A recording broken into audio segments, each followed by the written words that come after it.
Yo, what's good, Shinobi Nation? Welcome back to Just a Shinobi, the home of the craziest Naruto what ifs. Today we're jumping into part 4 of What If Naruto the Gamer's Ultimate Power? So strap in, because things are about to get explosive. If you're new to the channel, make sure to smash that subscribe button, hit the bell so you don't miss the next chapter, and share this video with your whole ninja squad. And of course, drop your theories in the comments. Your support is what keeps this shinobi grinding. Chapter 25, Joint Training Session. The next day. Training Ground 78. Tenzo, former new agent and currently a member of ANBU, flexed his fingers nervously as he looked around the training ground. TG-78 was Spartan, almost barren in appearance, with only the occasional rock outcropping to break up the monotonous plains of grass and dirt. The wide, open space was perfect for testing out volatile jutsu, particularly with the myriad of ninjutsu set up around the training ground's outer perimeter, preventing anyone from seeing, hearing, sensing, or even feeling anything that happened within its boundaries. So far, he'd only had time for a quick, frantic look through the Shodame's journal, but that little bit of skimming had already answered so many of the things that the scroll Shimura Danzo had provided had glossed over, inferred, or simply left blank about his implanted Kekai Genkai. And to think, it was only one of 5 such journals. He truly owed the operative who'd located this precious treasure an immense debt all on his own. He once again reaffirmed his vow to discover their identity and personally acknowledge and repay the debt however he could. For now, though. Mokutan, Roppongi Daichuro no Jutsu. Wood style, 6 trees great pillar prison jutsu, he declared after using the ram, rooster, and snake hand signs. Instantly the ground in front of his feet split open, 6 large, barren trees shooting upward out of the ground in a circle. Roots and branches stretched outward to merge with their neighbors in a thick latticework as the tops merged in the middle. In just a few moments, a massive wooden cage sat in the middle of the field, thick walls strong and intricate enough to block any attempt at escape that couldn't shatter them outright. Just 2 days ago, and this would have left me half ready to collapse. Tenzo thought, shaking his head slightly in disbelief. Due to the artificial nature of Mokutan implanted within him, he lacked the large chakra coils and dense chakra of a naturally born Senju, which was a major disadvantage considering how chakra-intensive the more powerful Mokutan techniques could be. Even with all his training and efforts, the more powerful of the Shodame's jutsu were still utterly beyond him. Oh, he could put up a house or 2 easily enough, or form a regular-sized cage, and just growing trees had always been fairly simple, but something as intricate and wide-scale as the Roppongi Daichuro would have left him collapsing to his knees as if he just survived a free-for-all with several of fellow ANBU agents all at once. Now, he was barely breathing hard. He'd been trying to develop a more chakra-efficient mass capture technique using the Mokutan technique for years. And now, one of the jutsu he'd previously discarded as too chakra-invasive was working perfectly. All from a quick, frantic once-over of the first journal. Looks like it's time I hit the books. Tenzo chuckled, heading toward the small section of the training ground where he'd set up his camp. The next day. Training Field 7. You have entered Training Field 7, Field of the Memorial Stone. All gains to Jutsu EXP are increased by 2%. All gains to regular EXP are increased by 2%. All gains to Skill EXP are increased by 2%. Whoever's got first dibs on this place is a damn lucky son of a bitch. That was Naruto's first thought as he walked into the training field. So far, the regular training fields he'd encountered barely gave a 0.5% increase to EXP gains, or maybe a 1 or 2% increase on a certain type of jutsu or training. And the training grounds filled with chakra mutations didn't give any sort of bonus to EXP gains. What the heck made this one so much better? Hey Naruto! Tenten called out, moving forward to clap him on the shoulder when she noticed him approaching, a ready grin on her lips. Ready to show everyone what we've got? Heck yeah! The blonde gamer relied instantly, matching his female friend's grin. What about you, Tenchan? I've been practicing with all the jutsu Asuma-sensei taught me, she informed him proudly. Bet you my cock you can beat any jutsu of yours. Oh, you're so on! Naruto smirked back. Their exchange had the rest of the rookie 9 blinking and looking between the two in astonishment. It had been obvious when they'd been moving in that Naruto and the older girl knew each other from somewhere, but the fact that he seemed so relaxed around her, more so than he did with any girl in their class, took them off guard. For his part, Niji was simply frowning slightly at his kunoichi teammate, surprised at how friendly she was with the troublemaker who'd somehow managed to con his way into the position as their landlord. He'd heard about their encounter with the Nuke-nin, of course, and knew that they were at least friendly with each other afterward. He simply hadn't expected her to greet him so energetically. Then again, it was an acknowledged fact that shared traumatic experiences generally led to people growing close far quicker than normal, so it wasn't that surprising. It didn't make the annoyance he felt at seeing her interact so easily with the riffraff any less prominent. However, before he could voice this annoyance, several puffs of smoke heralded the arrival of the various Jonin-sensei. Asuma offered a lazy wave to his team and Kurenai offered Hinata a gentle smile. The silver-haired Kakashi studiously ignored everyone around him, particularly the exuberant green-clad figure next to him, as Mato Guy offered the entire troop of genin a nice guy smile and thumbs up. "Alright, gather round genin," Asuma called out, absently giving his cigarette one last puff before taking it out and incinerating in a small flare of Katan chakra. No need to get his kinda sorta girlfriend up on his back for smoking in front of the kids. He gave the 12 genin a quick once-over as they assembled around the 4 adults before offering the entire group a genial smile. "Now, let's start this little shindig with a quick round of introductions. We will start off. I'm Sarutobi Asuma. You lot may have already seen me around since I live in the Amigakure apartments as well. I'm Team 10's Jonin-sensei, and I specialize in bukijutsu and ninjutsu, particularly katan and futon techniques." Kurenai was next, stepping forward as he stepped back to give her center stage, offering the gathered genin a beatific smile. "I am Yuhi Kurenai and I'm the Jonin-sensei for Team 8. My specialty is genjutsu, though I am also quite capable in taijutsu as well."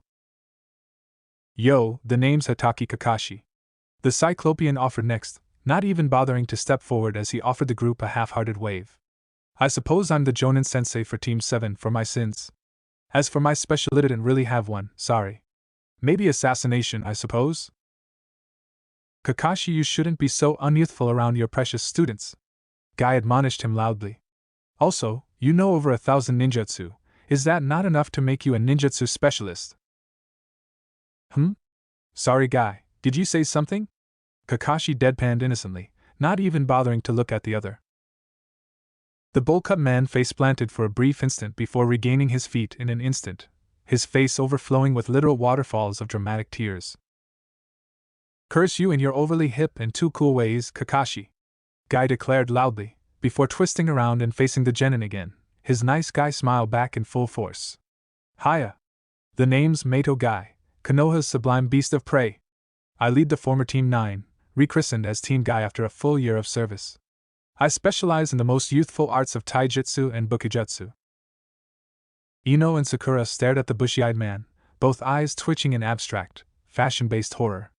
Sasuke also looked particularly disturbed and his fingers were twitching as if he was keeping himself from forming hand signs. Kiba merely stared in fascinated horror while Shino's hide began to audibly buzz from within him.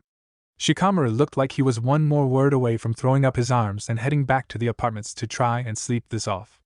Choji simply continued to munch his snacks stoically. Naruto stared uncomprehendingly for a moment before leaning closer to Tenten. "Is he always like this?"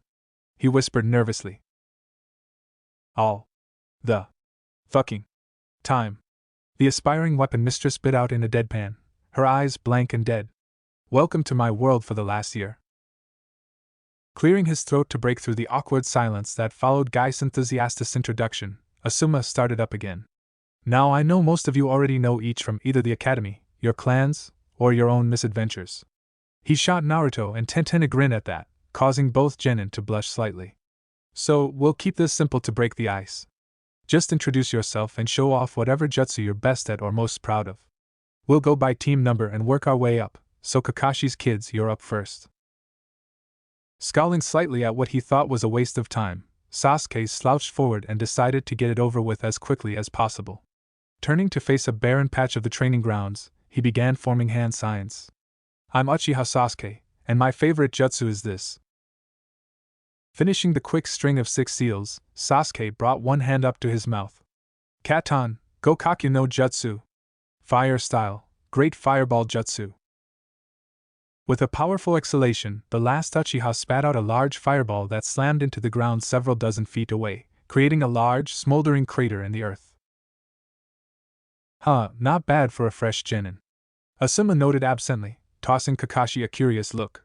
So, that means he's considered an adult by the Uchiha standards, but that caught you off guard.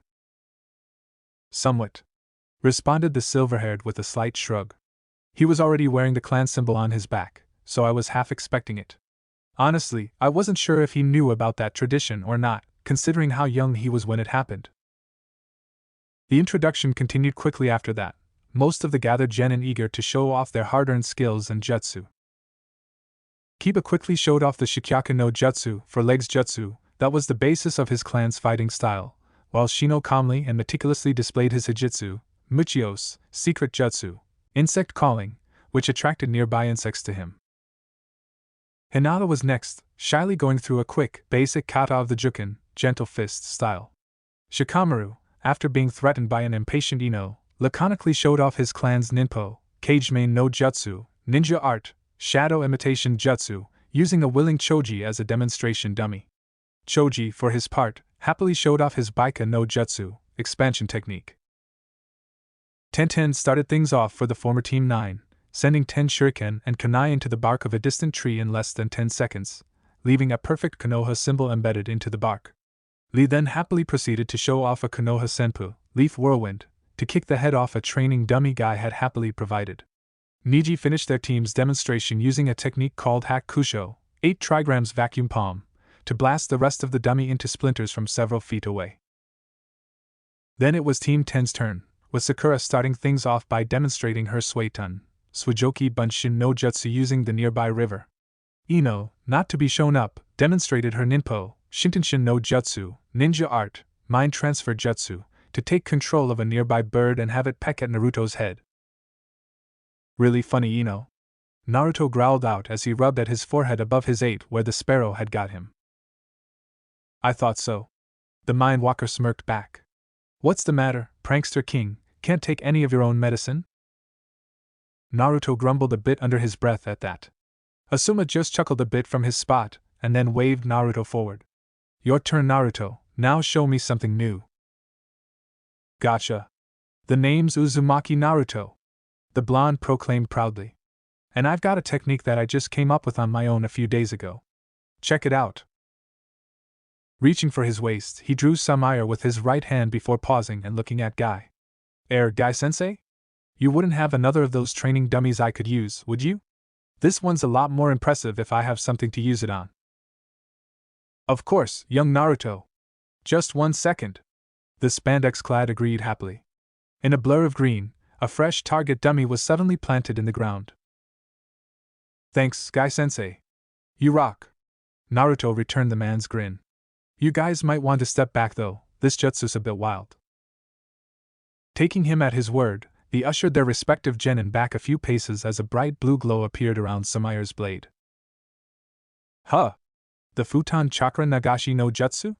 Kakashi muttered with a raised eyebrow. Fairly impressive, but not what I was expecting after the build-up. Nah, I taught him that 1 month ago. Asuma shook his head, even as the sound of shrieking winds started to emanate from Naruto's blade. I think the kid's managed to develop something new for himself using it as a base. It should be interesting.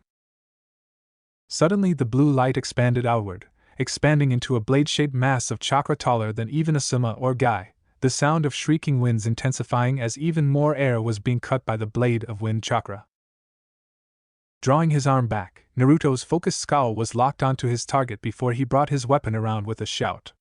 Futon Chakra Nagashi, Danto. With an explosive burst of wind, the blade swept straight through the dummy.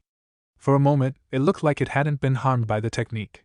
Then Naruto nonchalantly sheathed his tanto, the slight click of it hitting home and the saya coinciding with the dummy splitting straight along the path of Naruto's cut, the top half tottering backward before hitting the ground with a dull thud. Holy crap! Kiba gulped out. Neat. Asuma muttered slowly. That kinda looked like what I do with my trench knives when I'm using my hien, flying swallow, jutsu, only bigger, much bigger. Well, that kind of chakra flow isn't exactly uncommon. There are several other chakra flow techniques that produce similar effects, not to mention the samurai's samurai saberu, samurai saber, technique. Still, the first time I've seen something that damn huge stuff. Chakra cost must be a pain and a half though. True, but with Naruto's reserves it shouldn't be much of a problem for him, Kakashi pointed out softly. Asuma couldn't argue that. Kid was a frickin' chakra dynamo. Shaking his head, he returned his focus to the genin. Alright, that was a fairly impressive display from all of you, the bearded called out as he retook center stage. Now, to be fair, we join will show you kids one of our favorite techniques. Naruto, you mind giving me some Kaige Bunshin to work with? You got it, sensei. Kaige Bunshin no Jutsu. Naruto grinned, making the clone hand sign. In puffs of chakra smoke, 20 or so copies of himself appeared. Blinking in surprise, Neji activated his Byakugan only to instantly freeze up at what he saw. Those clones each have their own chakra network. They're actually shadow clones, he muttered out in shock. Perhaps underestimated his teammate's new acquaintance a tad. Sheesh, I can't believe that idiot can just throw those things around like that. Sakura groaned, rubbing her head. Just the thought of how much chakra that has to cost is making my head ache. Asuma simply grinned as he moved a bit away from where his fellows and the genin had gathered. Alright kid, send them to me. You heard him boys. Charge. The blonde Uzumaki roared out. Whooping and hollering their own battle cries, the 20-odd clones charged forward, many drawing out their copies of Tsubaki, and some ire as they did. Asuma merely smirked. With a smooth, well-practiced motion, he shifted his left hand to form a half-ram hand sign in front of his chest, his right moving down with his palm parallel to the ground. An intense gold light suddenly bloomed into life behind his back, forming a large, golden statue in the form of the thousand-armed cannon, a multitude of arms fanning out behind its form. What the? Both Neji and Hinata instinctively activated their Byakugan, allowing them to see the golden chakra that Asuma was using. It was strange. It looked human, but it seemed to have been altered somehow, unlike anything the two genin had seen before. Every one of the attacking shadow clones were suddenly blocked by 9 invisible arms stretching out from behind the cannon, even those few that had activated their own Futon Chakra Nagashi. Hopping back, the clones exchanged looks, splitting into 2 mostly even groups that split off and tried to encircle them from both sides. Futon Yakaze! One group shouted after making the bird hand sign. A positive flurry of wind bolts shot at Asuma, at least 10 from each clone in the group. Suetun Yudachi! The second group shouted, having made the snake, ram, rat and horse hand signs. In this case, it was dozens upon dozens of water darts that appeared and fired at Asuma. That's enough of that, playtime's over. The bearded Jonin smirked before his face became serious, and he focused on his jutsu. Reigo, Senjutsu. Welcoming approach, thousand-armed murder. In an instant, the cannon turned red and became angry, changing from a gentle, Buddhist figure into that of a raging demon, before dozens of fists lashed out, destroying both the incoming attacks and the Shadow's clones which had created them in an instant. While Naruto gulped, he noted a window popping up and looked at it out of the corner of his eye. Kaige Bunshin no Jutsu has leveled up. LV10 LV11. Futon Yakaze has leveled up. LV5 LV6. Suetun Yudachi has leveled up. LV5 LV6. At least he got something from that. Still scary watching yourself get one shot. That was a technique I learned from a dear friend of mine, a fellow member of the Guardian Shinobi 12. Asuma informed the awestruck genin. Afraid it's not one I'm capable of teaching, though, for 2 big reasons. First, I'd need permission from the Fire Temple to pass on the technique. Second, it requires special training to create the Senzoku no Sai, gift of the sages, chakra that it uses, and you need training as an Inso, ninja monk, to unlock that. My friend taught me the basics, but I'm nowhere near qualified to even teach those to anyone. After Asuma's rather dramatic performance, the other displays went by fairly quickly. Guy stepped forward next, demonstrating a quick, powerful combination of his Goken, strong fist, fighting style, and finishing with an advanced form of the Konoha Senpu Lee had demonstrated, the Konoha Gariki Senpu, Lee Strong Whirlwind. A spinning backwards kick so powerful that it completely cleaved through the trunk of the thick, healthy tree he'd used as practice dummy, sending the top portion clattering backwards into the woods and bringing down several more trees in its path. Kakashi had facebombed at the rampant destruction of his training ground. You're replanting those, guy. He'd muttered in annoyance. Kurenai had stepped forward next and, like Asuma, had requested a few clones of her own. Sadly, the 6 Naruto had provided for her didn't even get a chance to fight back as Kurenai demonstrated a technique combination she called Anshosui, Apricot Blossom Droop. A swift elbow drop had destroyed the first clone, followed by a pair of swift kicks dispatching the next 2, before she seemingly breathed out a cloud of cherry blossoms that engulfed the remaining 3 before exploding. Apparently, the blossoms were actually miniature explosive tags covered with a small genjutsu to make them look like simple flower petals. Sakura had been very intrigued by that part. Kakashi had stepped forward last, demonstrating a single jutsu that was, ironically enough, Naruto's worst element, lightning. Still, seeing the Raiden, Reijutsuga, lightning style, lightning beast tracking form, had really made him want to work with his weakest element until he could at least pull off that jutsu. Creating a literal lightning dog to attack your enemies that the user can literally control and direct using a leash of lightning connected to their hand. So cool.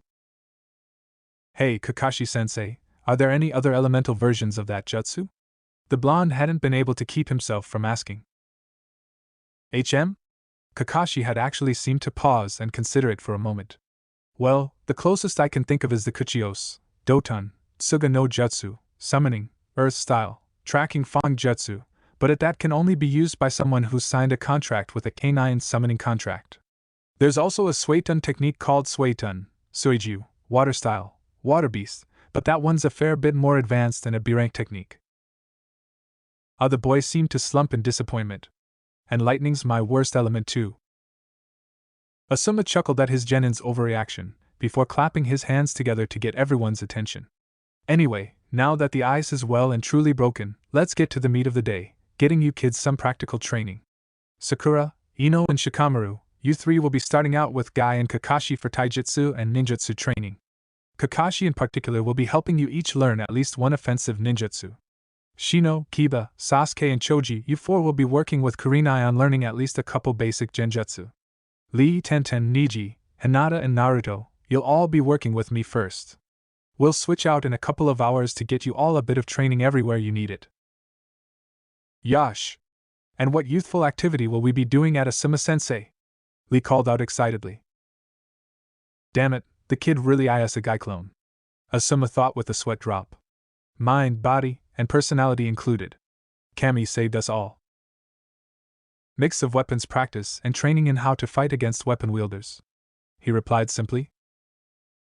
Hey, why isn't Naruto in the genjutsu group? Kiba called out. It was his worst subject in the academy.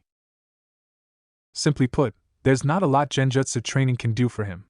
Naruto's problem is basically that his chakra reserves are frankly ridiculous for someone his age, which in turn severely inhibits his natural chakra control. Asuma explained, going with the cover story he and his father had agreed on. That's why he can't use either genjutsu, which requires fine chakra control to be effective, or the regular bunshin, which requires so little chakra that he can't manipulate it without far better control than normal. The only way for him to overcome this issue is to have him train extensively in various chakra control exercises to help refine his control and eventually build up his ability to manipulate his chakra. Hey! I'm standing right here. Naruto protested with a pout. It's not your fault, kid. Asuma assuaged his genin's bruised pride. He knew the lie might be a bit degrading for the kid, but it was better than announcing his unique status for one and all to hear. Your sensei back in the academy should have noted it ages ago, and had you working on your control from the very start. The fact that it took until Iruka fully took over your classes for the problem to be noticed is another black mark against them in my opinion. Naruto grumbled a bit more, but didn't argue as their group moved a bit away to start their training. Alright then, Asuma started once their groups were separated. Naruto, I remember my old man mentioning that Iruka would be picking you up after this training session to hit the library in order to grab a Tanto and Kodachi style for you to work with. So, actual training with them might not be all that useful for now. Once the lecture's over, you're free to practice your jutsu if you want. Actually, sensei, I've got a new weapon I was hoping to test out, not to mention I was sure Tenchan would want to get a look at it. Naruto offered cheekily before he drew out and extended his new collapsible spear. Tenten naturally went gaga the moment she saw it, eagerly grabbing the new pointy stabby out of Naruto's hand and examining it in minute detail, looking for the maker's mark. Huh, I don't recognize this symbol, she muttered curiously as she examined the spears, but where the mark was located. She knew most of the maker's marks for the smiths operating in and around Konoha. Let me have a look, Asuma requested, taking the spear and examining the mark before he grinned. Oh, that's old iOS mark. Not surprised you haven't seen it before, he doesn't deal much with the weapon dealers. The man used to be a bit of a legend in the village's R&D department, and came up with some seriously scary shit during the Second and Third Wars. He's retired now, but still runs a smithy outside the village limits, mostly to keep the property damage he causes to a minimum. Crazy old men like to work on any project that catches his attention, and most tend to be pretty over the top. Over the top? Tenten asked curiously. The old-timer loves his weapons. The problem is that he tends to make them just for the sake of seeing if it's possible rather than any actual combat applications these days. He explained with an amused smirk. A couple of his latest projects include a Dai shuriken propelled via explosives and a kunai the size of a zanbato. The heck? Naruto offered, sweat dropping, his thoughts being echoed by every other genin in earshot. Asuma just chuckled, an amused grin on his face. Old Io did his part for Konoha, now he's just spending his twilight years doing what he loves, tinkering with weapons. And some of the stuff he puts out can still be pretty impressive, so the village keeps him funded. Partly true, but the semi-senile old smith had truly done a great deal for the good of Konoha over his life, and the village always repaid the loyalty of its shinobi in kind. Anyway, we should get started. Hinata, Naruto, you're both up first. You two have probably got the least amount of experience fighting against weapons out of everyone here, so Tenten and I are going to go over some of the more common weapons you're likely to encounter in the field. After that, Lee and Niji will offer up some advice based on their own experiences fighting weapon users in the field. This will be pointless, Niji cut in sharply, shaking his head. Hinata-sama is fated to stay the same, no amount of training will change that. Hinata seemingly wilted in on herself at the scornful glare from her cousin. Asuma, on the other hand, simply looked pissed. Are you refusing a direct order from a genin Hyuga? I am merely stating that this type of training will offer her no benefit, the Hyuga prodigy retorted shortly. What is wrong with simply pointing out a fact? Man, you're a dick, Naruto offered up, smiling innocently even as Niji's pale gray locked onto him in a glare. That's also a fact. So, going by your own logic, you shouldn't mind me pointing it out in the least. Enough, Asuma grunted out icily, looking sharply between the two teens. Genin Hyuga, consider yourself formally reprimanded for conduct unbecoming a member of the Konohagakure shinobi forces. You're Jonin-sensei and I will be having words when the session is over, so you can expect at least a deduction in your pay for the next few months. Naruto, stop taunting someone who's got a year of experience on you and is an accredited genius in the village's deadliest style of nin taijutsu. Understood, Asuma-sensei. Naruto nodded, sounding thoroughly unrepentant. Niji Hyuga dislikes you. Oh, how am I ever going to survive? Naruto thought sarcastically. After that, Niji pretty much refused to interact with either him or Hinata any more than was strictly necessary to follow Asuma's orders, leaving the majority of the work on Tenten and Lee under Asuma's scowling supervision. On the bright side, as a result of being subjected to a detailed and interesting lecture on the subject of facing weapon wielders while barehanded or only wielding a kunai and shuriken, you have gained the temporary perk, Man Against Steel, for the next 30 days. Man Against Steel, passive 30 days. In spite of its name, this perk allows the user to gain an advantage against any and all handheld close combat weapons, swords, staves, nunchaku, tonfa, kama, kuzurigama, polearms, the list goes on. As long as this buff perk is active, you take 5% less damage from any weapon and gain a 5% bonus to any dodge chance when confronting weapon wielders. The perk itself was fairly neat, but it was a bit disappointing that it was only a temporary buff. Naruto was honestly a bit worried about why he needs something like that in the next month or so.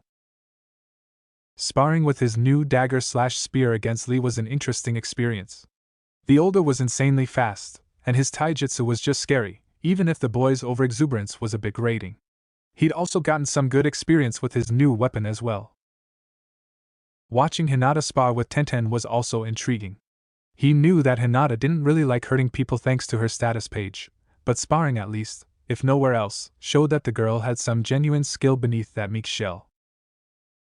They rotated partners a few times over the course of a couple hours before Asuma called a halt to their current training and shuffled them around between different groups and tutors. Naruto was put with Guy and Kakashi, along with Hinata, and they were quickly joined by Kiba and Choji. Shino, Sasuke, Ino and Sakura were put with Asuma while Shikamaru, Niji, Lee and Tenten were sent to Kurenai. Yash! Greetings, youthful genin. Guy boomed happily. To start off our most youthful training session, please let me know what taijutsu styles you practice. I know that Hinata is a practitioner of the Juken style, which I'm already quite familiar with.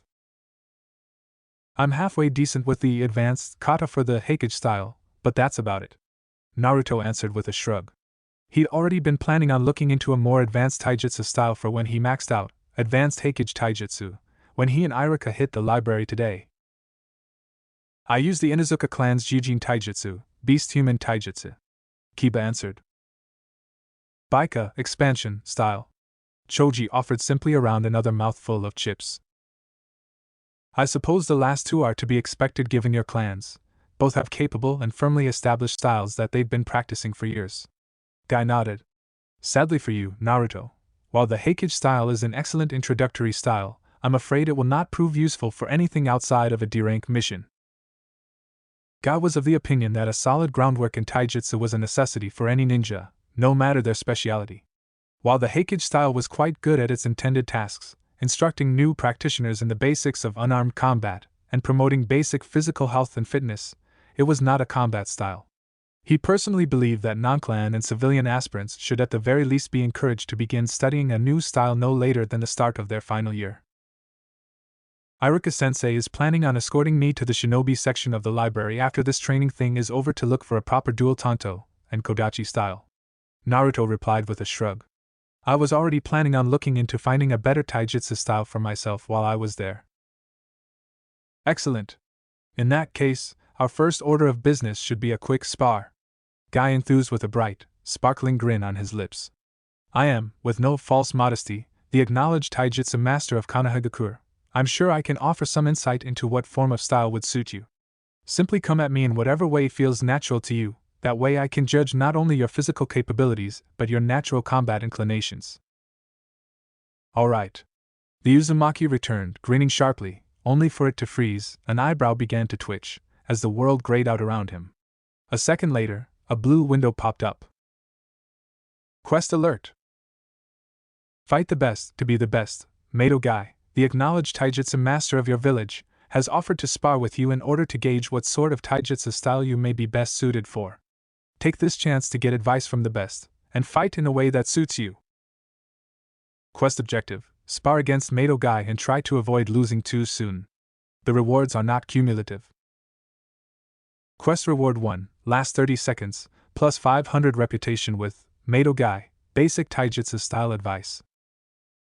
Quest Reward 2, last 45 seconds, plus 750 reputation with Mato Guy, thorough taijutsu style advice. Quest Reward 3, last 60 seconds, plus 1000 reputation with Mato Guy, youthful taijutsu style advice. Quest Failure, lose before 30 seconds pass. This quest has been auto-accepted. Something deep in Naruto's gut told him that he didn't want to know what youthful taijutsu style advice would contain. Losing before a full minute ended sounded fine to him provided he could last that long. Then the world suddenly regained its color and started moving again.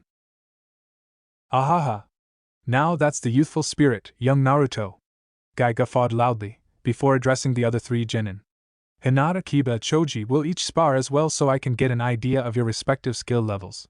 Once Naruto's session is done, I'll call the next one of you over and we can continue working youthfully from there. Does he add youthful to everything he does? Naruto had to wonder as he walked over to stand opposite Guy, allowing the other three genin to move away with the silver-haired. Now we'll keep this simple and straightforward. I'll be purely on the defensive for this match, and feel free to use whatever taijutsu enhancement ninjutsu or technique you have. The taijutsu master instructed. Nothing directly offensive, mind you, but anything like the Inuzuka's Shikyaku no Jutsu, for legs technique, or the Akimichi's Baika no Jutsu, expansion technique, are perfectly permissible. You got it, sensei, Naruto called back, forming two sets of hand signs one after the other.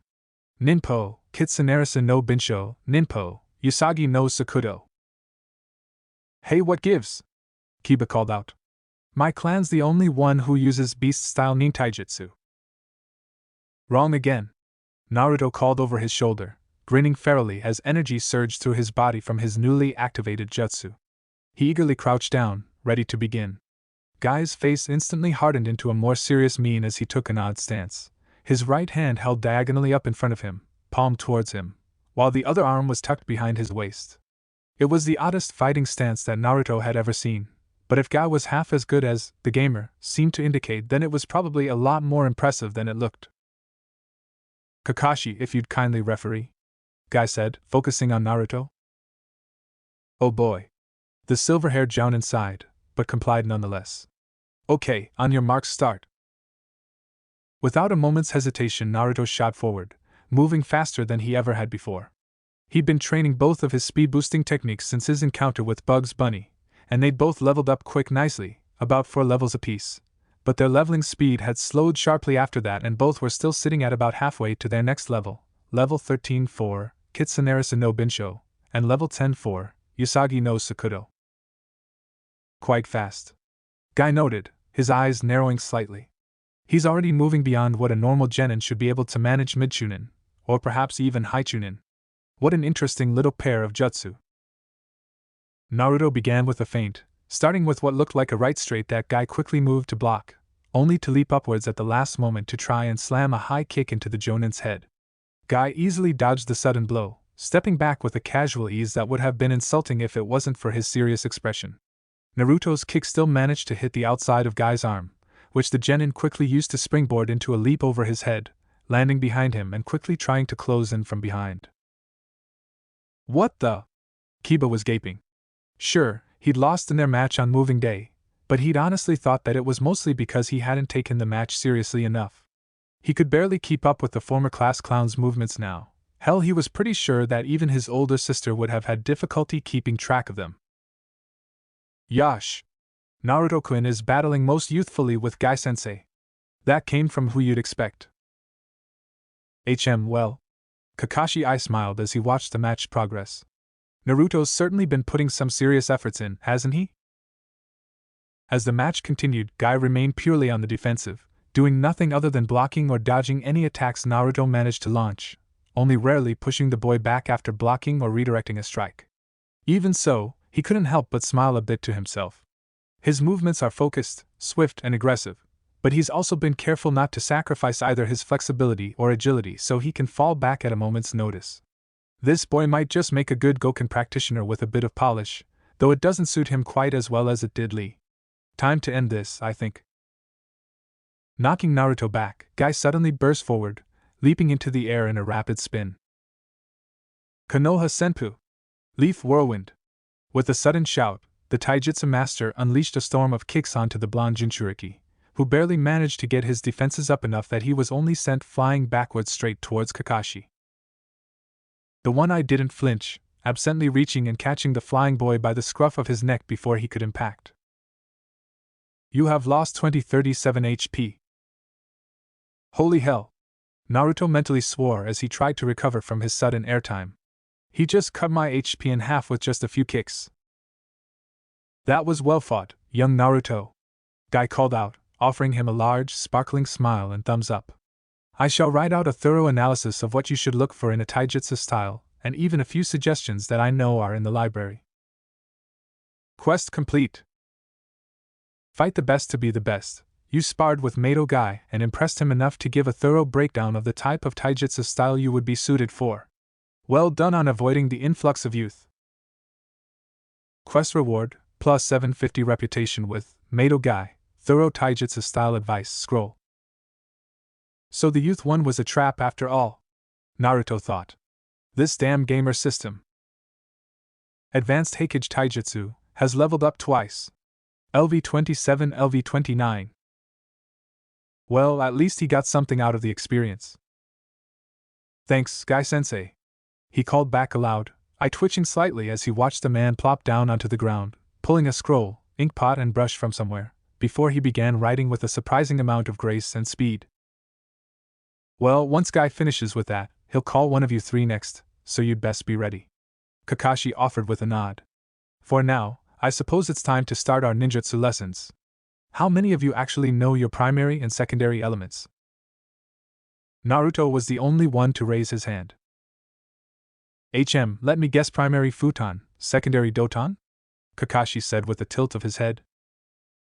Yup. Naruto nodded. Well, at least one of you already knows. That's better than the last group. The rest of you, take a piece of this paper and channel a small amount of chakra through it. The silver-haired instructed, holding up a small bundle of chakra paper squares. If it tears, then you're a futon affinity. If it gets wet, you're a suiton. If it burns, you're a katon. If it crinkles, you're a riton. And if it crumbles, you're a doton. Kiba, as it turns out, was a primary doton, secondary katon. Choji was a primary doton, secondary suiton, and Hinata was a primary suiton, secondary futon. A futon, even as a secondary affinity? That's fairly rare in High no Kuni. For there to be two of you in a single class is fairly remarkable. Kakashi mused as Hinata looked at the remnants of her paper in shock. Most futon affinities in Konoha are tertiary affinities at best, developed by hard work to satisfy one of the requirements for rank, aside from the even rarer primary affinities like Naruto and Asuma. Aren't most Hyuga Didoton primaries? Hinata asked tremulously. Sure, but while your bloodline has an influence on what your affinities will be, it isn't absolute. The replied bluntly. In a homogeneous clan like the Hyuga, it can be fairly uncommon, but sometimes this happens every generation or so. There's a fancy name for it that medanine and doctors made up for it, but most people call this happening as affinity rebound. Your paper was shredded and soaked, meaning both of your affinities are fairly powerful, which is also common with affinity rebound. You'll have quite a bit more trouble training if you try and learn a riton or katon technique beyond even what is normal when training with jutsu of an opposing element to your own affinities. But you will also find suiton and futon jutsu that much easier to learn and manipulate. I'd suggest you focus on refining your natural affinities for now in your ninjutsu training. The strength of your natural affinities should make learning a few basic techniques for both elements fairly easy. Easy, the Hyuga heiress said softly. Kakashi then gave Kiba, Hinata and Choji a different D-rank Doton scroll for them to practice with. Kiba got Doton, Tobitsubute, Earth Style, Flying Throne Stones, while Choji got Doton, Dorikageshi Earth Style, Earth Shore Return. Hinata was given Suiton, Teppadama, Water Style, Liquid Bullets, while Naruto, much to his surprise, got Futon, Repusho, Wind Style, Gale Palm, a C-rank technique. As Asuma mentioned earlier, you have naturally large chakra reserves. Kakashi explained helpfully when Kiba complained. Not learning to make the best use of them would simply be criminal. I understand that you've already learned quite a few futon techniques, but this one can be quite handy. If you learn to wield it correctly, it can have offensive, defensive, and even supplementary uses. Nodding eagerly, Naruto took the scroll, found a spot to sit, and quickly unrolled it before starting to read. While he couldn't use the absorption system in a place like this, his ability to focus and absorb information had greatly increased since he received the Gamer a year ago, which had greatly increased his ability to learn things the normal way as well. Thus, you have read and understood the contents of the Futon, Repusho, Jutsu Scroll. Checking requirements to learn done. You have now learnt the Jutsu. Futon, Repusho no Jutsu, active/passive, LV1, 0%. The Wind Style, Gale Palm technique is, at first glance, fairly weak for a C-class ninjutsu, rarely being strong enough to do more than blow a grown man over in even the hands of a skilled user. However, this technique makes up for this lack in raw power with its impressive versatility. Utilizing this jutsu, the user can create a brief burst of powerful wind that can be manipulated in several ways. The technique, at its most basic, can be used to fire off a sudden gale of wind at a target, knocking them off their feet. The user can also further compress the air before releasing it, and use it to either deflect incoming projectiles or augment the speed and power of an ally's thrown weapons. Skilled users can even manipulate the resulting burst of wind to briefly accelerate themselves when they move. Hand signs: snake, ram, boar, horse, bird, clap hands. Chakra cost: Gale version, 30 CP, compressed wind version, 35 CP, velocity acceleration version, 40 CP. Gale version, the user uses 5 of the above 6 hand signs before thrusting a hand at their target. This causes only damage equal to the user's INT stat, but also deals knockback to the target, with a 10% chance of sending them to the ground and stunning them for 1 second. Compressed wind version. Using all 6 hand signs, the user compresses the air around them and launches it at their target. If the target is incoming thrown weapons, there is a 50% chance to knock them off course. If the targets are weapons thrown by you or your allies, this jutsu increases their velocity by 20%, which also increases the damage dealt by them by 10%. Velocity acceleration. After using 5 of the 6 above hand signs, the wind parts before the user slightly as he runs, increasing his speed by 5%. Whoa! Naruto blinked at the information. Kakashi-sensei was right. This technique is like having 3 jutsu in one. Kakashi-sensei, this jutsu would really suit Tenchan, he said as he closed the scroll. Futon isn't one of her elements, but it really suits her combat style. Oh? What are her elements? Kakashi asked. Primary Katan, secondary Raiton. Naruto rattled off. The ninjutsu I know she's learned are Katan, Hadarubi, and Katan, Kakyu. A solid enough foundation, I'll consider it when she rotates over to me, the silver-haired offered. Now let's see if you manage to get a handle on the jutsu you've been studying? Okay. Here's the Gale version, Naruto declared and ran through the 5 hand signs. Futon, Repusho. Thrusting one hand out towards Kakashi, a roaring burst of wind erupted from his palm that slammed into the, knocking him back a step before he quickly recovered. Not bad for a first try, Kakashi offered, absently dusting off his flak jacket. And what about the other 2 forms? Naruto only grinned brightly. Drawing out a couple of shuriken from his holster, he threw them at a tree and used all 6 hand signs this time to send a gale at their backs, making the throwing stars speed into their target with a great deal more force than normal. Then Naruto started running around the training ground using the 3rd version of his newest jutsu to briefly boost his speed. When he came to a halt, a pleasant little window appeared before him. Futon, Repusho, has leveled up. LV1 LV2. You have impressed Kakashi with your ability to use all 3 versions of your new jutsu. You gain 500 reputation with Hataki Kakashi. Well, that is an impressive surprise. It usually takes people a while to get a handle on all 3 forms of the Repusho S after they first learn it, Kakashi said with an eye smile. Well done, Naruto. Ehehe. The gamer grinned and rubbed the back of his head. Why are we even bothering with this stuff? Kiba grumbled from where he was hunched over his own scroll. We have our clan jutsu. Meaning any enemy smart enough to recognize your clan will likely have at least a general idea of your combat style, and probably some idea of what kind of jutsu you'll use, Kakashi pointed out. Knowing a few jutsu outside your clan's techniques is a fairly basic trump card that most smart ninja appreciate. Even Shikamaru is learning a Katan jutsu. Do you want to be outdone by him? Hell no! The Inuzuka heir shouted back before redoubling his efforts to practice his new jutsu. Wow, he's easy to trick, Naruto deadpanned to himself. When it came time for him to be switched around to Kurenai, Naruto asked her about his new Tanto jutsu, Naizen Togenkyo, and even showed her the scroll for it. A genjutsu that isn't a genjutsu, The genjutsu mistress mused thoughtfully as she browsed through the scroll.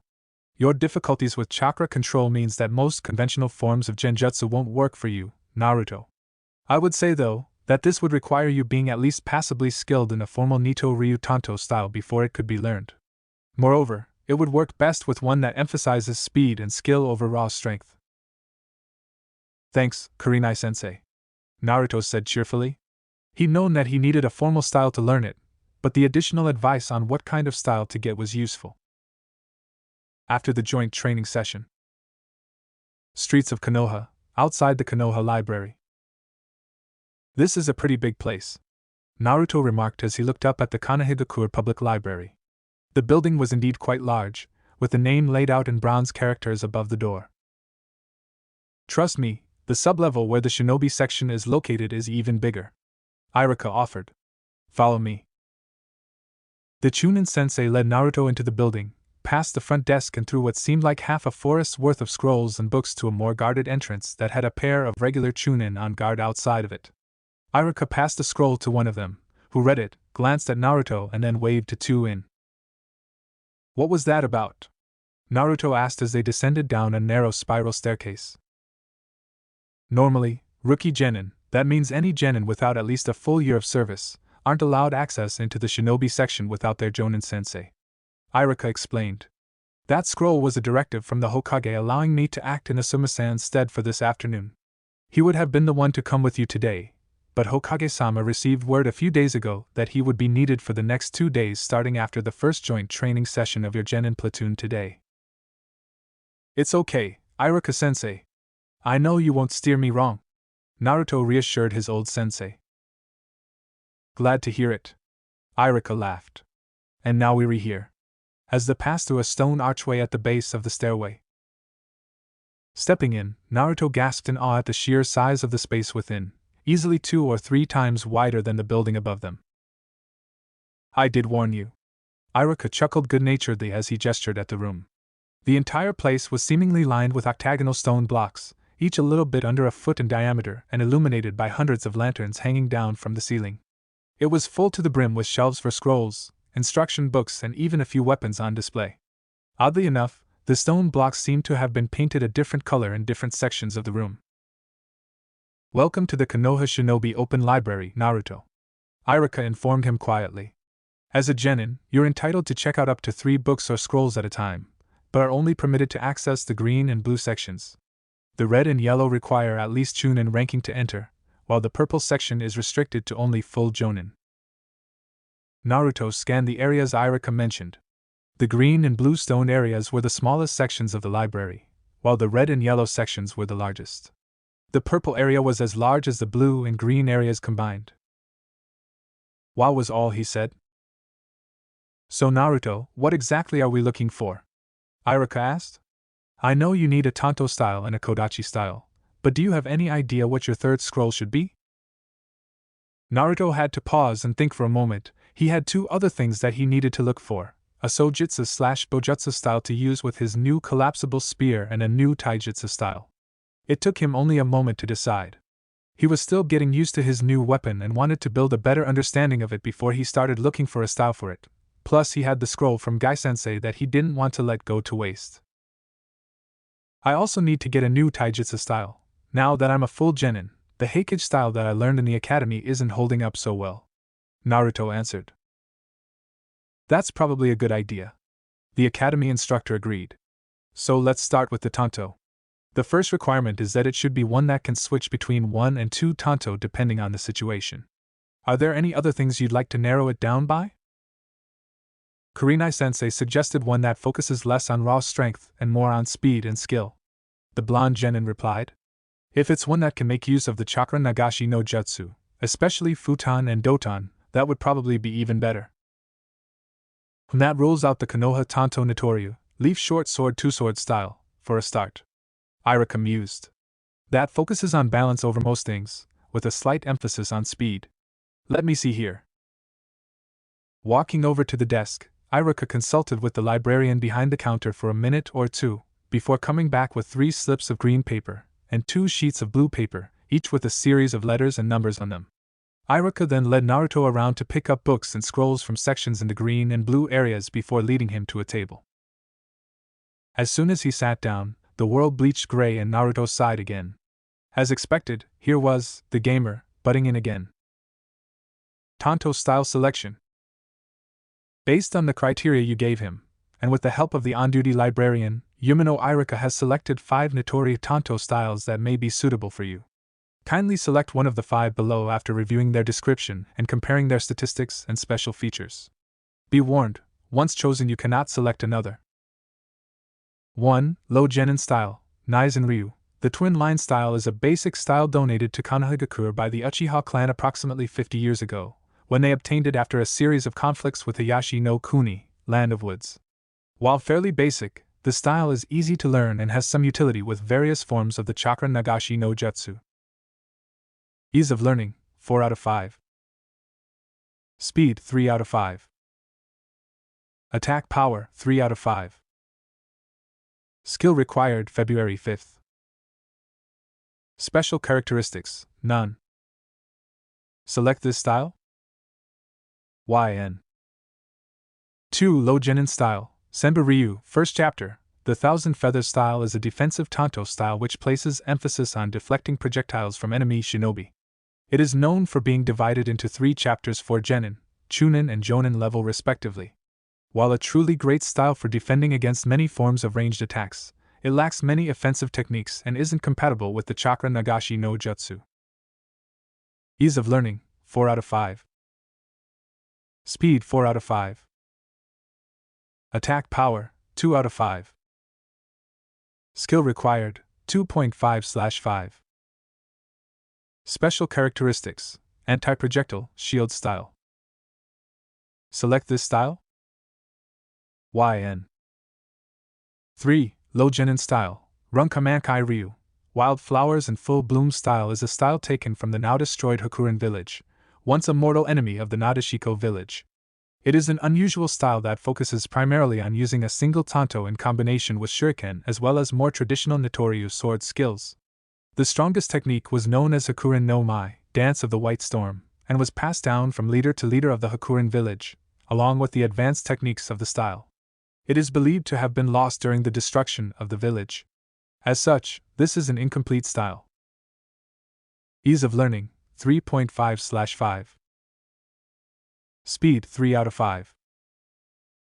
Attack power, 4/5. Skill required, April 5th.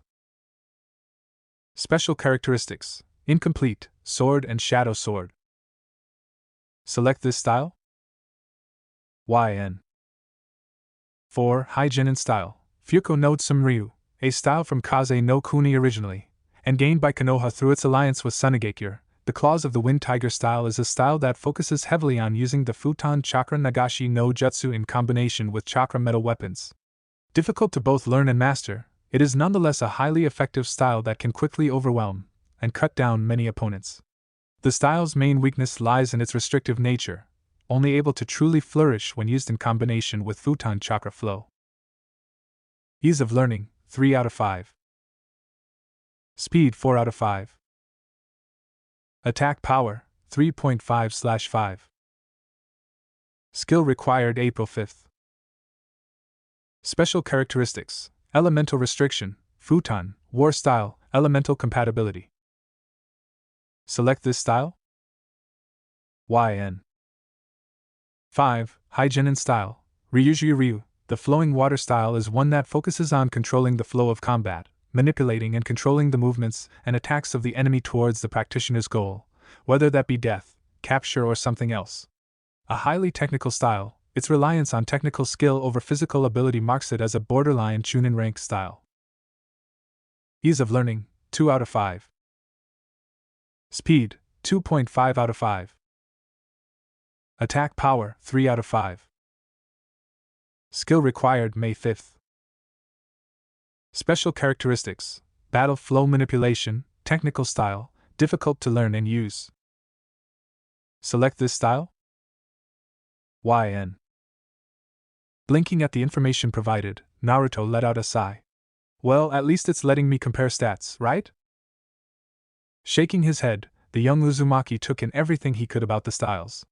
The first to be eliminated was the first one listed, Naizen Ryu. Its only real benefit was that it was easy to learn, otherwise the style offered nothing really special in comparison to the other styles being offered. After going through the remaining 4 styles again, he reluctantly decided to eliminate the Runkamankai Ryu. While the style itself sounded pretty cool with its inclusion of shuriken techniques in addition to normal tanto training, the fact that it was missing its more advanced kata and final techniques was simply too much of a negative for Naruto to ignore. Next to be eliminated was the Ryuji Ryu. While the battle flow manipulation certainly sounded interesting, Naruto knew himself well enough to know that he simply wasn't built for a purely technical style, which would discard a lot of the work he'd put in on bolstering his physical abilities. Finally, he eliminated the Senbei Ryu. While the idea of a defensive style was certainly intriguing, it simply wasn't what he was looking for in regards to his tanto style. This left Fuko no Tsumryu. It was the best of the 5 options, and fit into the requirements for his Naizen Togenkyo technique as well. He had to wonder if there were other styles that had the same name. Because Claws of the Wind Tiger sounded like a truly awesome name for a ninjutsu technique in addition to being a pretty badass style name. He selected Y for the Fuko no Tsunryu, and then hit Y again when asked to confirm if he was certain about his choice. The color of the world came flashing back to him, and he mentally throttled his power as he made a big show of carefully considering each and every one of the styles, again, before again selecting Fuko no Tsunryu. I thought that this would be the one you'd choose. Iruka nodded. Most styles deal with only one or two elements if they deal with them at all, so I made sure to select one with your primary affinity. There were other tiger styles in the same vein, like Keiko no Kiba, Fangs of the Flame Tiger, but none of them suited you, and unfortunately there wasn't a similar style using Doton. Ah well. This'll suit me fine. Naruto shrugged. He was a bit disappointed that he couldn't use both Doton and Futon with the same style, but decided it didn't really matter in the end. Hopefully he could use his Doton affinity with one of his other weapons. Now, what about your Kodachi style? Iruka asked after putting away the rejected Tanto styles. That's a tough one. Have you heard about my Kodachi from Tenten's dad? Naruto asked. Only that it's special, and a chakra weapon, Iruka confessed. It's a really complicated weapon that can transform its blade and stuff. It's called Kogitsukushiki, and I'm really looking forward to being able to wield it. The Uzumaki grinned. But I don't know what style would suit it. Something using Doton wouldn't work well with something that flexible, and a Futon style would probably get in the way of operating some of the tools. I think your best bet for now would be the Konoha Kodachi Ryu, Iruka said thoughtfully. While it lacks any particular strong specialties, it is a solid, versatile style with a slight emphasis on speed.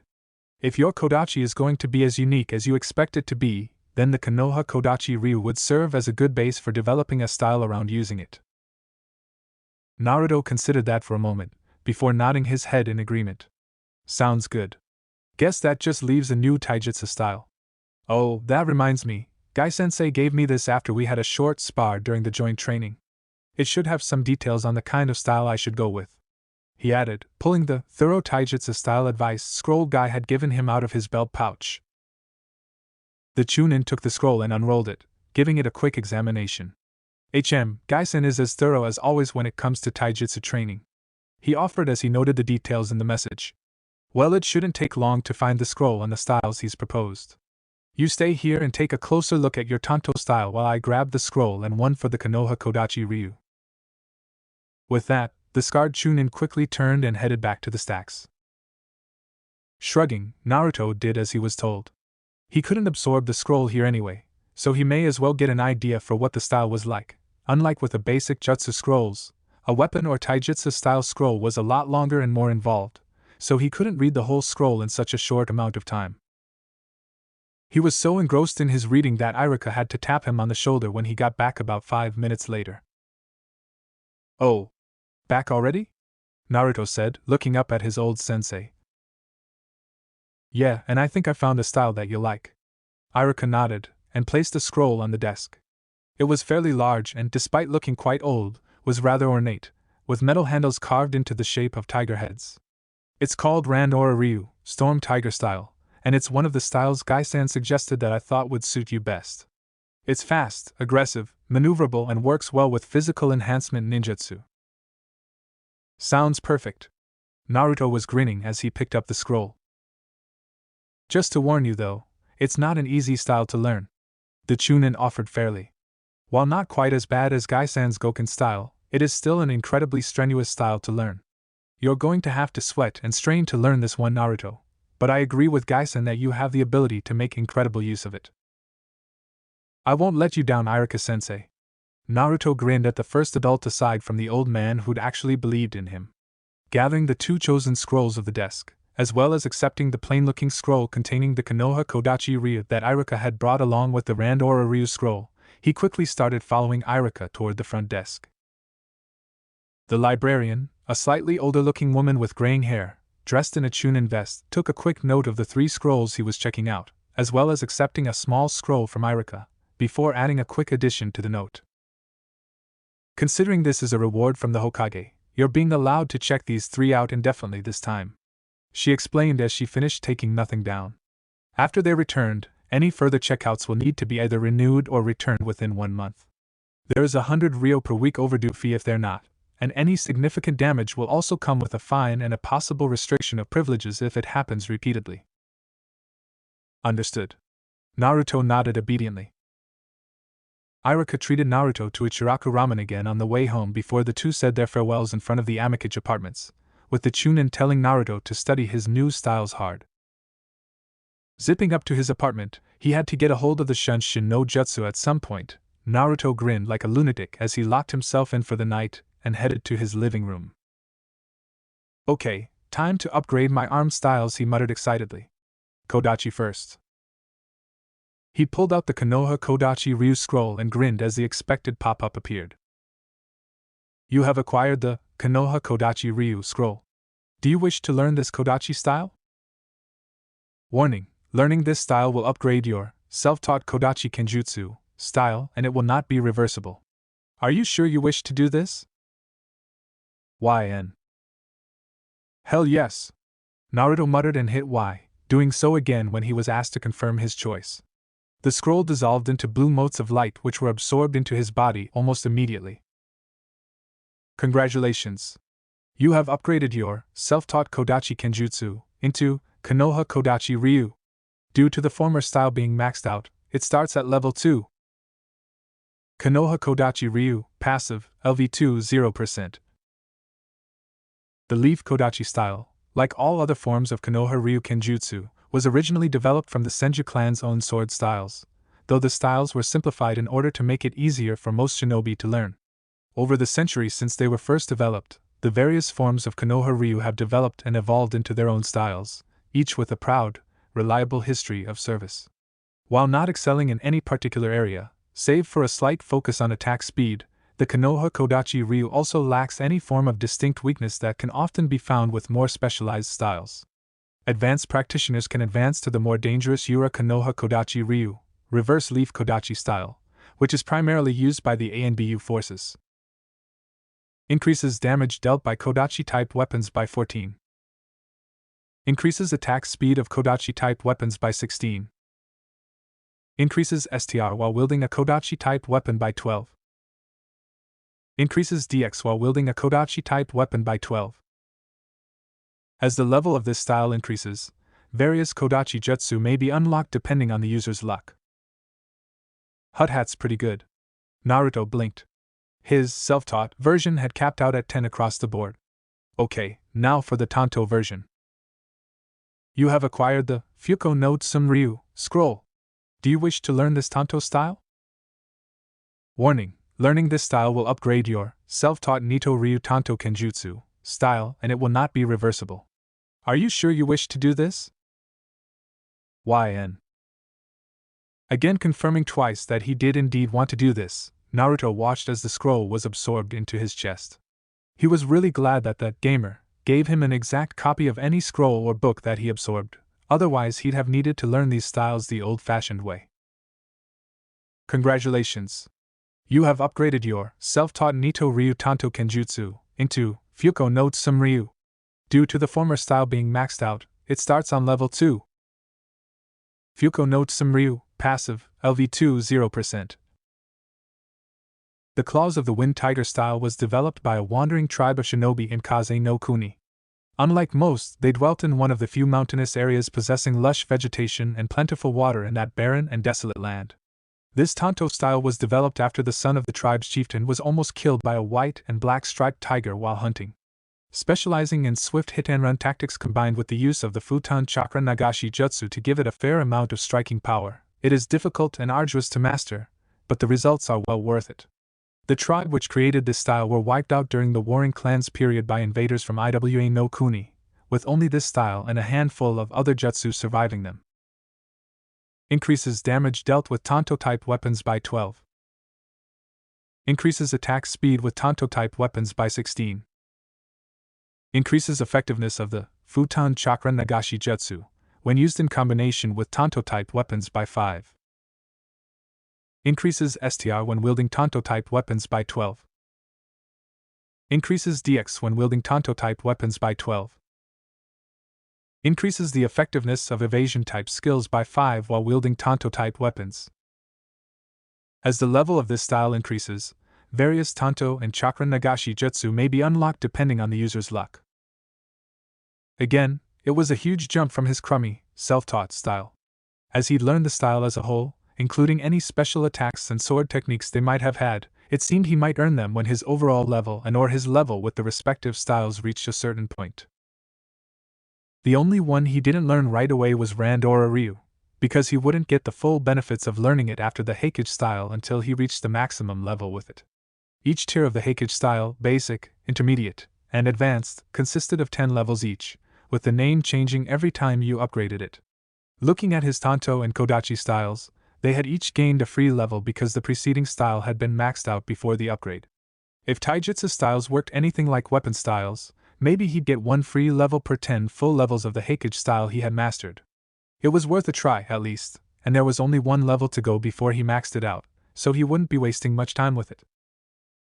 Sakura-chan and Ino should have learned some ninjutsu from Kakashi-sensei today, and hopefully learn how to fight a bit from Gai-sensei, so Asuma-sensei'll probably make me take them into training ground 13 soon, the Uzumaki mused aloud.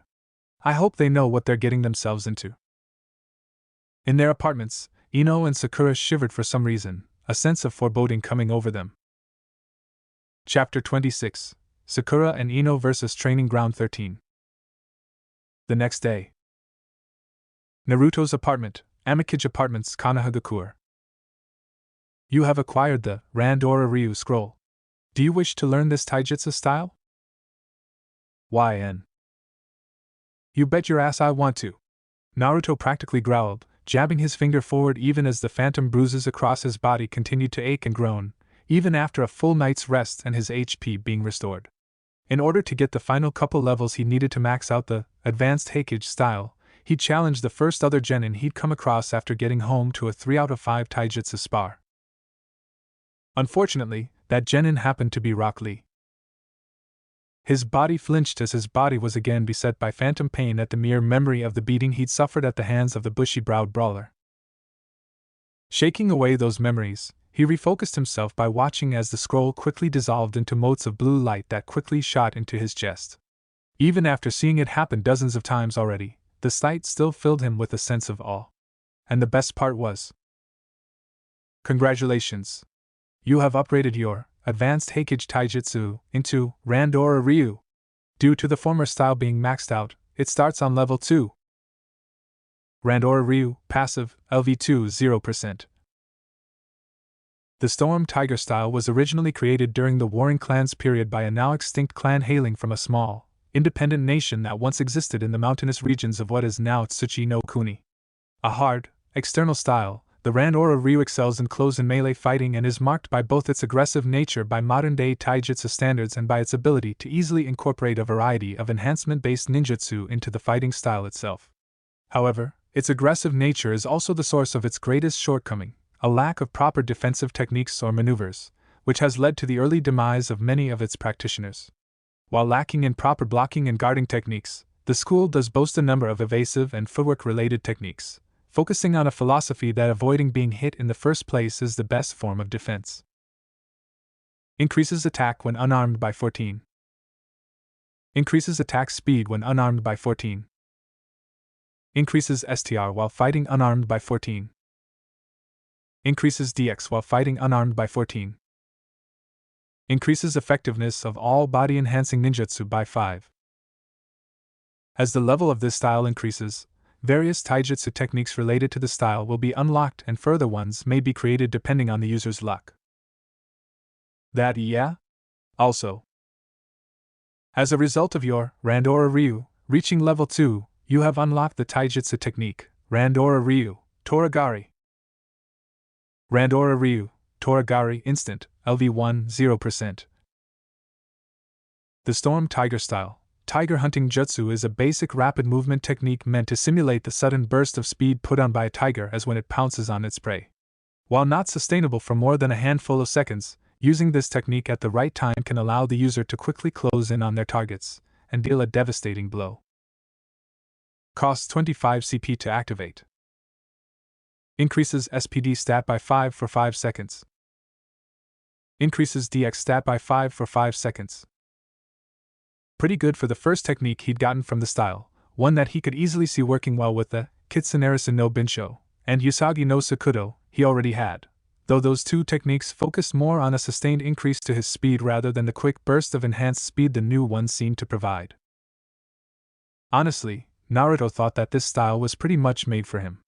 He didn't mind the lack of defensive techniques in the least, having always been rather firm in the belief that a good offense was the best kind of defense. He doubted it'd be as powerful as Gai-sensei and Lee's Goken style, but it was definitely a massive step up from the Heikage style he'd been using, even when it was maxed out. Leaning back, the Jinchuriki frowned in thought. He was ready for another trip into Training Ground 13, but the problem was Ino and Sakura. Asuma-sensei had, again, no so subtly been pushing him to invite his teammates to join him on a training trip into the training grounds to blood themselves against the chakra mutations that inhabited the place. But how can I do that when they're still working to get a good grasp of the ninjutsu that Kakashi-sensei made them learn? He mentally argued with the idea. Like Hyuga Hinata, Sakura was a primary Suiton affinity, so she'd gotten a copy of the Suiton, Teppadama technique to learn. Ino was a primary Katon affinity, so she was learning Katon, Kakyu. Unfortunately, Ino had been dragging her feet somewhat when it came to actually practicing with their new technique. She was used to the idea that she'd be the rear line of her team, as would be typical with the traditional Ino Shikacho formation, and had thus never seen the need to train with any other techniques than her family's special ninjutsu. Forcing her to adapt to the idea that that wasn't how their team was going to work was going to take time. Still, even while being stubborn, the Yamanaka heiress had shown a talent for ninjutsu, quickly managing to pick up a basic mastery of the Kakyu to the point where she could use it without risking hurting herself, producing a fireball of decent size and power. The issue was that she seemed to think that was good enough for a technique she didn't see herself using as anything more than a last resort. Sakura, on the other hand, was eager to practice with her new technique. As one would expect of someone who'd earned the title of Brainiac, in addition to practicing the jutsu itself during their training, she was also studying a scroll on basic Suiton jutsu she'd gotten from the Academy Library, which they still had free access to unlike the official Shinobi Library. Since the Teppadama was a fairly basic jutsu, it hadn't taken her long to get a very good handle on the technique, and she could now manipulate and scale the jutsu's power very effectively. Sadly, Sakura's issue was mainly a physical one. Even with her nigh-perfect chakra control, she still had the smallest chakra pool of all the graduating genin, which limited her to only being able to use the technique a few times before she ran out of chakra and had to recover. Simply put, neither of them were ready. At their current level, Naruto would end up being forced to play bodyguard for both girls while they were in TG-13, which would mean they'd learn Jackal from the experience. Why the hell was Asuma-sensei so determined to do this so soon? Why is he trying to use this to give Ino a kick in the ass? Naruto thought, blinking in realization. Seriously? Does he honestly expect me to save her ass just so she'll double down on her training? No way. Jumping to his feet, Naruto stomped toward the door, fully intent on visiting a certain tenant to vent his spleen. Later. Sarutobi Asuma's apartment, Amikage Apartments. Have to say, kid, I honestly wasn't expecting you to piece it all together so soon. Asuma offered cheerfully, in spite of the glowering genin seated opposite of him. Naruto snorted like an angry bull. I can be a bit thick-headed at times, but that doesn't make me stupid. Don't underestimate me, sensei. He shot back. You've been pushing me to take two people who barely have a grasp on a single offensive jutsu apiece into a training ground overrun with chakra mutations. It's obvious that something's not adding up. Alright, I get your point. The bearded man agreed with a wince, seeing that his student was honestly insulted, and a bit hurt, by his little trick. But you've seen yourself how Ino's been digging her heels in on this. She needs a good, sharp taste of reality to get her head in order. Yeah, I get that. Hell, I even agree with you on it, but putting it all on me to save her ass during this whole setup is crossing the line. The blonde boy returned with a frown. I'll always be willing to watch her back in the field or when things get tough, but I draw the line at using me as some sort of teaching aid to make Ino understand the way the world works. Databao. Asuma let out a breath before nodding. Okay kid, I'll agree that that was a bit of a low blow on my part, but hear me out on my reasoning first, alright Naruto? Settling back, Naruto nodded and let the man talk. You probably don't know this, but the Sarutobi clan have a long history with the Yamanaka, Nara, and Akimichi clans, an alliance that predates the founding of the villages and even the warring clans. Period. The bearded Jonin started. Even before the Genin Chunin Jonin system came into being, it had always been a Sarutobi who was responsible for the training and fostering of the next heads of the Ino Shikacho clans. My old man was even the one who taught Ino, Shikamaru, and Choji's fathers back when they were just genin, though they never reached the level of fame that his first team, the Sannin, did. Never knew any of that. I don't think it was covered in the academy. The last Uzumaki offered with a tilt of his head. No reason it would be, it's a clan tradition, not a law or anything like that. Asuma replied with a shrug. If you're not a part of any of the clans involved, it's not something that you'd simply just drop into a casual conversation. The fact that our clans are old allies might be listed somewhere in your textbooks when they talk about the founding of Konoha, but that's about it. Anyway, the point is that Ino has grown up knowing that, eventually, she's going to be under my command full-time until she at least reaches Chunin, not a temporary formation like our current squad is. So? Naruto prompted. So, Ino, Shikamaru, and Choji are going to be the 16th generation to have gone through this process. Asuma stated seriously. Normally, the Ino Shikacho trio rely on 4 traditional formations they've practiced and perfected over the generations, each relying on the unique hidden jutsu that each of their clans practice. What I'm trying to do is change things up a bit in order to add some new versatility into the formation. Like having Ino capable of taking the offense before using her clan's techniques? Naruto offered slowly, starting to see where this was going. Exactly. Normally, it is either the Akimichi or the Nara members who take the offensive step in the formation, while the Yamanaka tend to, as Ino has put it, take the rear guard position in order to guide and support them. That tends to leave the Yamanaka as the most overlooked part of the trio, despite the fact that they play a vital part in the formation, Ino Shikacho. The older man continued with conviction. So, the first big step in getting a new formation working is to get Ino used to being an active member of the team's offense rather than acting in a support role like she's always expected to, at least in part. That's all well and good, but the point is that neither Ino or Sakura-chan are ready for this. Naruto protested. Let them get their techniques down pat and maybe even learn another, then I'll gladly take them in. Not beforehand. Asuma gave him a measured look for a moment, before grinning and nodding his head. Good, that's the kind of attitude a team leader should have. Naruto blinked in surprise at the response, before he frowned again. This was all some kind of test for me as well, wasn't it? A little bit. Jonin returned with a grin. You've got a bit of a reputation for being headstrong and more than a bit reckless. I wanted to be sure that recklessness wouldn't put anyone else at risk. The gamer grumbled at that, but couldn't really argue with that. Even he could admit that he was a bit too eager to charge ahead at times. So you're gonna wait? Naruto prodded. Yeah. Asuma agreed. Sakura's got a good enough handle on the Teppadama now, so I'll add the tree climbing exercise to her training routine to help build up her chakra reserves faster, and I'll get her another Suetun technique.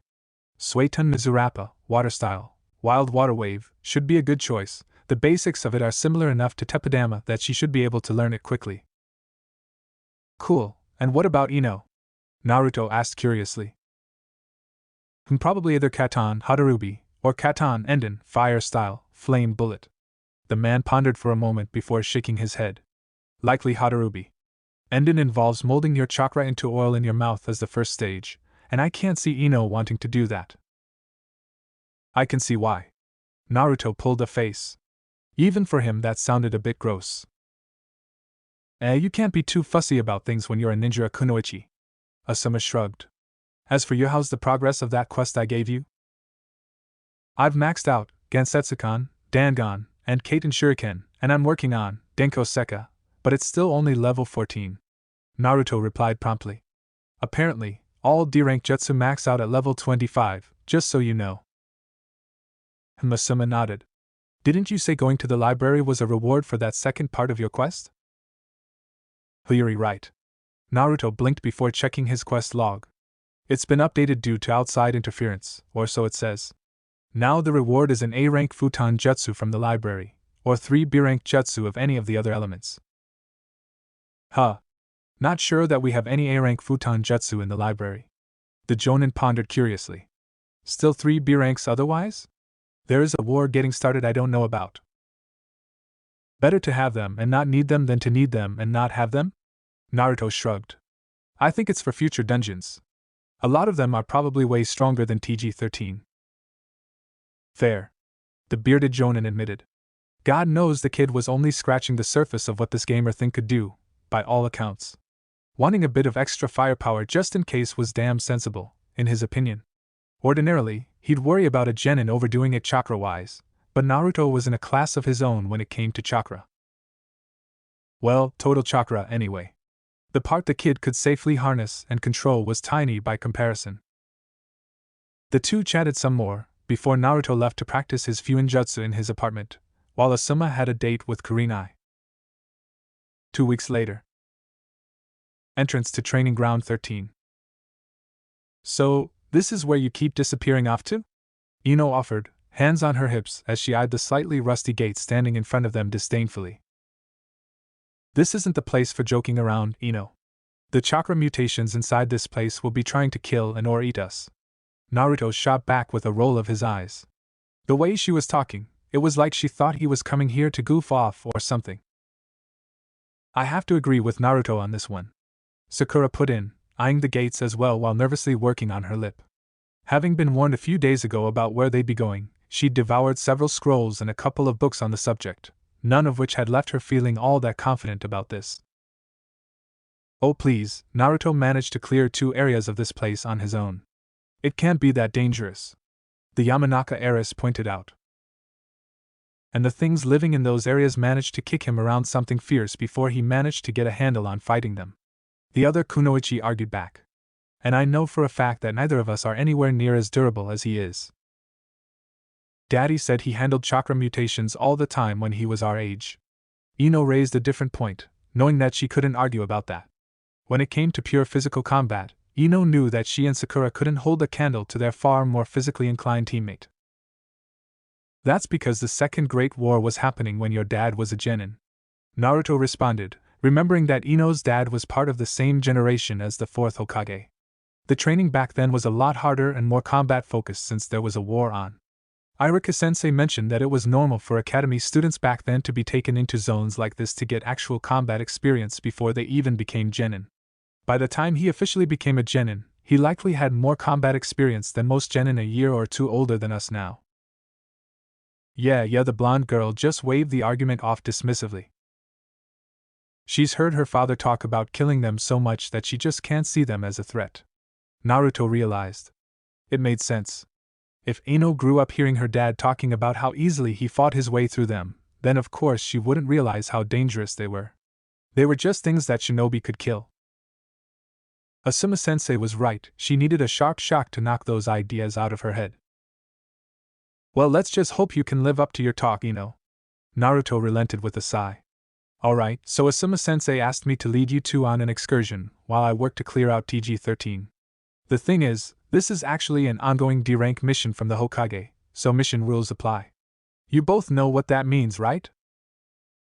Meaning they had to follow his orders. That's fine. You know this place a lot better than either of us. Sakura quickly relented. Unsurprising, she had always been one to follow the rules and guidelines.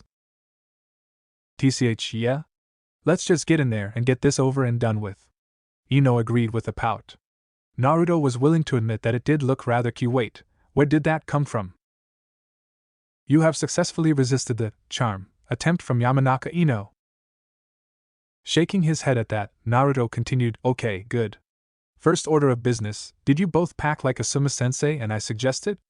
At least 10 kunai and as many shuriken as you can safely carry? When both nodded, he continued. Good, try and keep the kunai close range and focus on the shuriken for throwing. Unlike me and my tanto, either of you have a real close combat weapon outside of your kunai, and trust me, you don't want to try and take some of the monsters we'll likely meet with taijutsu unless you're an expert in it like Bushy Brows or Hinata. Second, a lot of these things are really stupidly strong, so staying mobile is your best bet if you want to avoid getting hurt. Third, not using your family's hiden on these things, Ino. It leaves you as a sitting duck, and I don't want to risk splitting mine or Sakura's attention to keep your body safe, and both of our clones are too fragile to trust with this. Ino looked sour, but couldn't argue. If I could use some of the more high-ranking techniques like the Shinranshin no Jutsu, mind-body disturbance jutsu, then that wouldn't be an issue. She complained instead. If wishes were horses, beggars would ride.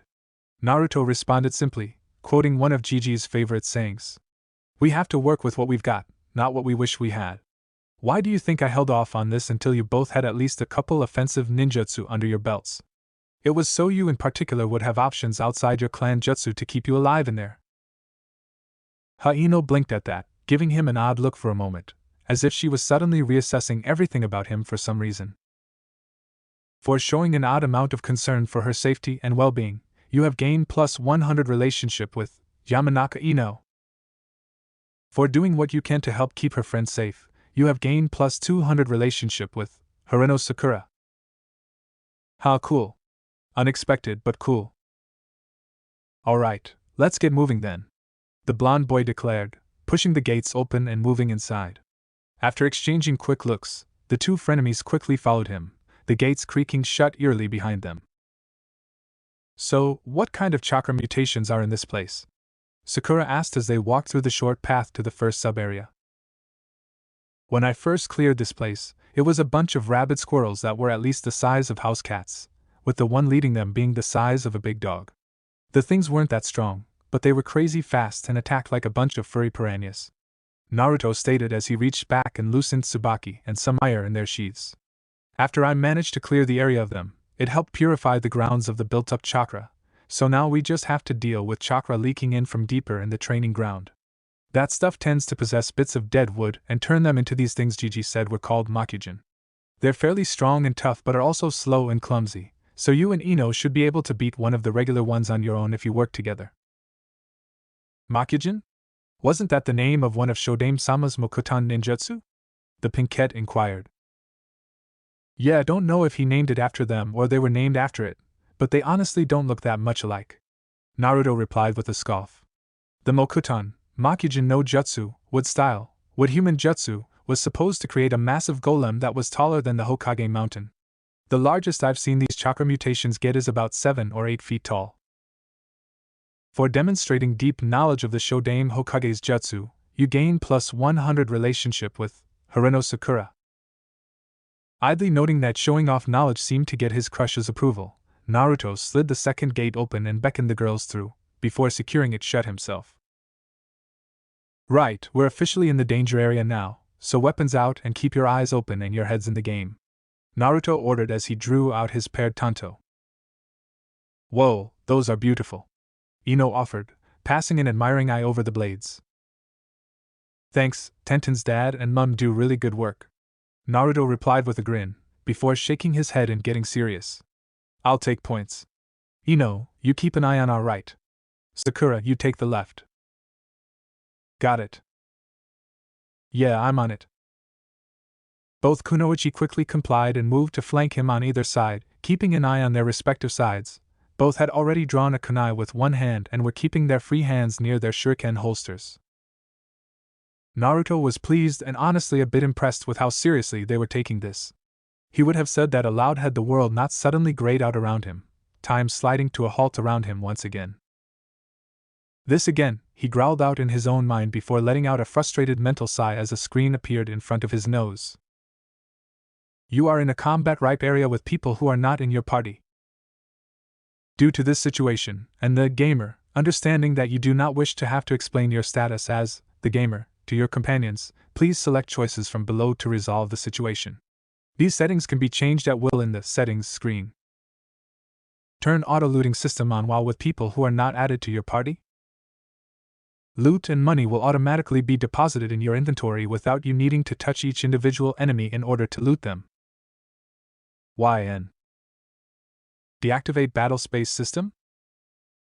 During random encounters and boss fights, you will not be warped to a space especially built for fighting and will instead fight in the area in which you encounter the enemies. YN. Had Naruto been able to move, he would have face-bombed. Where the heck was this stuff coming from?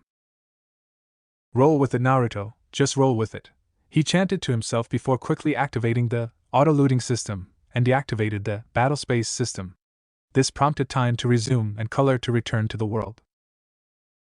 No sooner had it done so than Ino's free hand blurred, sending a handful of shurikens spinning right at a Makujin as it emerged from a tree. Contact! She shouted. Possessed Makujin LV-20. Possessed wood. Stronger than they were level-wise at least, but that wasn't a sure indication of how dangerous this thing was, just potential. Ino's throwing stars quickly embedded themselves into the wooden enemy's torso, seemingly without doing anything more than forcing it to pause for a second before it began to charge at them. Sakura, use your jutsu, Naruto ordered as he moved to put himself between his teammates and the charging monster without blocking their line of sight. The pink-haired Kunoichi quickly obeyed, her hands instantly coming together to form the tiger hand sign. Suetun, Teppadama! She exclaimed before drawing her head back and spitting out a half-dozen water bullets directly at the Makujin. Each bullet slammed into the mutation's torso with a sharp wooden crack, one even managing to tear a chunk out of the mobile dummy's torso. Once again, it didn't seem to do more than slow the monster momentarily and force it a step or two back before it resumed its charge. Ino, you're up! Naruto shouted. Katon, Kakyu! The heiress shouted before spitting out a single volleyball-sized fireball at the Makujin, which slammed into its head before detonating. The blast was enough to completely destroy the wooden construct's head, but it continued to rush forward utterly unconcerned. It was starting to get too close for comfort. Futon, Repusho! Naruto called, thrusting his own arm forward and unleashing a concentrated gale at the battered being, sending it flying backward to skid across the ground to come to a rest several meters away from them. The wooden golem lay there, twitching violently as it tried to right itself before it finally collapsed and started to glow. What's going on? Sakura asked curiously, staring at the glowing mutant as it seemed to bend, twist and dissolve before their eyes. We beat it hard enough that it can't contain the corrupted chakra that caused it to transform any longer. Naruto explained simply. Now it's reverting back to what it was before it was possessed. After several seconds, the wooden being had reverted to its original form, a large lump of wood that looked almost exactly like the kind they used for the Kawarimi no Jutsu. While Ino and Sakura just stared at the wooden stump in curious awe, Naruto took a moment to discreetly check his spoils. Wooden figurine, Senju Hashirama, battle armor, has been looted and added to your inventory. Jutsu scroll fragment, 1/3, has been looted and added to your inventory. 789 Ryo has been looted and added to your inventory. You have slain a possessed Makujin. You earn 500 EXP. Not a bad haul. He might end up giving the figurine to Gigi. He was sure the old man would appreciate a memento of his old teacher and mentor. So, what did you two think about the Makujin? He asked aloud, pulling both girls' attention away from the stump. It was honestly kind of freaky that taking off its head didn't stop it, Sakura answered with a shiver. Yeah, since the Makujin are just lumps of wood animated by chakra, they don't really follow most normal rules of biology. Naruto agreed. For animal-based mutations, aiming for the head and other vitals still works, but for stuff like these things, you should usually aim for the torso, particularly the center mass, since that's where most of the chakra accumulates. It was really slow though. Ino opined absently as she tried to pull one of her shuriken free from where it was lodged into the former Makujin's mass. After a moment of effort it came free, though the tip of one of the prongs had broken off. Ino absently discarded the broken weapon with an annoyed huff. Yeah, the basic ones are pretty slow and straightforward, he agreed dryly. The big ones, which I tend to call Elder Makujin, are slightly faster and way more durable. They also split in two when you beat them and form a pair of regular Makujin that you then have to take care of. Ugh, sounds like an utter pain. Ino sniffed in annoyance. Yeah, these bastards are annoying to fight, but trust me, you don't want to get hit by one. A solid hit from the smaller ones is enough to fell a good-sized tree, and the big ones can crater the earth if they miss. One wrong hit from any of these wooden bastards and you're done, Naruto pointed out. Also, if you see any Makujin that's an unusual color, fall back and let me handle it. Those things are on a whole other level of dangerous. Wouldn't that mean we should stick together? To better support each other? Sakura asked with a frown. Not with those things. The golden ones can somehow use bastardized knockoffs of some of Shodame-sama's Mokuton Jutsu, Jinchuriki answered with a shake of his head. Oh crap. Ino gulped out, quickly realizing what that could mean. For real? Sakura just looked shocked at the very idea. Yeah, I ran into one while I was here a couple of weeks ago. They are tricky bastards. Naruto agreed. Luckily, they seem to be really rare, so we hopefully won't run into one today. Several minutes, and one more fight against a possessed Makujin, later, and Naruto was wishing he'd not decided to tempt Benton to show her dark side today. Possessed Golden Elder Makujin LV-22. Greater Blessed Wood of the Forest. Didn't you say these things were rare? Ino yelped as the massive wooden figure started lumbering towards them. I did, and they are. Maybe the thing just has an attraction to kunoichi or something. Naruto shot back, trying to keep himself calm.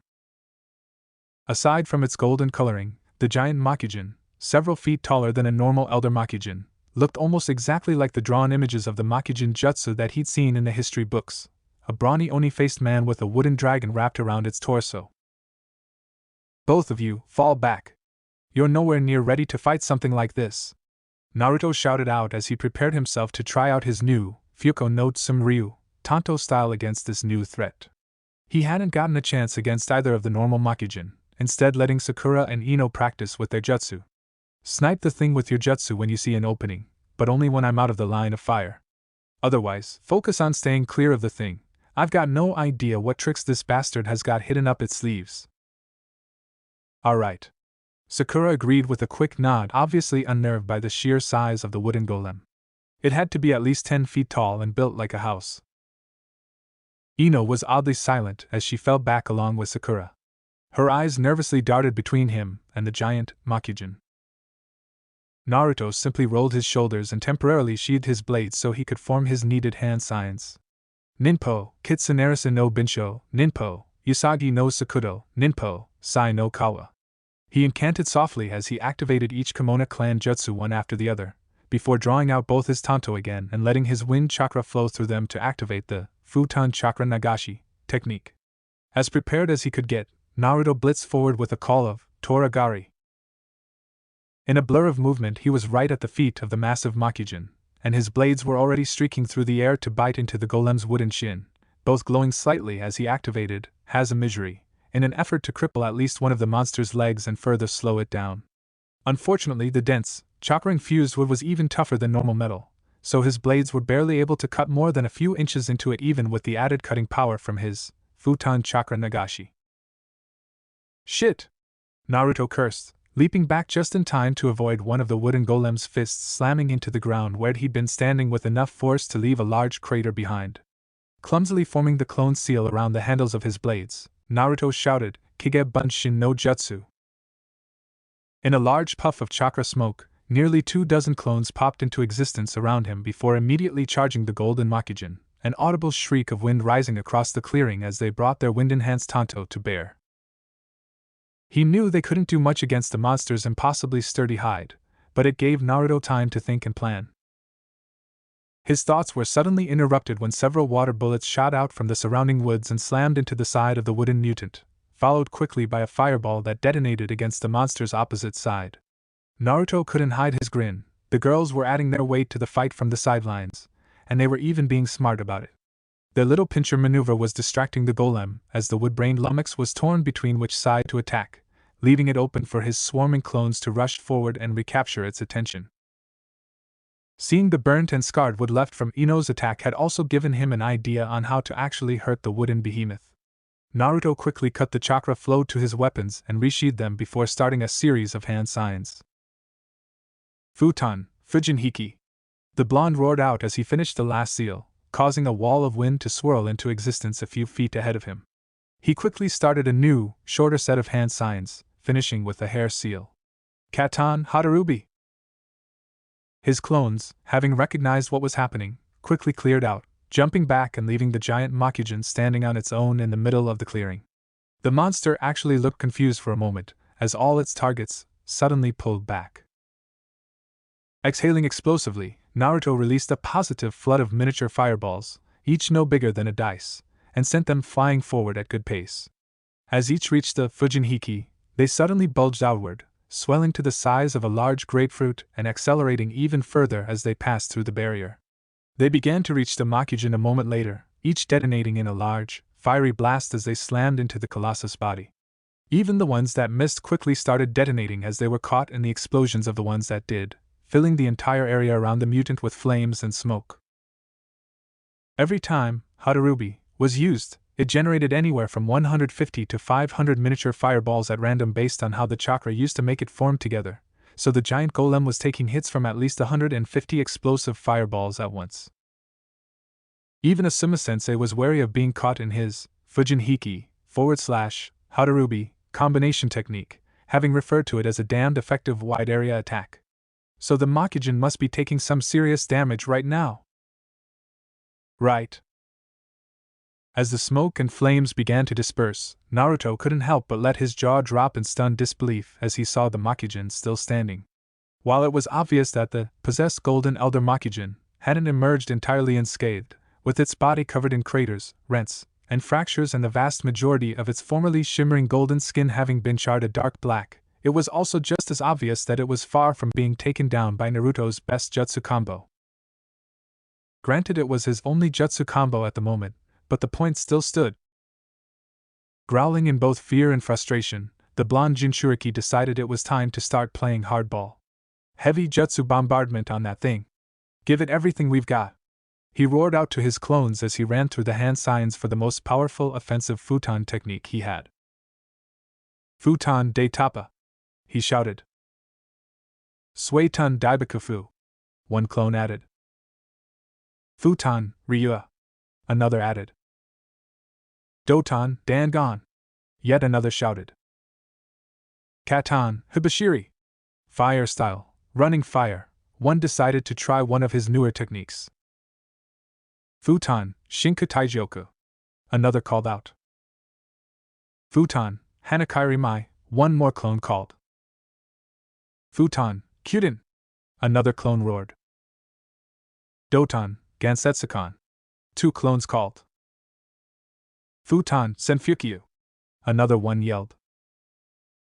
Raitun Denko Seka, three called in unison. One after another, Naruto's remaining clones fired off their own jutsu in rapid succession. One even used the Shinku Taijioku that he wasn't supposed to use in public yet, while three more used that damned Raitun jutsu that was so slow and arduous to level up.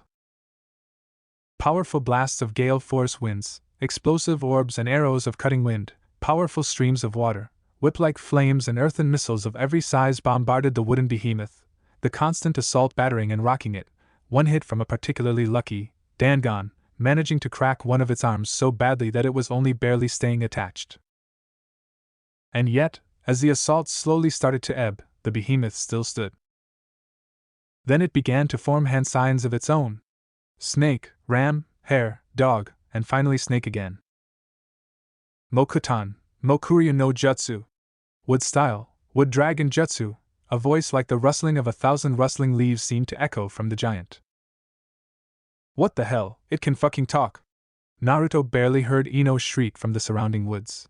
He was much more concerned as he watched the wooden dragon that was wrapped around the Makujin's torso detached itself from its body, sliding through the air for a moment before it started barreling straight toward him with a roar that sounded like creaking and groaning wood. Oh crap! Naruto shouted, activating Toragari to quickly dart out of the way, allowing the serpentine dragon to plow through the earth, digging a waist-deep trough through the ground and plowing through several trees before it rose back up into the air and twisted around, launching itself back at him again. Realizing that he wouldn't be able to dodge this thing for long, Naruto decided it was time to take the direct approach. Drawing some ire once more, he reactivated his Futon Chakra Nagashi, before channeling more and more chakra into the blade and activating Futon Chakra Nagashi, Danto, forming a massive blade of wind around his Tanto's blade. Raising his enhanced blade over his head, he waited until the dragon's head was just a few feet in front of him, and then brought it back down. The massive wind blade slammed down with the force of hurricane, knocking the dragon's head down into ground before it finally managed to split the wooden beast down the middle, the two halves carving thin craters to either side of Naruto as they continued to lurch forward for a moment. Naruto let out a deep breath of relief. Thank the Kami I got the timing on that right, otherwise I'd have been splattered. Guess Sakura and Ino weren't the only ones who benefited from a couple extra weeks of training. Twisting around, the blonde Jinchuriki refocused his attention on the Makijin itself, quickly noticing that a new wooden dragon was already starting to grow out of its chest. Golden possessed Elder Makijin cannot use Mokutan, Mokuryu no Jutsu, again until the dragon on its body regenerates. Time remaining, 159. Shit! No way in hell am I letting that thing fire off another of those. The Uzumaki declared, redoubling his grip on his tanto, the massive, shrieking blade of wind still engulfing its blade. After all of the training he put into it, the danto could now last for up to 2 swings before it destabilized. Bisecting the wood dragon had only counted as a single swing, thankfully, so he still had one more before he needed to reapply the jutsu. Time to cut you down to size, fucker! Naruto roared as he charged forwards toward the golden Makijin. Mokutan, Taso no Jutsu. Wood style, charging lance jutsu. The golem's rustling voice once more filled the clearing as it thrust its nearly destroyed arm outward. The mass of wood quickly erupted into numerous pointed branches. However, only a few branches managed to fire themselves off before the entire mass was destroyed by a barrage of water bullets and a single explosive fireball from the surrounding woods. Naruto easily wove through the few spears that had successfully managed to launch themselves, ducking under the last before he finished closing the distance with a chakra-empowered jump toward the oversized statue's head. Bringing his danto up over his head once more, Naruto let out a roar as he brought the massive futon-empowered blade downwards in a powerful vertical chop. With the power of Futon Chakra Nagashi, danto, far outstripping the normal Futon Chakra Nagashi, he was finally able to break through the Makijin's chakra-enhanced body. With a single swing he managed to cleave it from crown to groin before the blade finally dispersed, and he was forced to fall back. Naruto let out a whop that quickly turned into a groan as he noted the 2 halves of the Makijin's body start to twist and warp. Damn it all, there's even more of them this time. The blonde boy groaned out as the 2 halves each seemed to split in half themselves, reforming into a total of 4 normal, golden-possessed Makijin. Pile on them! Naruto shouted, as he and his clones charged forward again. Keeping the wooden golems tied up in close combat would not only keep them from pulling any more jutsu bullshit but would also keep them from going after Ino or Sakura. He didn't want to risk either girl going up against these tricky bastards while he was distracted dealing with the others. Torigari! The clones all shouted as one, dashing in to mob the still clumped-together Makijin. With over a dozen blondes leaping at them from all sides, each wielding chakra-enhanced blades, it didn't take long before all 4 golden-colored Makijin were lying in pieces on the ground. Sheesh, alright now that was a pain in the ass. The big fucker was bad enough, but having to deal with 4 of the smaller bastards right afterwards was just plain overkill. Naruto huffed out, slightly out of breath from the frenzied melee and the fight from before. Most of his clones had popped in their wild attempt to quickly remove the golden Makijin before they could try anything. The few remaining after the fight was done had quickly let themselves pop in exhaustion. Ignoring the multitude of pop-ups around him, Naruto instead turned to see Ino and Sakura emerging from the woods, both staring at him slack-jawed. He couldn't help but smirk a bit as he caught his breath. It wasn't every day he managed to leave the 2 brash kunoichi speechless. What the hell was that thing? Ino finally broke the silence, waving at the massive, bisected log that was all that remained of the larger Makijin. Beats the fuck out of me. Naruto denied, shaking his head. I've run into big ones and golden ones, but I didn't know that there were big and gold ones out here. Trust me, that thing was just as much of a surprise to me as it was for you too. We were completely useless against that thing, Sakura muttered, looking depressed. Naruto had carried the entire fight. She and Ino had barely managed to distract and annoy that thing. Without their male teammate they would have been helpless against it. Hey, none of that now, Naruto argued, stepping up and planting a firm hand on her shoulder. You both got a couple good shots in and helped keep it from focusing on my clones at the start. Plus, if it wasn't for the 2 of you intercepting that wooden lance technique, I'd probably be looking like a pincushion like now. You both saved my bacon back there, so thanks. The pinkette perked up a bit at that, giving him a small smile. Hey, I hate to break up the love fest, but what do we do now? There might be more of those things hanging around, Ino put in, glancing around them nervously. Looks like seeing just how dangerous things could get out here had shaken her self-confidence a bit. Good, mission accomplished then.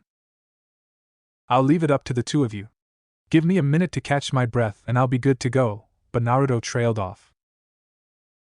We should head back, Ino stated after a moment, an irritated frown on her lips as she kicked the ground before letting out a defeated sigh. With the gear we've got right now, either Sakura or I will be of much use if we run into another of those things, and we've already burned through a lot of chakra just trying to help take one of them down.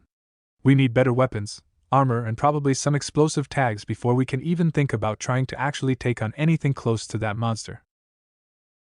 I'm with Ino. Sakura quickly agreed with her frenemy. If you weren't with us, that thing would have plowed through me and Ino. We'd have had to make a run for it to even have a chance of surviving. If we run into another one, or worse, more than one at once, as we are now, we'd both be in trouble. Alright then, about face it is. Naruto agreed, thankful that he'd learned some tact from his time with the Suma. Both girls were doing exactly what he wanted them to. No need to rub it in and risk setting off either of their tempers. As they started making their way back toward the exit, with Ino and Sakura keeping a weather out for more Makijin, Naruto took a quick moment to start going through his notifications. First, there was the immediate notification about what he received from the battle. You have defeated X1, Golden Elder Possessed Makijin. You gain 3000 EXP. You have defeated X4, Golden Possessed Makijin. You gain 10,000 EXP. Wooden figurine, Sarutobi Hiruzen, Battle Regalia, has been looted and added to your inventory. Jutsu Scroll Fragment, 3/3, has been looted and added to your inventory. Mokuton Kekkei Genhai Journal, Volume 2, has been looted and added to your inventory. 30,000 Ryo has been looted and added to your inventory. Mentally, Naruto fist pumped as he saw that second-to-last entry. He honestly hadn't expected to just stumble across another one of the Mokuton journals until he got into the deeper zones, but he wouldn't look a gift horse in the mouth. Gigi would certainly be pleased to hear about this. Next came the level-ups from the fight itself. Kage Bunshin no Jutsu has leveled up. LV11 LV12. Futon, Daitapa no Jutsu, has leveled up. LV4 LV5. Suetun, Daibakufu no Jutsu, has leveled up. LV3 LV4. Futon, Ryua no Jutsu, has leveled up. LV7 LV8. Katan, Hibashiri no Jutsu, has leveled up. LV4 LV5. Futon, Shinku Taijioka no Jutsu, has leveled up. LV1 LV2. Futon, Hanakairi Mai no Jutsu, has leveled up. LV3 LV4. Futon, Kyuden no Jutsu, has leveled up. LV4 LV5. Futon, Senfukyo no Jutsu, has leveled up. LV20 LV21. Ratio, Denko Seka no Jutsu, has leveled up. LV14 LV15. Randora Ryu, Toragari, has leveled up. LV3 LV4. Randora Ryu, has leveled up. LV3 LV4. Fuko no Tsumryu, has leveled up. LV2 LV3. As a result of leveling up Fuko no Tsumryu, the jutsu, Fuko no Tsumryu, Moko no Gyoshi, has been learned.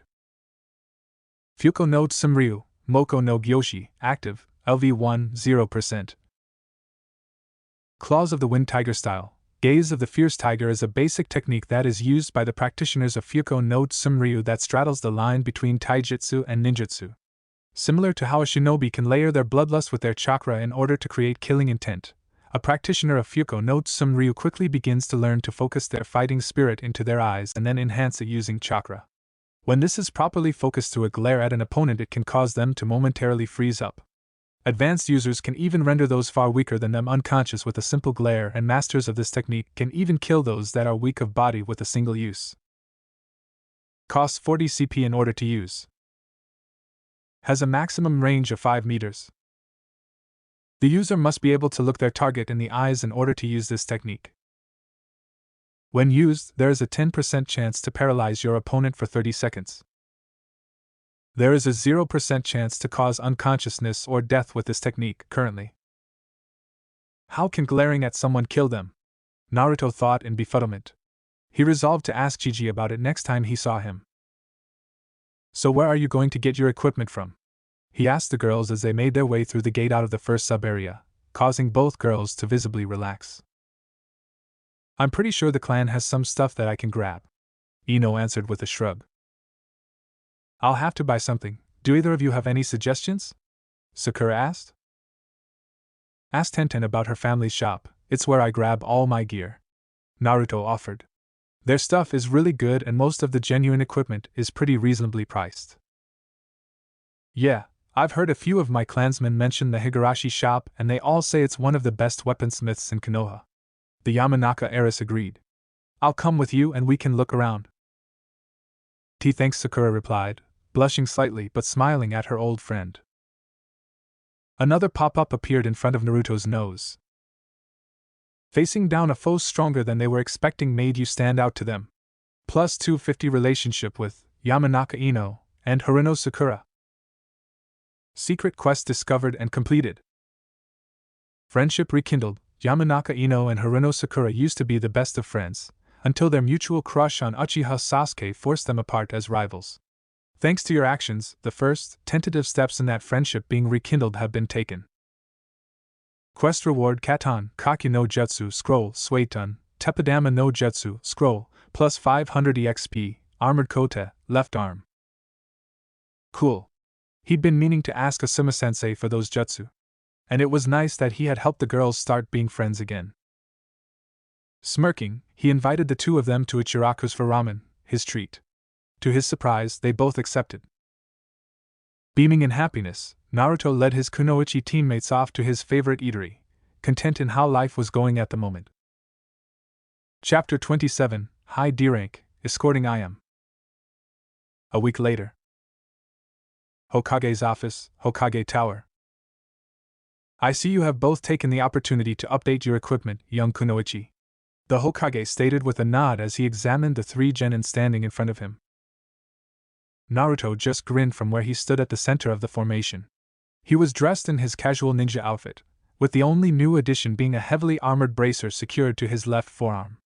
According to the young Jinchuriki, it had been a reward earned for aiding in the start of reconciliation between his two teammates. Sakura blushed slightly as shuffled under the elder Kage's gaze. Her red battle dress had been swapped out with a similarly colored top and skirt, with the thin slip of her belly left uncovered, showing it was now protected by an armored mesh shirt that went up under her top and was reinforced to better protect her chest. She also now had a matching set of greaves and bracers protecting her shins and forearms, as well as a set of metal-backed combat gloves over her hands. Her hair had also been tied back into a ponytail similar to Ino's. Though she'd kept her original black spats, the edges were just visible under the edge of her skirt. Ino mere huffed lightly, crossing her arm under her budding bust. Her outfit had remained mostly the same, save for the addition of a set of light greaves and bracers and the mesh armor that was now occasionally peeking out from beneath her clothes and bandages. It gladdens me to see the next generation taking their first steps into the world so seriously. The Hokage continued with a firmer, approving nod.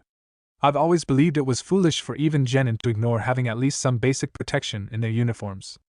Even if it is not expected for you to enter combat on every mission, a shinobi should always make at least some preparation should the worst occur.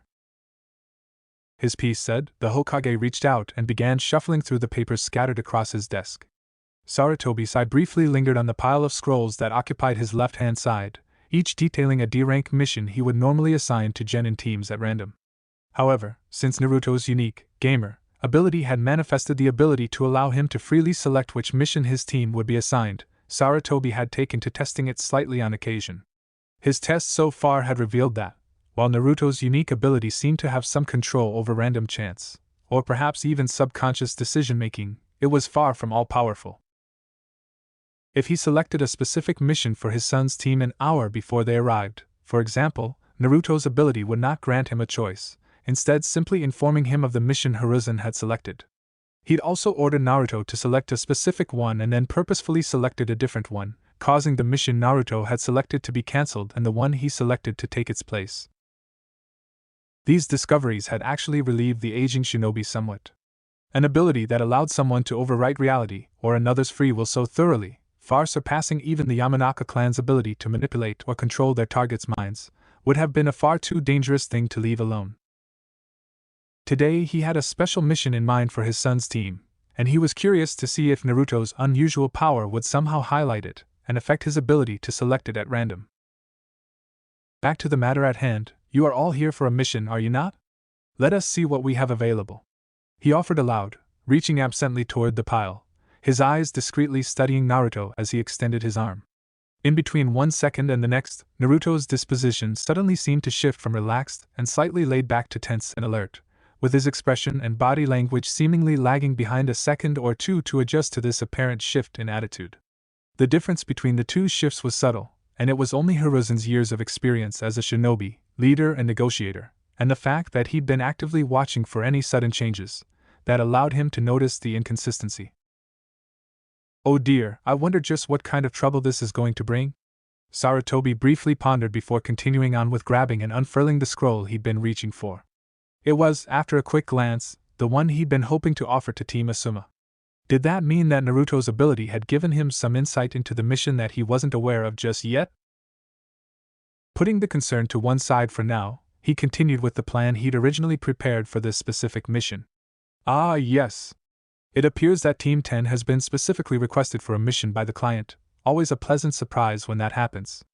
Ichiraku IM is going to be heading out to pick a large order of ingredients from one of the nearby villages and is requesting an escort there and back. Wait a minute, are we actually leaving Konoha for this? Ino asked, blinking in surprise. I thought that D ranks could only take place in Konoha. Anything outside the village is C rank or up. Ah, that's a common misconception, Ino. Yumino Irika, his assistant for the time being, offered kindly. The younger man was an excellent aide and organizer, and Hiruzen would honestly be saddened to lose him when the academy restarted and he was assigned a new class. Were it not for both his passion and capability when it came to teaching the seedlings that would grow into the next generation, the Sandaime would have been long tempted to poach the younger man from the academy for his personal staff. Konohagakure's territory actually extends a good 20 miles beyond the walls of the village. There are several training grounds and facilities placed in the area that, for security or safety reasons, are not housed in the village proper, as well as several clan-owned properties, the Nara clan's deer reserve being one prime example. In addition to that, there are also over a dozen small villages that act as way stations for merchant caravans, couriers and other civilian needs making their way to and from Konoha, as well as serving as farming and animal husbandry centers to supply the village with food. Given the security of the area being directly under Konoha's aegis, it is considered safe enough that any mission, as long as it remains within that territory, can still be considered a D rank, albeit a high D rank at least. The trio of genin took a moment to process the impromptu lecture before it was surprisingly Sakura who broke the silence. Well, it can't be any worse than having to chase after that damned cat again. The pink-haired Kunoichi offered with a shudder. Sarutobi hid a small smile behind his laced hands. Yes, Madame Shijimi's cat, Tora, had been an unholy terror since shortly after she was gifted to her as a kitten by the, then still thriving, Uchiha clan. Forcing the genin to chase and retrieve the feline menace had become something of a rite of passage among Konoha's shinobi in recent years. Naruto had already reported that Tora was apparently level 40, so it was very likely that the beast wasn't even taking its pursuers seriously, instead simply treating the entire affair as some form of game for its own amusement. You can be assured, Tora is truly one of a kind, he offered, letting out a light chuckle as he noticed young Ino's twitching eye. That's right, she was the one who'd gotten most severely scratched when they last pursued Tora, including a rather large X across the center of her face. Unless a mission takes you to the capital, you'll be unlikely to encounter her outside of one of Madame Shijimi's visits. Unfortunately for the genin of Konoha, Madame Shijimi was rather fond of their village and regularly spent at least 1 or 2 weekends out of every month visiting the Leaf Village. Demonic little! The Yamanaka heiress hissed out through grit teeth. Ahem, back to the matter at hand. The Hokage interrupted, preventing another rant against Tora the genin hazing cat by one of her disgruntled victims. Your mission is set to start at 8 o'clock sharp tomorrow morning. You are to meet your client at the main gates. As this will be your team's first mission outside the village proper, your Jonin-sensei will be going over exactly what your mission kits will require.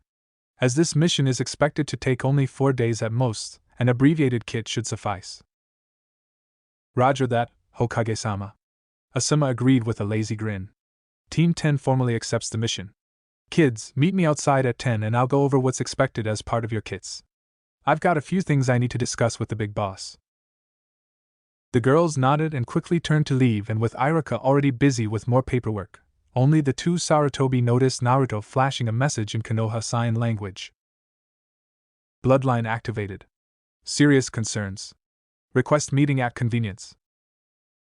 That certainly didn't bode well. The Hokage sent a quick understood sign back before Naruto left with his team. He just hoped that it wouldn't be too serious. Later. Living room, Uzumaki Naruto's apartment, Amikage Apartments. Naruto was not in a good mood as he glared at the window floating in front of him, as if Mizuki returned to mock him. Quest alert! For the love of ramen, Ichiraku Ayam has hired your genin team to escort her to the village of Arakusa, a small relay station and farming community located on the very edge of Konoha's outer patrol perimeter, in order to pick up a delivery of ingredients from Na no Kuni. Arakusa, while small, is an important rest point for many caravans heading into and out of Konoha, making it a tempting target for the likes of bandits and Nuknin. Quest Objective 1: Escort Ichiraku Ayam to the Shakuba post station in the village of Arakusa. Quest Objective 2: Guard Ichiraku Ayam while she collects the ingredient delivery. Quest Objective 3: Escort Ichiraku Ayam back to Kanahagakure, taking care to protect the produce as well. Quest Failure: Death of Ichiraku Ayam, death of yourself. Quest Reward 1: plus 1000 EXP, plus 500 reputation with Ichiraku Ayam. Quest Reward 2: plus 500 EXP, plus 1000 Ryo. Quest Reward 3: plus 10,000 EXP, plus 10,000 Ryo, honored, reputation with Ichiraku Tuchi, error, reputation already maxed, honored, reputation with Ichiraku Ayam, error, reputation already maxed? This quest has been accepted. There were so many things about this particular mission that were setting off Naruto's internal alarms that he honestly didn't know where to start. The fact that both he and his surrogate sister could be killed if the mission failed was a big one, or maybe it was the fact that the third objective's rewards were so disproportionately large compared to the prior two that was setting him off so badly. Seriously, 10 times the experience, 20 times the Ryo and 3 mystery items was just screaming that something major was going to happen on the way back to the village. Another, far more subtle, warning had been the mention of bandits and Nuknin in the initial quest blurb. The gamer was many things, but so far it hadn't proven itself to be capable of all that much subtlety at even the best of times. If the thing was specifically mentioning those in a quest description, then he was willing to bet his ramen that they were going to show up in some way or form. Conclusion: something very rotten was going on here. He'd already decided that he was going to be heading out tomorrow with a full combat loadout. He'd be wearing the storm suit and carrying some ire, Tsubaki and Kogetsu Kushiki in addition to his usual shuriken and kunai complement. He'd also have to make sure that his teammates were at least armed with something better than their normal kunai and shuriken, since neither had settled on their own weapons just yet. He'd loaned Sakura his collapsible spear. It was by far the easiest weapon he had to work with, and she'd have plenty of time to at least get the basics down while they were journeying to Arakusa. Ino would be getting his chakra blade. She was the more physically capable of the pair and likely had at least some basic blade training from her clan, so she should be able to handle the enlarged, kunai-like blade fairly easily. He'd already sent out a Kage Bunshin to get holsters for them both, thigh-mounted ones. They'd be the easiest to get a hold of and use. Fortunately, the Higurashi store had plenty of those in stock and even had a made-to-order section if they didn't have anything in stock that fit the two, admittedly oddly shaped, blades. When Gigi showed up, with Asuma Sensei quickly following at his heels, he immediately invited the both of them into a party and showed them the quest information, pointing out everything that was setting off red flags in his eyes, as well as what he was already planning on doing to help mitigate the risks to himself and his teammates.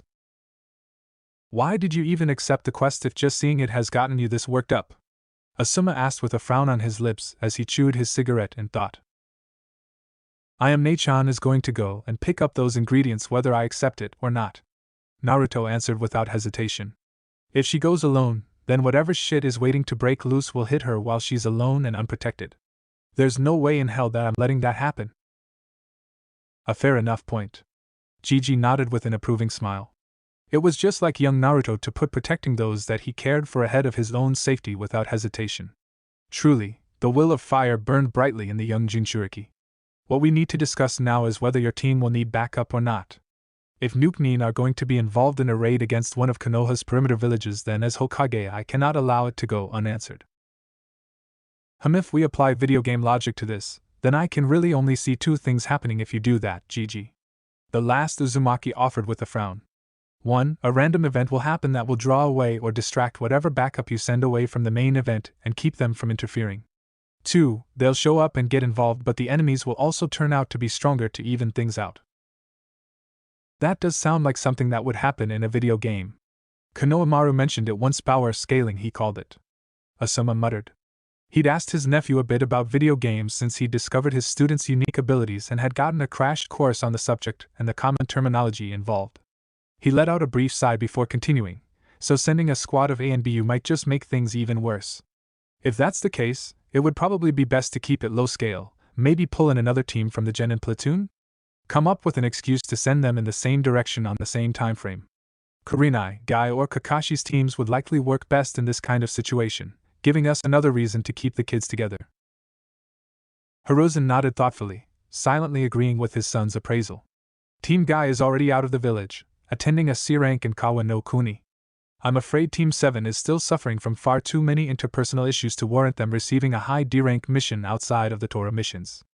However, Team 8 has been showing excellent growth lately, and Kurenai-kun has stated that she believes that they are ready for a higher ranking mission. They might well be our best choice for this. The Hyuga heiress, Nara heir, and Akimichi heir all under the command of Konoha's Genjutsu mistress, Asuma stated with a grin. Mix them in with Konoha's #1 unpredictable ninja, the Yamanaka heiress, and this year's top Kunoichi under the Smoking Guardian, and I'd say we have quite the potent little group. Indeed. If need be, Ino can work with Shikamaru and Choji in order to make use of formation, Ino Shikucho, the Hokage agreed. It should also help minimize the risk of this power scaling phenomenon occurring, particularly considering that Kurenai-kun was only promoted to join less than half a year ago. Plus, she's a Genjutsu specialist, Asuma added. When he noticed Naruto giving him a curious look at the odd statement, he elaborated. Genjutsu specialists don't tend to power types, kid. They specialize in technique, skill, subterfuge, and cunning, not raw power. And power seems to be the big indicator for your abilities' level determinations. Decision made, the two adults left, allowing Naruto to return to his own preparations. Opening up his inventory, Naruto pulled out the random piece of equipment he'd earned for turning in the second of the Shodame's Mokuton journals, a trick gauntlet. Designed to be used as a part of shinobi armor, it functioned exactly the same as a lightly armored Moor but could be loaded with up to 4 gadget add-ons, of which it had come pre-equipped with one, a rappel/grapnel line launcher. He'd already sent out a score of his Kage Bunshin to search throughout Konoha for any additional add-ons for his newest piece of gear. He wasn't going to hold his breath, but if he got lucky and they found something that looked like it would work, they had orders to purchase it and bring it back immediately. The other special reward, the one he'd received from the Hokage, had been a particular treasure trove, a treatise on Futon and Doton ninjutsu written by the old man himself. Absorbing it had raised both his natural primary wind affinity and his secondary earth affinity by 2 levels each. And thanks to his duplication system, he still had an actual copy of it in his inventory to use as he saw fit. The jutsu scroll that he'd been able to assemble from the scroll fragments he'd collected while going through TG-13 with Sakura and Ino had been a disappointment. It was a Genjutsu scroll, Genjutsu, Kyoken no Akari, illusion technique, rage of the mad dog to be specific. According to what he'd been able to glean from actually physically reading through the scroll, it was one of the few Genjutsu that the Kimona clan used, usually as a technique of last resort, or to create a distraction.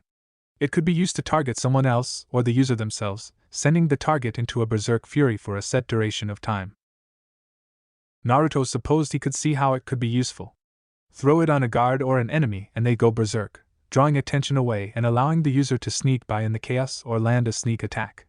Use it on yourself and you have a brief boost of berserker strength and speed in a dire situation, albeit at the cost of throwing yourself into a frenzy. Definitely not what you'd normally expect from a ninja, but he supposed that element of surprise was part of how well it could work. Again though, Naruto still couldn't use it even if he wanted to. Requirement: average chakra control, was a fucking wall that was keeping him from learning any form of genjutsu for the time being. In the end, he decided to hand it over to Gigi so that someone in the village might get some use of it. The old man had thanked him and then handed him a cash reward for donating a jutsu to the Konohagakure ninja forces. He certainly wasn't going to turn down an extra 10,000 ryo. That's all I can do for now. I need to unwind some shuriken jutsu practice before my nightly fuin jutsu practice will do the trick, the blonde boy decided as he got up and stretched slightly.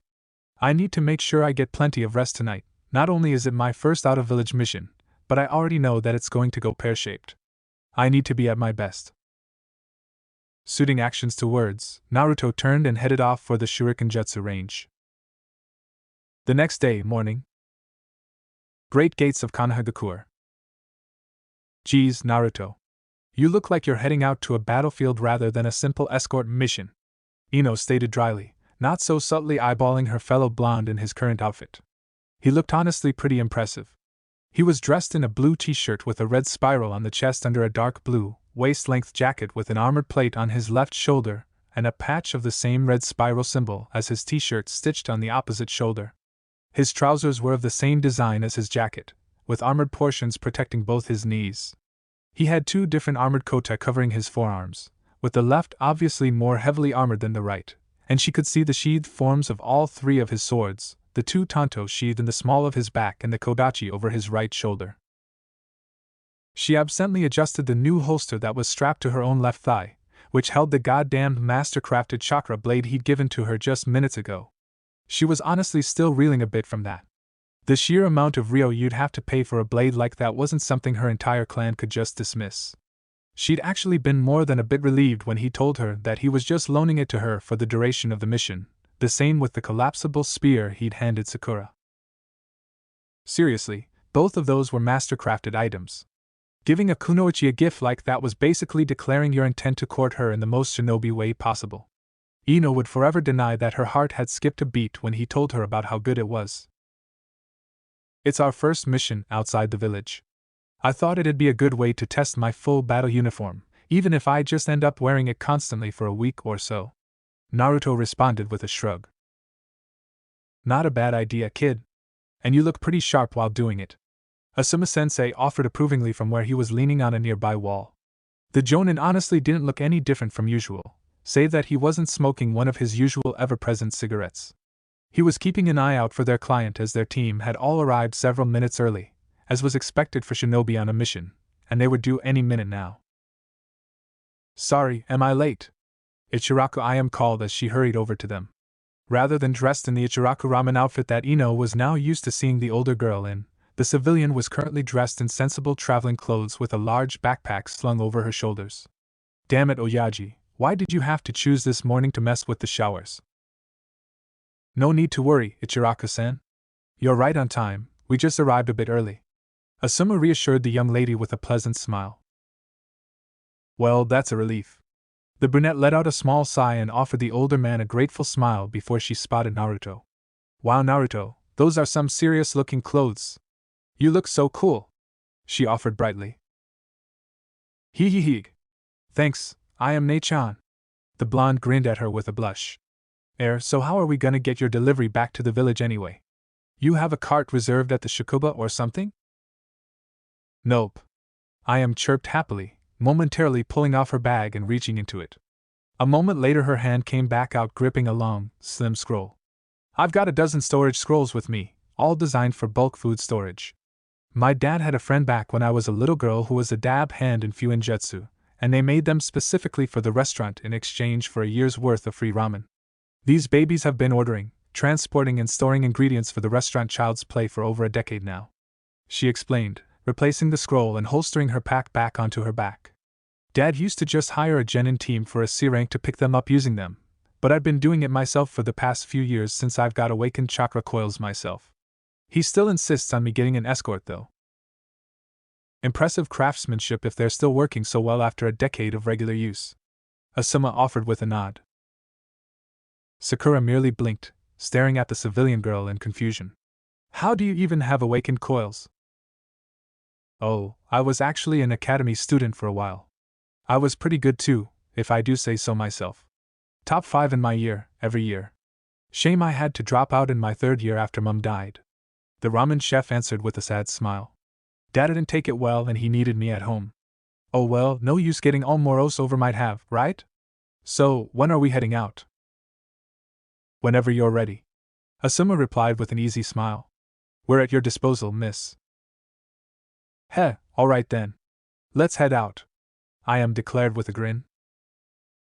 As their group was in the middle of signing out with the gate guards, Team 8 joined the small queue of groups leaving the village. Hinata managed a shy wave of her own, while blushing up a storm, when Naruto suddenly noticed her and began to wave enthusiastically. Yo, Kurenai. Asuma greeted his not-so-secret crush. Don't tell me your team earned themselves a C rank already? Unfortunately not, just a high D rank, much like your own team I assume. The red-eyed beauty replied with a casual shake of her head. The Hokage requested that we deliver a message to the leader of the Boundary Patrol Corps currently stationed in Arakusa village. Thankfully, the message isn't urgent, so we'll be using it as a training mission to get my kids used to traveling outside the village. That's actually where we're heading. Ino offered with a blink. Wonder why he didn't just ask us to deliver it if the message isn't that urgent. Technically, he couldn't since we've already been hired out by a civilian. Her sensei pointed out simply. That kind of double-dipping is frowned on by clients. Besides, Oyaji isn't the type to put all his eggs in one basket like that. It's an old habit he picked up living through all 3 great ninja wars. He was probably hoping we'd meet up and work together on our own. You interested? He asked, looking at his fellow. Of course. It's a good experience for them, both for escort missions and for working with other teams. Kurenai agreed. Ugh, great. I'm going to be stuck dealing with the troublesome blonde duo again. Shikamaru grumbled unhappily. What was that? Ino roared in anger at her childhood friend. Shikamaru, I have been telling you that acting like that is exactly why your mother and Ino react the way they do. Kurenai crossed her arms and frowned at her laziest genin. You need to learn that not everyone shares your opinion or needs to hear it. If you learn to control that tongue of yours, you'd likely find yourself dealing far less scoldings. That'll be a black mark on you before we've even officially started the mission. Ino, learn to keep that temper of yours in check. Shouting like that in public is unprofessional. Asuma added his own reprimand. Hi, Asuma-sensei. Ino frowned but nodded. Hi, Kurenai-sensei. Shikamaru groaned out. Once both teams were signed out along with Ayam, they quickly set out along the road. A few hours later. With Naruto. The blonde Uzumaki relaxed as they walked along the road, or so it would seem to any unaware observer. In fact, he was actually fairly alert, keeping an eye out on the road and its environs. He wasn't taking any chances with his surrogate elder sister's safety. He mentally reviewed the various armor pieces he was wearing, not including his t-shirt. Storm armor, light version. Very rare. A suit of modern light shinobi battle armor. Created in Erasure no Kuni, it is made from the skin of a Reiju, a powerful cat chakra mutation that requires a team of Chunin to hunt and slay it. Treated with a unique version of the leather curing process, the protective aspects of the skin, already phenomenally strong for basic animal hide, is enhanced severalfold. Crafted from the skin of a beast that constantly crackled with lightning, this armor offers its wearer extra protection against chakra-created forms of electrical energy, absorbing and dissipating a certain amount of energy before it can reach them.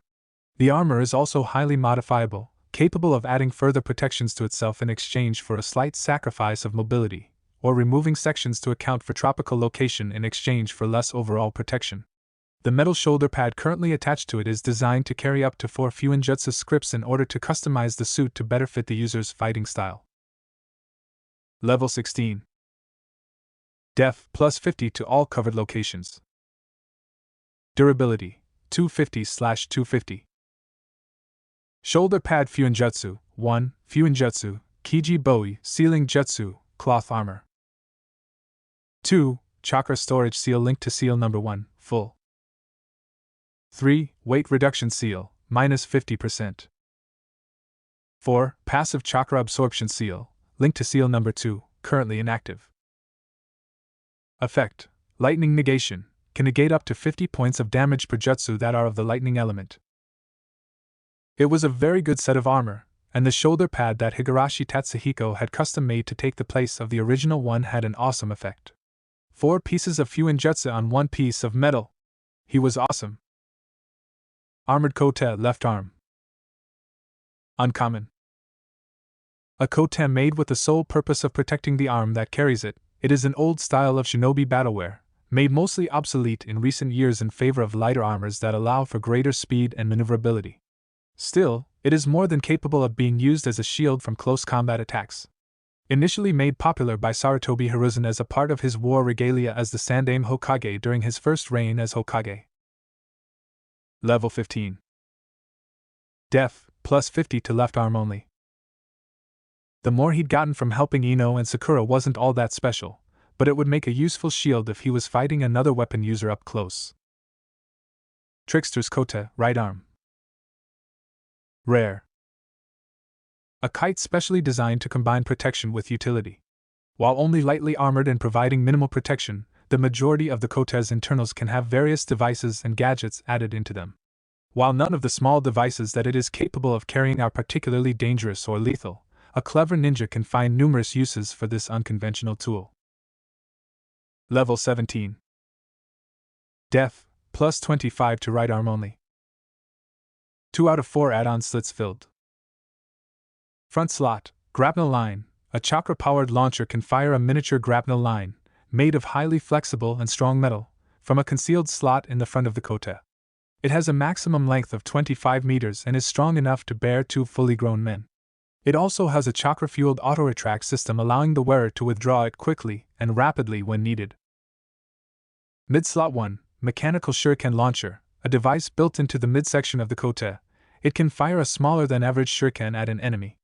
A distraction more than anything else, but these little shuriken are real and can leave a nasty cut when they hit.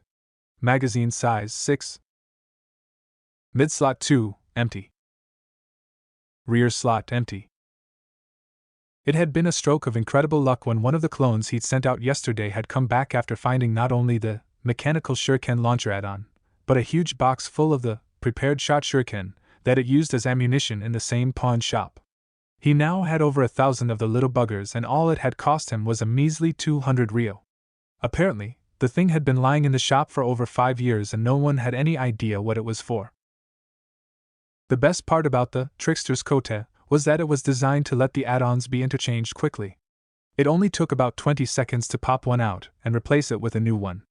Granted, some of the add-ons were restricted to specific slots within the kote. The shuriken launcher could only be placed in one of the mid-slots, for example, but it was still incredibly useful. Absentially, Naruto opened his status window. Name, Uzumaki Naruto. Class, the Gamer Plus. Level, 18. Next level, 99.49%. Title, Genin, plus 15% EXP to LV25 plus.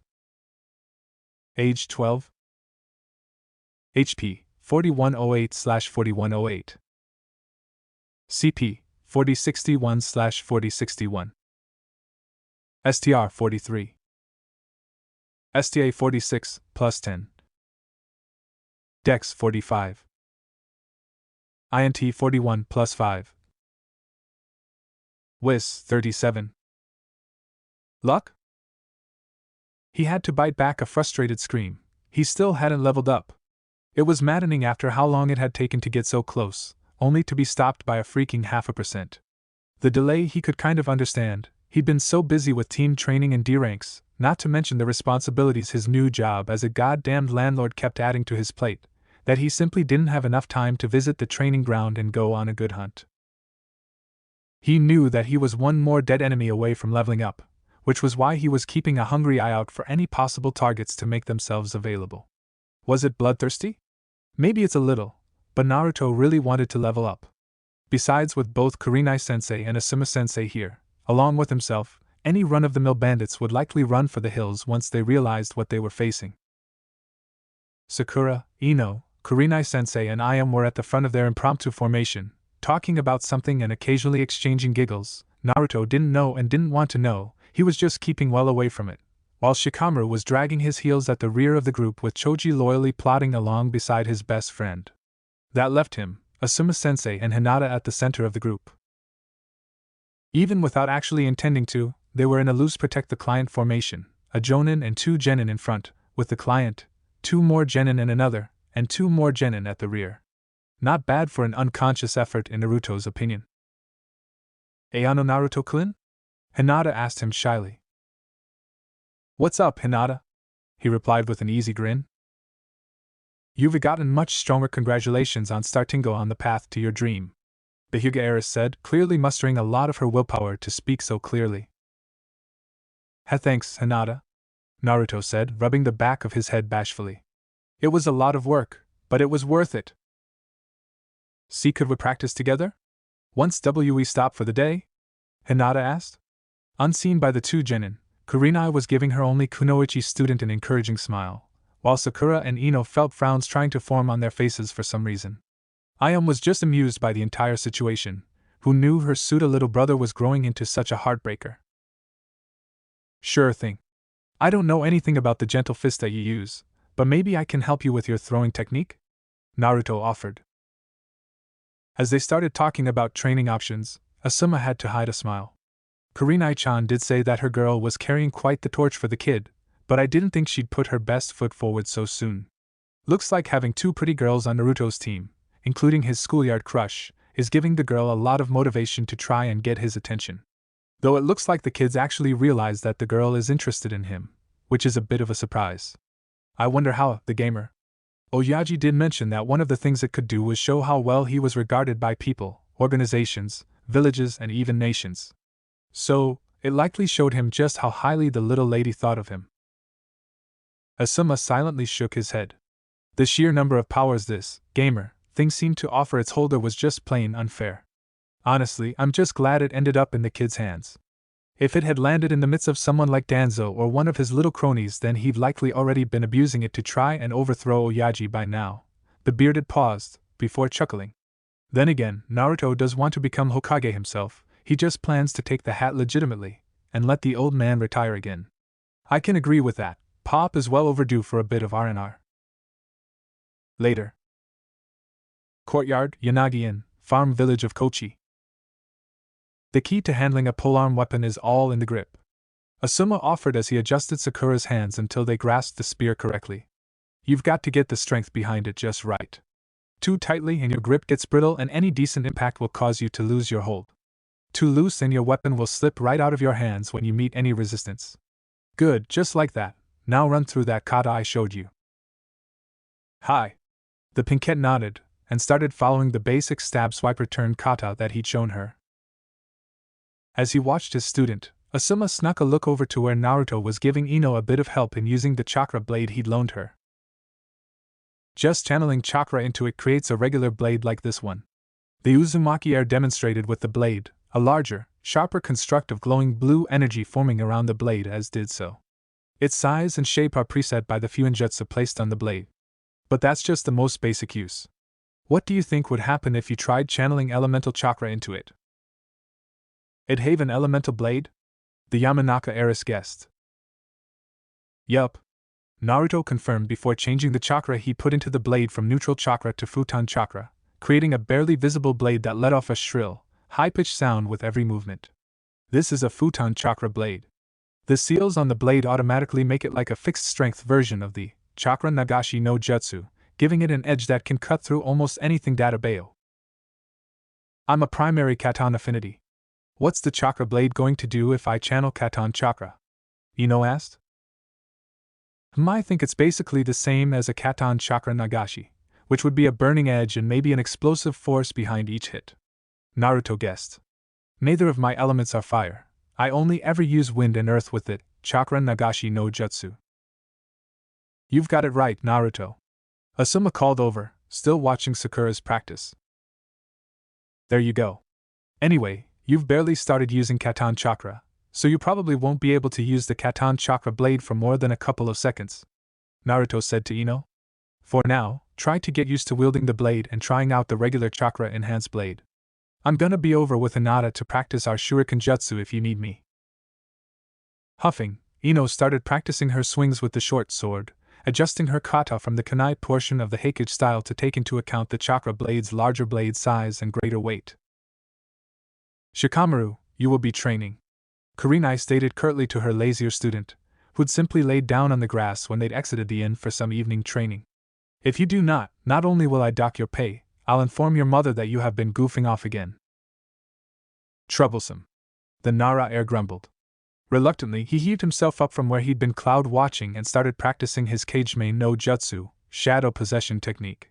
Choji was doing a basic taijutsu workout, after which he would be practicing the Byuban Baika no Jutsu, partial multi-size technique, a fairly chakra-intensive jutsu that Choji wasn't yet able to use in combat due to its large chakra cost.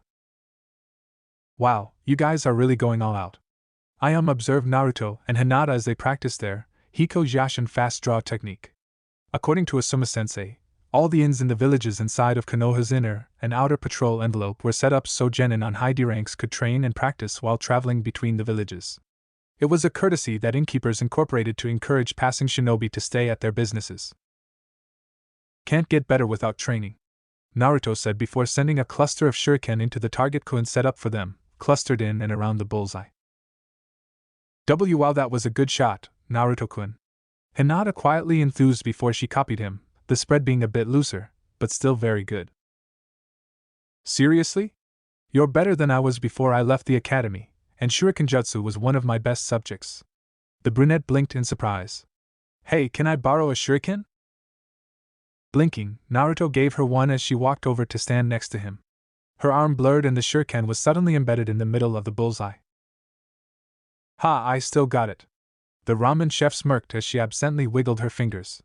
I practice every so often just so I don't lose my touch. A girl needs to know how to defend herself after all. But the restaurant has been so busy lately I haven't had much time, so I was worried that I'd lost my edge. Dang. You're awesome, I am Ne-chan. Naruto blinked in shock. Hee. And don't you forget it, mister. I smirked, crossing her arms under her breasts proudly. Later on, as Naruto took up the first watch of the night outside of Iam's room, Sakura, Ino and Hinata were sharing with her, he grimly thought of the trouble which might come tomorrow. The schedule was to arrive at Arakusa village by about midday, check the goods to see if everything was above board, then spend the rest of the day sealing the supplies into the storage scrolls, before starting the journey back to Konoha the day after. Were this a shinobi-only mission, they could have been there and back in just over a day, but as Iam was only a civilian, even with active chakra coils, something he hadn't known about her before now and he never felt the need to observe, on her, they had to move at her pace. Whoever these bandits are, they'd better leave Iam Ne-chan alone, he thought with a determined scowl. I won't let anything happen to her on my watch. Chapter 28, Karahagakure Strikes. The next day. On the road Kanahagakure Patrol Area. Iam-san, when you were training at the academy, did you have anything in particular you wanted to specialize in when you became a kunoichi? Sakura asked curiously as she walked by their client. Naruto, who had resumed the same position with Asuma as yesterday, perked up a bit at the question, more than a bit curious about the side of his surrogate sister he'd never known about before. Well, I was still pretty young back then, but I'd always liked the idea of becoming a rear-line support kunoichi. The ramen waitress replied with a thoughtful expression. You know, shuriken jutsu, iryujutsu, trap making, that kind of thing. I was never the best in most of our combat classes outside shuriken jutsu. I didn't have the natural control or imagination you need to get really good with genjutsu outside of the basics, and I was never really aggressive or physically minded enough to excel at taijutsu either. I was pretty good at ninjutsu, but never had enough chakra to think about becoming any kind of ninjutsu expert. What about weapons outside of shuriken? Naruto asked curiously. Never really tried them. Even back then, they didn't start training us with anything beyond practicing shuriken or training kunai until after I left, and advanced weaponry never really caught my attention. Iam responded with a shake of her head. If they had, I might have gone with something like you use, Naruto-kun. A tanto or a kodachi or something like that might have fit me well enough, but like I said, it never really caught my interest. Though my Chunin-sensei did say that an Akimichi Rairi-nin, cooking ninja, had taken an interest in me thanks to my experience in my dad's shop. Wait, really? Ino jerked around sharply in shock, suddenly breaking her conversation with Kurinai-sensei. Wow, that's actually kinda impressive. The Akimichi are really protective of their Rairi-nin arts, and don't take a lot of apprentices outside their own clan. Even my clan and the Nara rarely get offered a chance to learn any of them, and our clans have been allied with the Akimichi for over a century. Someone must have thought you had a real talent for it. I am blinked in surprise. I never knew that. Ryurinin are pretty rare. The Akimichi are the only clan in Konoha that produces any number of them, and only a small portion of the clan practices those arts. Asuma offered. But they're also one of the best support corps you can have for long-term missions. A good one can turn even the worst field rations into something tasty and nutritious enough to keep morale high and everyone fighting fit, and the best ones can even produce food that can bolster a ninja fighting power or healing after they eat some. It's honestly a shame you didn't get a chance to follow through on that training, Ichirako-san. The village could always use another good supporter. Didn't really have a choice. Like I said, Ka-san had just died and Oyaji really needed me. The brunette offered with a shrug and a rueful smile. Too late to pout about it now anyway. The best time to learn ninja-related stuff is when you're a kid and your chakra network and coils are still malleable and developing. Even if I re-enlisted it, and that apprenticeship was still open, it'd take me ages just to reach genin level. That's the sad truth of it, but Hokage-sama has been playing with the idea of creating something akin to a civilian auxiliary program. It will mostly be aimed at those who had attended the academy but dropped out for some reason, offering it as a way to help keep their old skills sharp in case of an emergency, and maybe even learn one or two new ones. He informed her with a bit of a grin. Just thought it might be something you'd be interested in looking into. I am shrugged again, though she did look a bit intrigued. Oyaji has been meaning to hire in some more staff at the stall so we can have a bit more time for ourselves. If he does, and this auxiliary thing pans out, it certainly sounds like something that might be interesting. The two genin teams and their client had set out early that morning from the inn where they'd spent the previous night, and were currently making fairly good progress. With any luck, they should arrive at the Shakuba where Ayam's ingredients were being delivered by early this afternoon. So far, the mission had been a cakewalk, with the only bit of excitement being a sudden attack from a chakra mutation. The mutation, which had resembled a large bull that snorted actual smoke and had horns made of burning coals, had simply charged out of the surrounding woods, bellowing like it had gone completely mad and charged directly toward their group. Asuma and Kurenai had stood back and let their students handle it, since the bull didn't seem too dangerous. Ino and Sakura had both quickly moved, each grabbing one of Ayam's arms and leaping backwards to get their client out of danger, while Naruto had burst forward, unleashing a small horde of rock clones that had swarmed the beast and practically buried it under an avalanche of boulders and stone spears. Hinata and Choji had quickly recovered their wits and moved to assist, while Shikamaru stayed back to help the girls defend their client. Their help, however, wasn't needed. The bull hadn't lasted past the first barrage.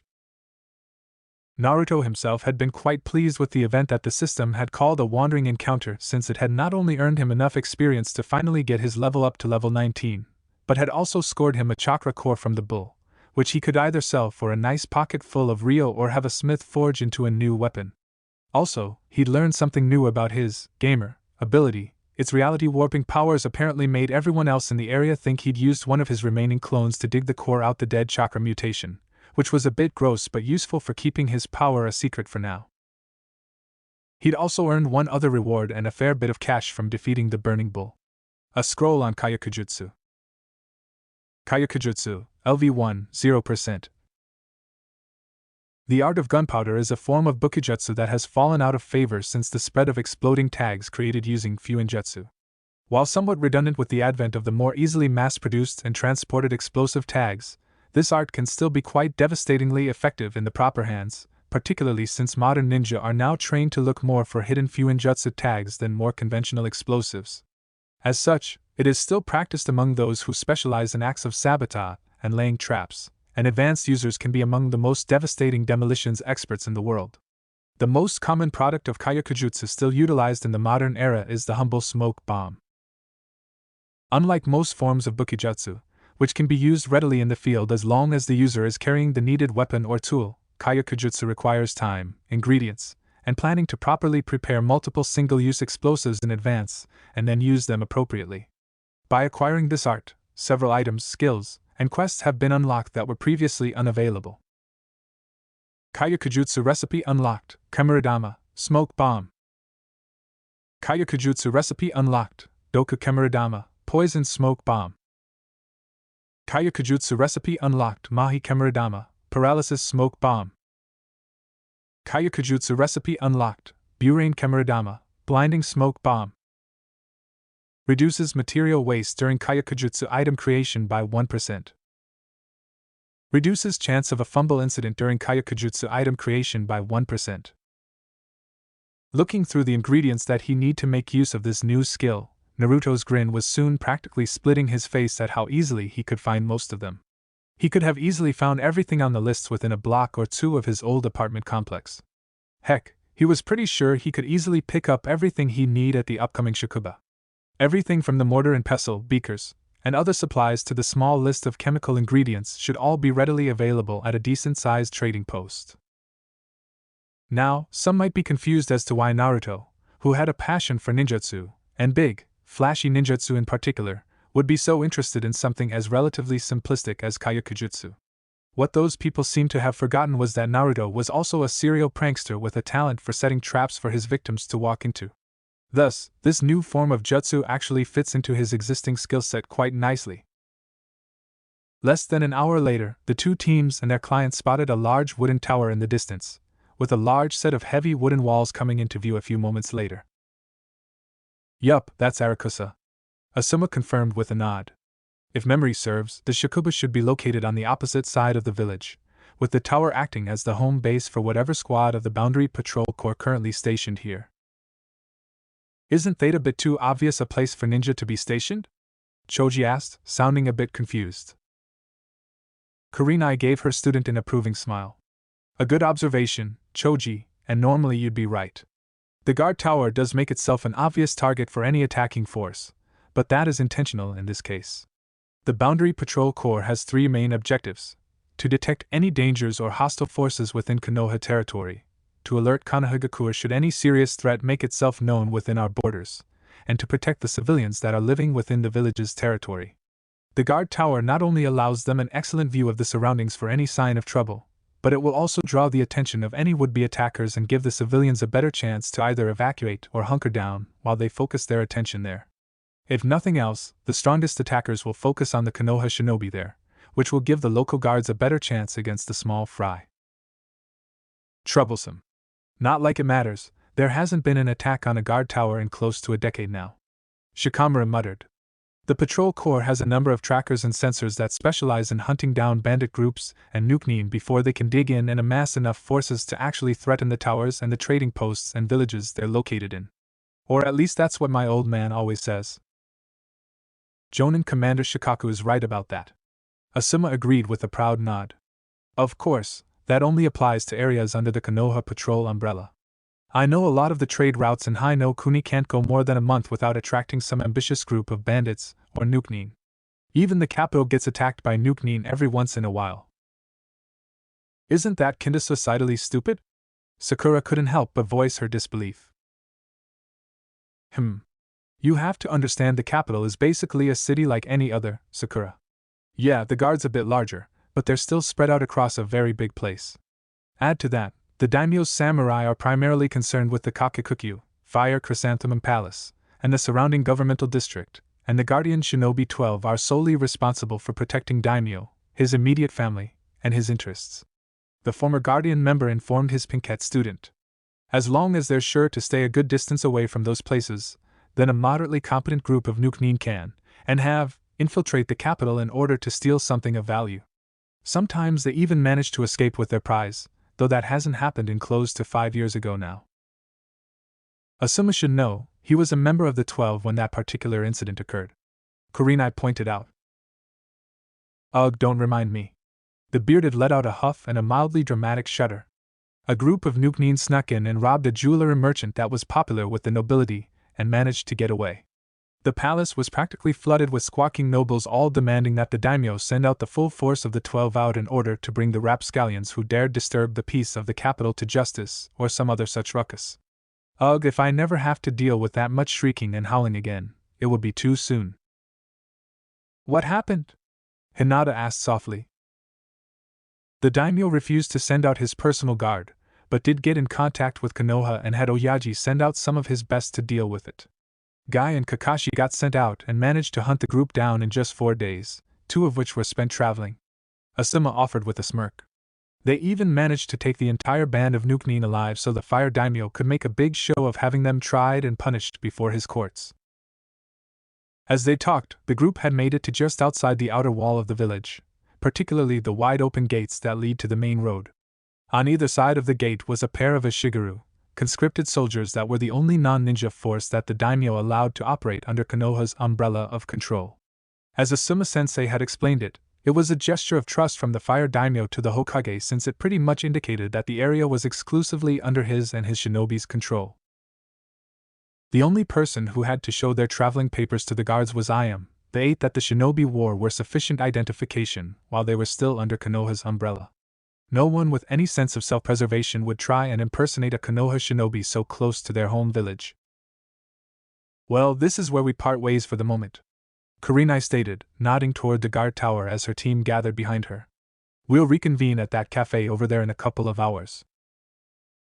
Shikamaru and Choji both wave goodbye as they leave, albeit barely raising his arm in Shikamaru's case, while Hinata bobbed a quick bow and offered a shy, blushing smile at Naruto before turning to quickly follow her sensei. Again, Sakura and Ino had to fight down a sudden stab of irritation for some reason. They still had no clue why the sight of the timid and quiet Hyuga talking to Naruto would irk them so much. Being the client and local expert, Iam quickly led them to the Shakuba, which, as Asuma had said, was located near the main gates on the opposite side of the village. While they moved, Naruto quickly used the Kage Bunshin no Jutsu to summon up a dozen clones before sending them out to scour the local market and shops to see if there was anything interesting available for sale. You really do love spamming that jutsu, don't you? Sakura observed dryly. Don't even try and tell me that you wouldn't do the same if you could use it like I can, Sakura-chan. The blonde shot back with a grin, making the girl flush to match her hair before looking away with a huff. Ugh, I still can't believe you can just pop out a dozen shadow clones like it was nothing. That's a Jonin rank technique. Ino groaned in exasperation. Just making one of them takes close to 5 times the amount of chakra I can use at once, and you just pop them out like you don't even notice. My chakra pools are way bigger than most people, and I regenerated a hell of a lot faster too. Naruto shrugged, trying to appear nonchalant. I've already regained most of the chakra I burned through to create those clones. Already? The Yamanaka heiress gawped at him for a moment. Gods and spirits, Naruto, just what the hell are you? You have to have some crazy body type Kekai Genkai or something to generate that much chakra and chakra regeneration. You're not too far off there, Though no one was ever able to determine if the Uzumaki clan's bloodline of longevity was an actual Kekai Genkai. Asuma offered with an amused huff. Every member of that clan had impossibly powerful life forces and extremely large chakra reserves, though I think our resident Uzumaki would be considered a particularly strong case even then. There's a reason that they were called the Clan of Eternal Life. Even the members that never trained to become shinobi could live to be over 100 if no outside forces intervened. Some members developing odd talents, like Naruto's equally insane regeneration speed, wasn't all that unheard of either. If I remember right, some members of the clan could even heal people just by sharing their chakra with them. That is such an unfair ability, Ino muttered, momentarily dumbstruck by the unfairness of it all. It does come with quite a few downsides. The Uzumaki almost never had any genjutsu users worthy of the name. Even with a lifetime of training, even the most talented Uzumaki couldn't generate the small, tightly controlled bursts of chakra needed to use genjutsu, Asuma offered. Any form of jutsu that requires finer than average chakra control, like the Bunshin no Jutsu, is difficult for them, so most tend to specialize in brute force techniques. There's even a rumor that the Nidaime created the Kage Bunshin as a wedding gift for the Uzumaki clan when his brother married Uzumaki Mito so they could have a clone jutsu perfectly suited for them. Wait, so you're saying that Naruto-kun should have been taught that technique from the very beginning rather than struggling with the normal Bunshin for so long? I am asked with a frown, indignant on Naruto's behalf. What the hell? Blame Toji Mizuki, that asshat had pretty much been trying to sabotage me from day fucking one. The last Uzumaki of Konoha grumbled. Bastard, hope he's having a fun time in the hot box. The hot box was a rather popular nickname for the Konoha Strict Correctional Facility, since it was located in a mostly dormant volcano. Their conversation came to a halt as they reached the Shakuba, a large warehouse-like building with a small office attached at the front. Walking up to the main desk at the front, Iam gave her information and asked if her order had arrived yet. Ichiraka Iam-sama? I'm sorry to say, but the convoy with your order hasn't arrived yet. The woman behind the counter, a stern-faced middle-aged woman dressed in a professional kimono, said after a moment of searching through her records. It was expected a few hours ago, but it has yet to arrive. Eh? No way. The ramen waitress groaned in annoyed dismay. You have our most sincere apologies for this. This is most unlike Caravan Master Shusuk. The woman offered with a bow and a nervous frown. He is usually one of the most dependable overseers we have contracted, and has not failed to bring in a caravan on time for nearly 2 decades. If you can tell me where you'll be staying, we will have a runner sent to inform you the moment the caravan arrives. Ha, can't be helped, I guess. I muttered under her breath before offering the woman a small bow. Thank you, ma'am. I'll be either at the cafe called Isukiya or at the local inn for most of the day. The woman nodded and quickly jotted down a quick note onto a nearby sheet of paper. As the group left and started to make their way back to the cafe they'd agreed to meet teammate at, Asuma gave Ayam a curious glance. Does what she said match with what you know about this place, Ichiraka-san? It does. Oyaji has been using the same trading company since I was a little girl to get the best ingredients we can find from Nano-kuni, and their caravans are almost never late. And even if they have been late, never by more than an hour or two. Ayam answered, nibbling worriedly on her lower lip. I've been making these runs every other month for the past 2 or 3 years now, and I can count the number of times the caravan has been late on one hand and still have most of my fingers left. The nodded, mouth turning down into a slight frown. That's certainly a bad sign. Given what we've heard, the length of time that has elapsed since they were supposed to arrive, and the fact they haven't sent a messenger out ahead to warn the Shakuba about the delay, I'd say that they've likely been jumped by bandits. The best place for an attack like that would be right at the boundary line, right at the edge of Konoha's umbrella. That would be about a half hour from here by wagon or maybe 10 minutes by shinobi travel. I'd like to look into it, but I can't take my team outside of the umbrella. They simply aren't ready for C-rank level action just yet. Naruto was frowning as well. This certainly wasn't going like he had been expecting. Had he just been paranoid earlier? No, he couldn't let his guard down yet. The fact that bandits had likely attacked the caravan meant that they were likely still in the area, and might still be hunting for more prey. Has Tsuchiya-san got enough ingredients to last until you can get another order in? Naruto asked as they reached the cafe. Nope. Unfortunately, we'd have to buy enough to hold us over from the local farms, and they charge an arm and a leg. Ayam explained with a shake of her head. The Akimichi clan has a bunch of long-standing contracts to buy up all the best produced directly from the local farms, so the merchants always charge a premium for any fresh high-quality produce that they don't snap up. Makes it cheaper for restaurants like ours to just import what we need. I'll have to mention that to the old man. Price gouging like that amongst Konoha citizenry is something he'd frown on. Asuma stated with a frown. They call it a clan price, since they're aiming to sell to the more prominent ninja clans. Ayam shrugged. All of the merchants that deal in foodstuffs back home are grouped into a block that supports it. Funny thing about blocks, they tend to break when you hit them hard enough. Asuma offered with a bit of a dark grin.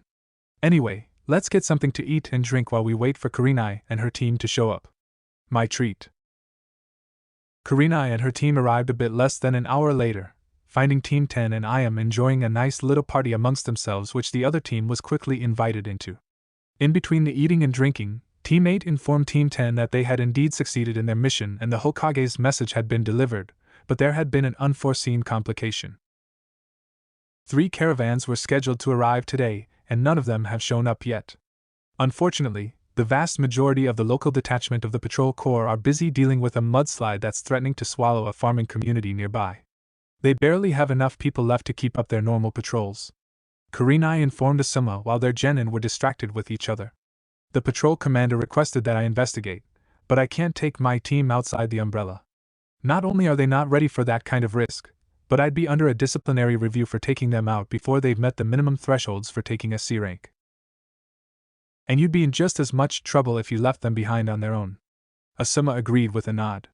If we combine our teams, we should have enough coverage for a full genin squadron, then you and I could head out, take care of this and be back within a day. We'll need to set up a proper chain of command before we head out though. If there's even a chance of an attack, we can't risk the kids squabbling over what to do. Kurenai had been brought in on the risk of a possible attack on this mission by the Hokage, keeping the origin of the warning as classified for now, and she was clearly not happy with the idea of leaving her genin behind.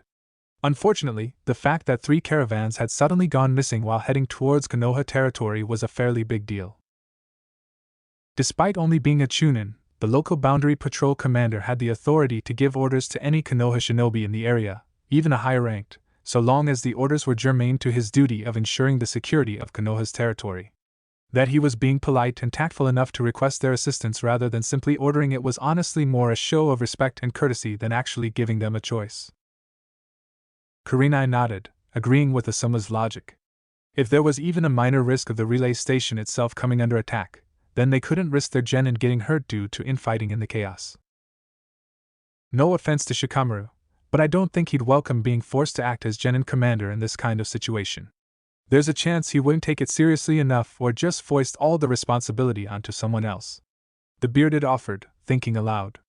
And neither Choji and Hinata really have the assertiveness needed to take command just yet. I can't really argue with that, but Ino and Sakura aren't exactly good candidates either. They're both a bit too assertive to trust with this kind of authority. The Genjutsu mistress countered, before pausing as she realized just who was left. Wait, are you thinking of putting Naruto in command? He's actually matured quite a bit since the academy, Kurenai. Asuma replied with a bit of a proud grin. He's gotten pretty good at keeping Ino and Sakura in line as it is. Hinata's crush should ensure she listens to him, and Shikamaru and Choji will go along with it since they're too lazy and easygoing, respectively, to raise a ruckus on their own. Still a bit dubious at the idea that Konoha's resident prankster king was the most responsible genin available to them, Kurenai nonetheless acceded to her colleague's greater experience with the boy and nodded her consent. If you think he can be trusted. When do we head out? We can leave at first light tomorrow. We were planning on staying overnight anyway, the smoking guardian stated. That'll give the kids a chance to relax for the rest of the day and then we can inform them of what's happening over dinner. That'll let Naruto have a chance to get used to his temporary position and come up with a plan for if the worst happens. Kurenai agreed with the plan. She also began to mentally shuffle through her thoughts for anything she could tell her adoptive little sister's crush to help him prepare for his impending encounter with leadership. The next day. Outside Arakusa in Arakusa village. Naruto was reasonably pleased with the result of the previous day, the delay in the shipment, and the looming threats aside. Thanks to his clones scouring the local shops and market, he'd been able to buy everything that he needed to start using his new Kayakujutsu skill, and he'd even managed to find another mechanism for his trickster's kote at one of the stalls, one he was fairly sure he wouldn't have been able to notice if he hadn't acquired his newest skill the previous day. Mechanical mini Kameradama launcher. Rare. General ninja tool for the trickster's gauntlet, can be placed in any slot. A small mechanism designed to store up to a dozen miniature smoke bombs, as well as use a small, chakra-powered launcher to deploy them at mid-range.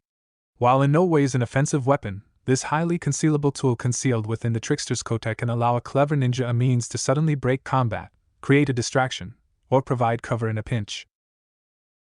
As a result of acquiring this ninja tool while also possessing the Kayakujutsu skill, recipes for miniaturized versions of all smoke bomb type items have automatically been unlocked.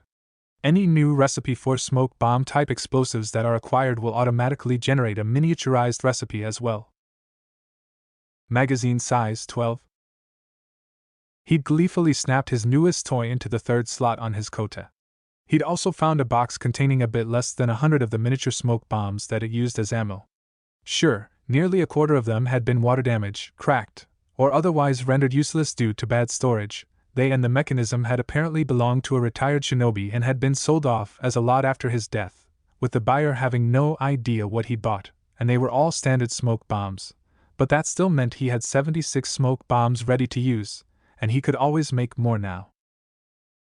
Then there was the issue where he'd apparently been shoehorned into acting as the genin commander, a position that hadn't seen regular use since the end of the last Great Ninja War, for their temporarily combined genin squadrons since Asuma and Kurenai had been asked to investigate the caravans that had suddenly disappeared, including the one that had been carrying Iam's shipment. That little surprise had been enough to update the quest, for the love of ramen, adding an additional object and completely rewriting the second objective and the rewards. Quest updated. For the love of ramen, Ichiraku Iam has hired your genin team to escort her to the village of Arakusa, a small relay station and farming community located on the very edge of Konoha's outer patrol perimeter, in order to pick up a delivery of ingredients from Na no Kuni. Asakusa, while small, is an important rest point for many caravans heading into and out of Konoha, making it a tempting target for the likes of bandits and Nuknin. Quest Objective 1: Escort Ichiraku IM to the Shakuba post station in the village of Asakusa. Complete.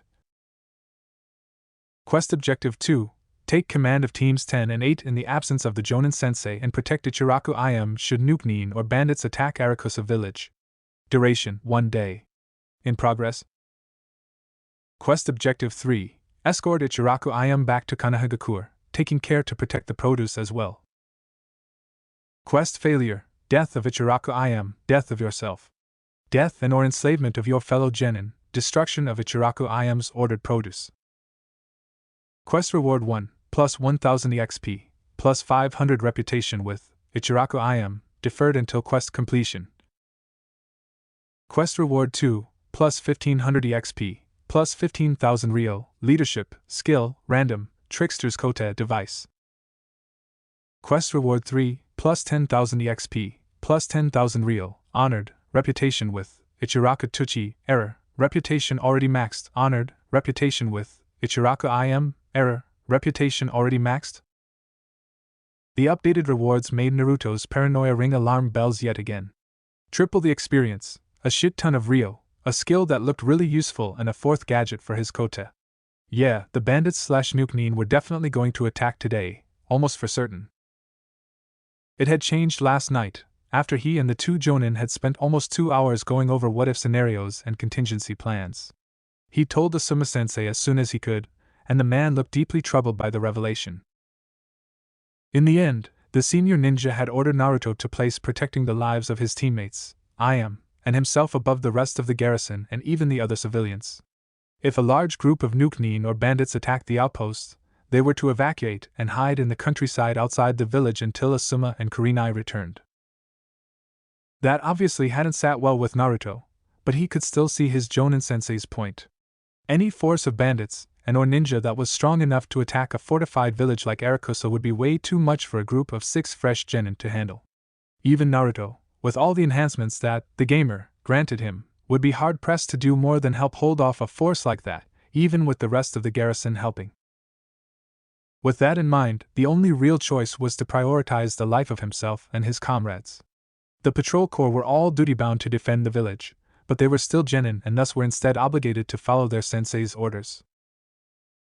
Looking at his temporary squad mates, he had been honestly surprised that Sakura and Ino had accepted his temporary promotion so easily, either arguing when he'd been put in charge. Choji and Hinata had, likewise, offered no complaints. Shikamaru had been the only voice of dissent, and his only argument, that he was troublesome whatever that meant, had earned him a slap to the back of the head from Kurenai. IM had just congratulated him on his field promotion and had ruffled his hair, which he had allowed with only minimal protesting. Alright.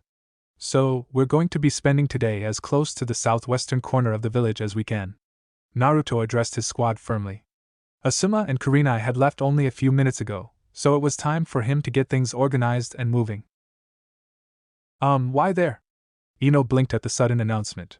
Despite having been roused from her bed at an ungodly hour, to use her own words, the blonde still looked as remarkably well put together as ever. Naruto vaguely wondered why he had even noticed that. Because Asuma-sensei and Kurenai-sensei had intel that indicates that this village may come under attack today. The Uzumaki stated softly, keeping an eye out to make sure no one was close enough to overhear him. They've already warned the patrol commander about it, so the garrison should be on alert, but they also gave me strict orders that, should the attack occur, I am to evacuate all of us and I am out of the village. Since we've all got the ability to climb walls thanks to the tree climbing exercise, we should be able to get over the walls pretty quick if the worst happens, don't you think? Ugh, I can follow most of that, but why the southwest corner specifically? Shikamaru asked, giving Naruto a tired look. Because the bandits, Nuknin, or whatever are likely going to be striking from outside the Konoha umbrella. The blonde Jinchuriki stated simply. Our sensei are headed due south to investigate the trade route, so they'll catch any attack that comes from that general direction. If the enemy's smart enough to try and avoid the two, who won't be actively working to conceal their chakra, then they'll likely circle around and try to attack us from the east or northeast. Ah, good point. The ponytailed Nara agreed with a sigh. Alright, let's get moving then. The sooner we get there, the sooner I can find a nice place to watch. So long as you're ready to fight and move if anything happens, knock yourself out, Shikamaru. Naruto agreed. Alright everyone, bodyguard formation 5. Ayame hitched an eyebrow as Hinata, Sakura, and Ino arrayed themselves into a triangle around her, before Naruto, Choji and Shikamaru formed larger, inverted triangles around them. Formation 5 was a guard formation designed to allow for a loose and quick reaction to any threat to a single target, allowing for multiple layers of defense. Using it on a simple civilian girl like her was fairly odd. It was usually reserved for high-value clients. But if it made Naruto feel better, she wasn't going to protest about it. They had barely reached a small, grassy patch of land on Arakusa's southwestern corner when the enemy attacked. 1 minute they were looking for a comfortable spot to gather up and just wait out the day, and the next there was an enormous explosion coming from the eastern walls. Hinata, what's happening? Naruto quickly asked. Byakugan. White Eye, the Hyuga heiress whispered, forming a hand sign as she activated her clan's dojutsu. A second later, veins began to bulge around her eyes as her already pale lavender eyes paled considerably. With a moment's focus, she directed her now amplified sight toward where the explosions had originated, and where the sounds of battle were already starting to echo from. There are 22 attackers.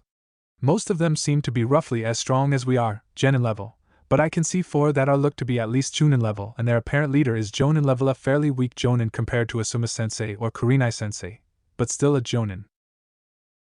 Right, we need to get out of here. Protecting our client comes first. Naruto decided. If it wasn't for he might have considered going against orders to help protect the village and the populace, but he wasn't stupid enough to risk his friends and squad mates against over the wall and out, then head straight for the tree line. Then we can find somewhere to bunker down until our sensei gets back. Got it? Getting nothing but nods from his squad, Naruto quickly formed the clone hand sign. Kage Bunshin no Jutsu. In a puff of smoke, 6 copies of himself suddenly appeared. Henge and go! He ordered aloud. Getting grim nods in return, the 6 duplicates all used the Henge no Jutsu to transform into a nondescript Chunin that Naruto had seen around Konoha and quickly leapt back towards the battle. They'll do what they can to help, but they'll focus on keeping anyone from moving in our direction for as long as possible. He stated defensively as the others stared at him in surprise. Now let's get gone, damn it! Picking up Ayame in a princess carry, which made her let out a very Hinata-ish eep, in surprise, Naruto quickly ran up the wooden palisade, swiftly followed by his team and teammate. As they quickly dropped down to the grass on the opposite side, Naruto twitched as 2 of his clones were suddenly destroyed by a large man wielding what had to be the oddest-looking sword that he had ever seen. Fortunately, his clones shared all of the abilities he had, including his gamer vision, so he now knew just who he was dealing with. Hoshigaki Chikawa LV-35. Member of the 7 Shadow Swordsmen of the Mist/leader of Kerhagakure. Kerhagakure? The village hidden among the dead leaves? Jinchuriki blinked in shock, even as he ran for the tree line. That has to be some kind of jab at Konoha. Bastards. Technically Koreha meant dried out leaves if you took it literally, but it was mostly understood to mean just dead leaves in general. For a group of Nuknin to use it as part of their name, it either implied that the majority of them were Konoha Nuknin, or that they intended to turn Konohagakure into a dried out husk of its former self. Either way, it was a direct insult to the village. One of my clones caught sight of the Jonin level leader before it was dispelled. They had a slashed out Kirigakure headband. Naruto called to the squad at large. He claimed to be Hoshigaki Chikawa, leader of Kerhagakure. Those names mean anything to anyone? Troublesome. Shikamaru groaned out. The first name itself doesn't ring any bells, but Oyaji has mentioned the Hoshigaki clan before. They're apparently a clan of battle maniacs from Kiri that tend to produce really dangerous shinobi. Yeah, that makes sense. Guy boasted about being a member of the 7 Shadow Swordsmen of the Mist before he chopped my clone in half. Naruto elaborated. Any idea what that is? Asuma-sensei and Tenten have both mentioned the 7 Swordsmen of the Mist before, but neither of them said anything about shadows. Never heard of it. The Nara heir shook his head, looking perturbed. What about you, Sakura? Have you ever come across that name in your reading? The pink-haired Kunoichi frowned as she racked her mind, but shook her head as they finally reached the tree line. No, nothing about any shadow swordsman, but I do remember reading about Kiri's 7 shadow swords of the mist. They were apparently the final prototypes for the swords that would become the signature weapons of the 7 swordsmen of the mist. They're all supposed to be powerful, but they also all have some kind of major flaw that caused them to be discarded so the final swords could be made. There were a few mentions of them being used during the Second Great Shinobi War. Well, this Hoshigaki guy did have a sword that was longer than he was tall. It kinda looked like a filleted fish. Naruto grunted, focusing on the memories he got from his clones. Had to be at least 6 feet long, looked like a metal rod attached to a sword handle without its tsuba, with 6 large blades that looked kinda like shark teeth coming out of either side. Sorry, no clue, Sakura said with a shake of her head. The book I read didn't have any real information on the shadow swords themselves. It was mostly about the history of the 7 swords and the 7 swordsmen. How long are we gonna keep running? Ino asked, changing the subject. She was starting to look a bit winded. Until we find somewhere defensible where we can hunker down. Then we're going to trap the ever-loving hell out of it and wait, Naruto stated grimly. Once we're secure, I'll send out some more shadow clones to keep an eye out and warn Asuma-sensei and Kurenai-sensei about the attack. Goddamn broken clone jutsu, Ino grumbled good-naturedly. In short order, they'd found a small clearing and had started laying down traps all around it. Before they even started, Naruto had made 6 more Kage Bunshin and then sent them out after their Jonin-sensei to report the attack on Airakusa. He also had Hinata activate her Byakugan periodically to check and make sure that there weren't any enemies coming after them. That should do it. Sakura sighed out as she reclined against a nearby tree, already tired from having to set up so many traps. What the hell, Naruto? Why did you bring enough trapping supplies to trip up a Jonin with? This was supposed to just be a high D rank mission for crying out loud. Hey, you say that, but it certainly came in handy, didn't it? Sakura-chan. Naruto gave her a foxy grin. Sides, a good prankster is always prepared to pull off something big. Not like weight is even an issue when you've got plenty of storage scrolls. You do realize that most genin don't really have access to over a dozen storage scrolls, right? Shikamaru pointed out dryly, one eyebrow twitching in annoyed disbelief after having watched Naruto pull out at least a dozen scrolls from some hidden pockets in his jacket. Then most genin should really learn to make their own. It's a super useful skill to have. The Uzumaki replied smugly before turning to check on their client. How are you doing, Ayame-chan? I'm fine, Naruto-kun. The ramen waitress replied from where she was sitting on the grass. A bit hungry, but nothing to be worried about for the moment. Naruto just reached into his jacket, actually his inventory, and pulled out yet another scroll, and caused Shikamaru's eyebrow to twitch some more, before rolling it out on the ground. Pressing a single finger into the array, he fed a bit of his chakra into it.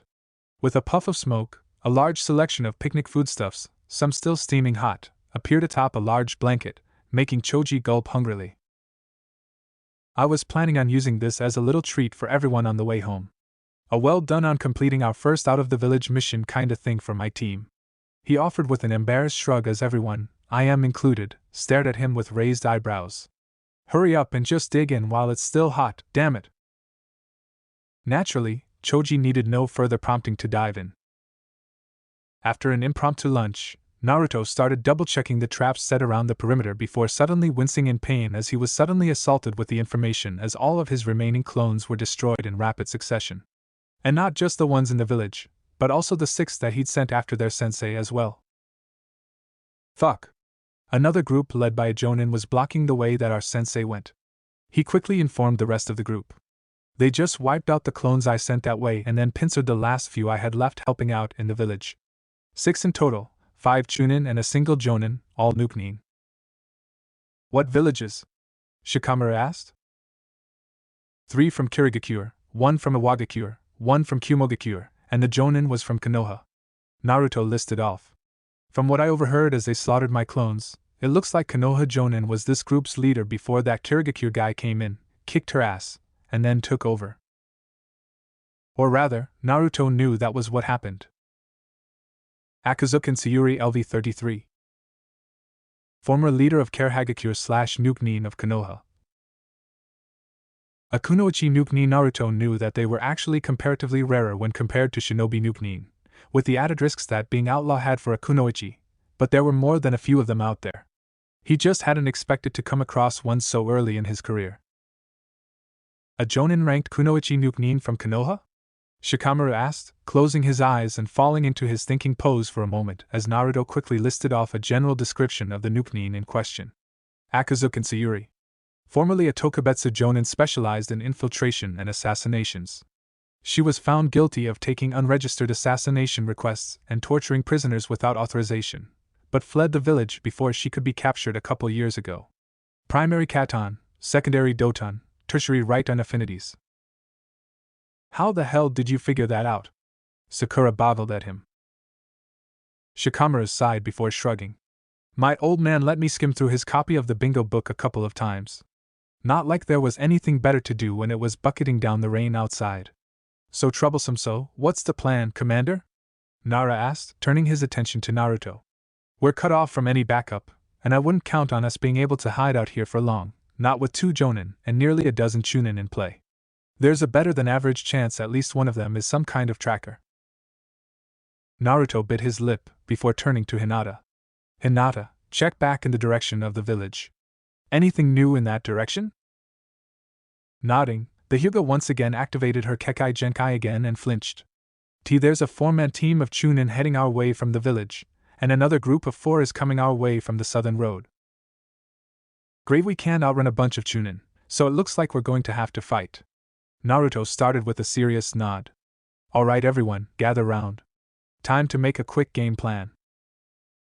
Chapter 29, Genin vs. Nuke-nin. With the South Road Nuke-nin. Egami Shizuku, formerly a Chunin kunoichi of Kirigakure, silently scowled as she led her 3 assigned teammates towards the forests that edged on the Shakuba town their group was raiding. She was a tall woman, with blue-silver hair cropped in a tombishly short cut and dressed in the gray and dark blue camouflage trousers that were pretty much standard issue for Kiri Ninja, along with a black tight-fitting shirt under an equally tight dark blue vest that was lightly armored, as well as a pair of black ninja sandals. She wore her 8 around her waist as a belt, which had the long scratch through it that denoted her status as a nuke-nin. Her eyes were bottle green and were currently narrowed in contempt. Her bastard of a leader had decided to be a fucking prick, as usual, and had sent her off on fucking clean-up duty, hunting a small squad of tree-hugger genin that had apparently fled into the forest when the attack had started. And for a team of 4 experienced Chunin, that is exactly what hunting down a half-dozen Academy fresh genin was, clean-up duty. Even if the little fucks had a number advantage, there was simply no way that the brats would be able to do any damage to her and her squad, let alone actually kill them. True, genin had managed to kill Chunin in the past, but that usually only happened in one of 3 circumstances. 1. The Chunin had gotten arrogant and toyed with their prey and left an opening that the genin managed to take advantage of. 2. The Chunin was already injured or otherwise weakened from a previous fight. Or 3. They were dealing with some type of crazy prodigy that was only a genin on paper. The third option was ruled out thanks to the fact that they had former Leaf Ninja in their numbers. None of the kids they'd seen coming in had matched up with the current batch of prodigies that the Leaf was boasting. The so-called last of the Uchiha clan and some boy from the Hyuga clan that was apparently some kind of genius with the clan's fighting style. The second option was also out. All 4 of them had been on the rear lines of the fighting when the raid started, so they were all relatively fresh. Now she just needed to address the first issue. While she wouldn't actually care if most of the jackasses she was working with got themselves killed because of their own fucking stupidity, she wasn't going to let their stupidity put her at risk. She took a moment to glance back at the other 3 Chunin assigned to her team, Sato Saizo, Akaguro Akiheim, and Mizuchi Ryujui, formerly of Konoha, Kusa and Kirigakure respectively. All 3 of them were fairly standard bastards, with the same type of backstory she'd come to expect from nuke-nin coming from their respective villages. Saizo was your typical power-hungry bully who overreached his ability to cover his own ass. Akiheim hated her old village for how weak and cowardly they'd become since the last war, and had a hate-on for Konoha in particular. Ryujui came from a minor clan with Kekai Genkai and had fled when the Yondaime Mizuki had started his bloodline purges. She, on the other hand, had left for a very simple and straightforward reason. She hated being just another number on the village roster. She was antisocial by nature and absolutely loathed the whole greater part of the whole crap that the shinobi villages all tried to push onto their ninja in some way or another. She'd have much rather been born in the warring clans era, where you only had to watch out for you and yours. Damn Senju Hashirama and his stupid, peace-loving hippie crap. The man might have been some unknown breed of badass, even she couldn't discount all the legends that still circulated about the man, but she absolutely hated the original tree hugger, and the will of fire that his village preached about like it was some kind of religion. Bah, that kind of mushy togetherness bullshit just bred a bunch of soft and pathetic ninja that had to rely on each other to get by. Agami-san, we're almost there," Saizo informed her in an undertone. He was one of the two censor-type ninja in Karehagakure, with the other being one of their current leader, Hoshigaki Chikawa's personal stooges. Saizo might be an ass, but he was still better than that particular bastard. Right. She spat out tersely. Listen up, we're doing this fast and clean. We go in, get the drop on the tree-hugging brats, and then get out and report back. No sadistic shit, no drawing things out, don't even bother trying to loot the little bastards. It's not like they'll be carrying anything of value. Understood? Sounds like my kind of plan. Ryuji agreed with a nod. Whatever. Akiheim grunted. Fine. Saizo sighed out, which caused Agami to throw the man a disgusted look.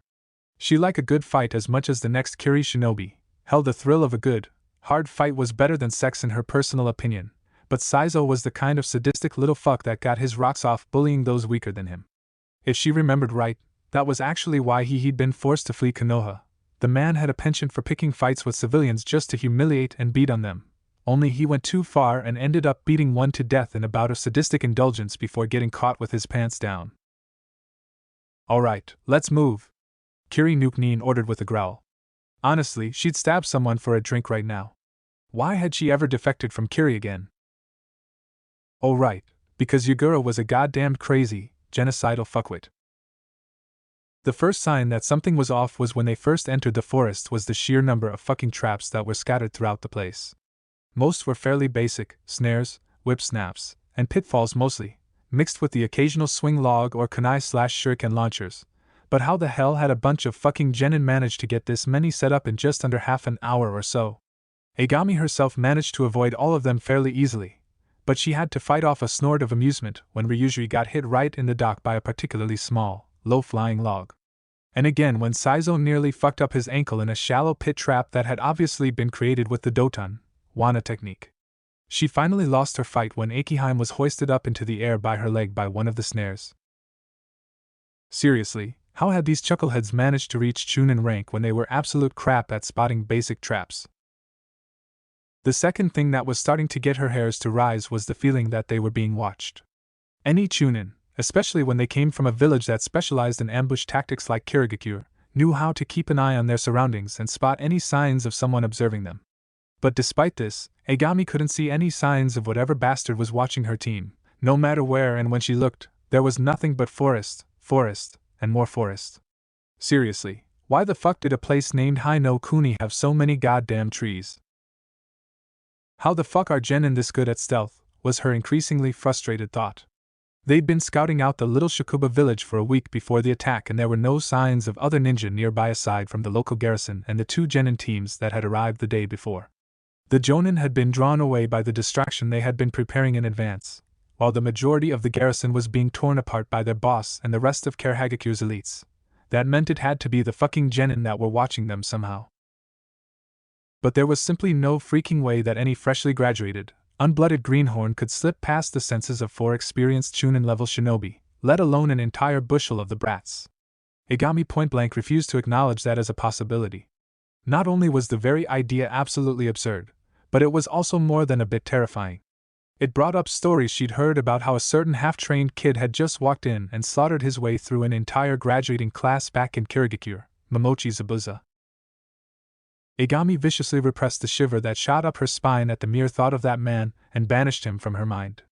Even for a village like Kirigakure, which proudly bore the title of the Bloody Mist, that man had been some breed of monster, with a bloodlust that was simply inhuman.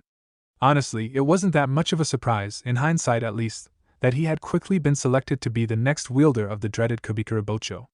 That grim blade constantly repaired and strengthened itself by feeding on the blood that it shed. While its official title among the 7 swords was the Sever Sword, most people she knew had referred to it as the blood-drinking sword. Saizo, why are we having so much trouble finding these brats?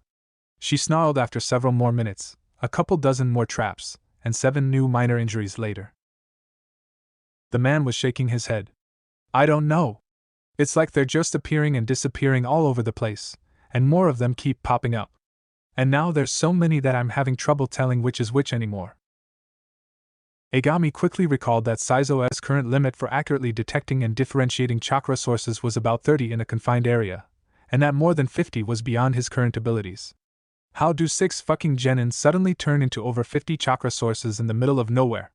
She cursed aloud. Even most solid clones don't have a strong enough chakra signature that they can be mistaken for a normal person by a sensor. There is the Kagabunshin. Akiheim pointed out from where she was quickly wrapping up a shallow cut on her arm from a kunai trap. That's a fucking B-rank kinjutsu, and a major chakra hog from what I've heard. Do you honestly think some fresh punk could use that kind of technique? The former Kiri Kunoichi scoffed. There might be one. Uzumaki Naruto was supposed to be a part of the graduating class for this year. Saizo offered after a moment's thought, a scowl on his lips. What the I thought the Uzumaki were wiped out decades ago. Agami turned on him, a frown on her lips. She had even heard about the supposedly extinct Uzumaki clan, particularly since Kiri had ended up having to ally with 2 other members of the great shinobi nations to eventually wipe them off the map. Hell, her own grandfather had been one of the shinobi involved in the assault, and he'd barely managed to survive it with his life, if not his career as a shinobi, intact. The sight of the old man's leg, severed off at just below the hip by some kind of water ninjutsu, the same jutsu that had wiped out the rest of his team, had left quite an impact on her when she was just a child.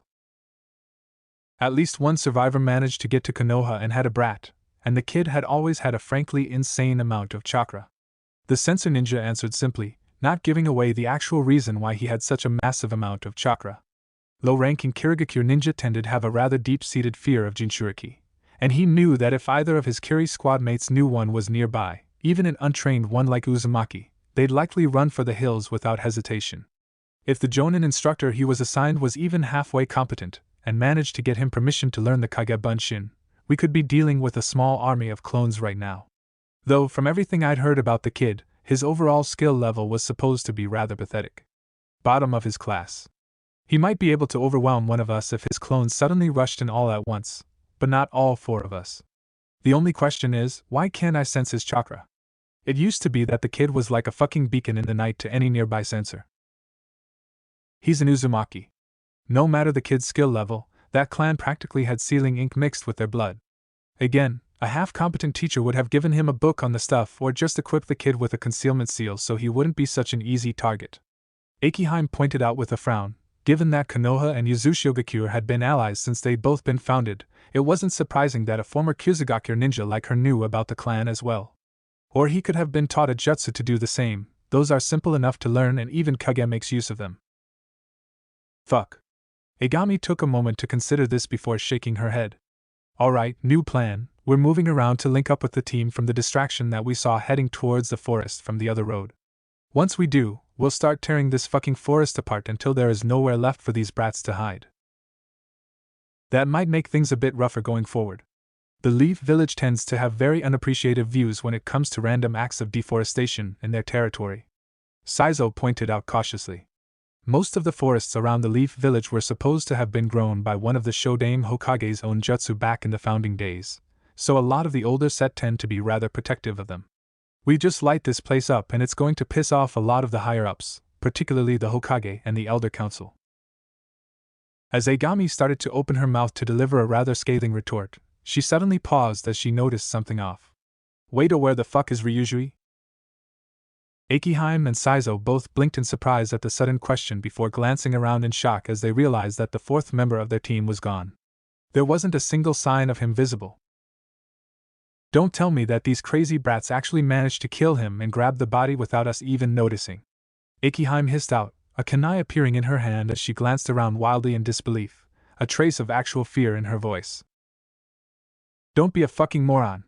They're just goddamn genin. Fresh. Green. Genin. Agami snapped back, using anger to mask her own fear as she fell into a more ready stance. Saizo, what the hell happened? How the hell did you miss someone getting close enough to grab Ryujui? Or did he just fucking wander off and you didn't bother to tell us? And neither. The man protested, honestly looking more dumbstruck than anything. None of the chakra sources have moved anywhere close to us, not since we entered the forest. And those were the idiots that we left behind on the road. And Ryujui didn't leave, he just vanished. He was standing there one moment, and then he was just gone. I can't even tell when it happened. That put Agami right on the back foot. Kage Bunshin were perfect replicas of their creators, meaning that they had chakra networks of their own, which was why they were able to register as human to sensorin. However, other forms of clones registered very differently to a sensor's perceptions. Certain clones like Bakuretsu Bunshin, explosive clones, or Raiten Bunshin, lightning-style clones, were packed with enough chakra that they showed up brighter and were far more easily detected and differentiated. Others, like the Academy's Bunshin Jutsu, were so weak that they were easy to distinguish as non-human but harder to detect from a distance. However, some clones, primarily those formed from some natural element that was molded and shaped into a human shape through an injection of chakra, could actually blend into their surroundings enough to go unnoticed since they tended to blend with the ambient chakra around them. Sure, a competent sensor might be able to notice and distinguish them, but Agami did not have much faith in Saizo's competence at the moment. The only issue was that most of that variety of clone jutsu had some sort of flaw or limitation. The Suijoki Bunshin and Mizu Bunshin, for example, both had range limitations, with the clones unable to leave a set perimeter of their creator without dispersing into water vapor or collapsing back into water. Moku Bunshin was a ninja art that had died with the Shodame Hokage, praise to the seas for that. Being ambushed by a bunch of those in a forest would probably be an utter nightmare. The Doro Bunshin no Jutsu, mud clone technique, and Iwa Bunshin dash. Just as that thought started to percolate in her head, a pair of hands shot out of the ground to grab onto her ankles. Doton Shinjuzanchu no Jutsu. With a startled yell, Agami was instantly dragged up to her chin in the ground, with the same happening nearly simultaneously to her two teammates. She then choked as a blade entered her heart from behind and her vision started to grow dim. The last thing that she managed to see was multiple copies of a single yellow-haired boy wearing dark blue leather armor emerging from the ground via a jutsu. A glimmer of light seemed to catch her dying mind's attention, letting her focus on the polished metal armor that covered one of the suit's shoulders. There, proudly engraved on the surface, was the distinctive spiral of the Uzumaki clan and Yuzushiogakure. Hyuhin Uzumaki Saizawa's right damned idiot Sholdhave. Her last thoughts trailed off as Agami Shizuku, Nuke-nin of Kirigakure, breathed no more. Back with Naruto and the gang. My clones just finished off the team that came from the village, Naruto reported with a grim grin. While he didn't, yet, have the chakra needed to create an entire army of Kage Bunshin at once, he did have the reserves needed to make a good-sized number of them, and they in turn had more than enough chakra to form a large platoon of Iwa Bunshin, to move around and surround the dumbass Nuke-nin who had been stupid enough to just traipse through the forest as if the place was their own backyard. After that, all it had taken was a few well-timed executions of the Doton, Dochu Igyo, and Doton, Shinjuzanchu no Jutsu, and the entire squad was down. The cocky idiots hadn't even noticed that one of their own had died while they were busy talking. And as a result, you have slain Mizuchi Ryujui. You receive 1900 EXP. You have slain Akaguro Akiheim. You receive 2000 EXP. You have slain Sato Saizo. You receive 1700 EXP. You have slain Agami Shizuku. You receive 2200 EXP. Looting has been deferred. He'd earned just shy of 8000 EXP from just one well-planned ambush. All four of them had to have been around level 30 or so in strength, give or take, and the two that had been worth more had likely been at least a couple levels higher than that. As for the skills that he had employed, Kage Bunshin no Jutsu has leveled up. LV12 LV13. Doton, Iwa Bunshin no Jutsu has leveled up. LV26 LV27. Doton, Dochu Igyo has leveled up twice. LV6 LV8. Doton, Shinjuzanchu no Jutsu has leveled up twice. LV3 LV5. Backstab has leveled up twice. LV5 LV7. Stealth has leveled up. LV66 LV67.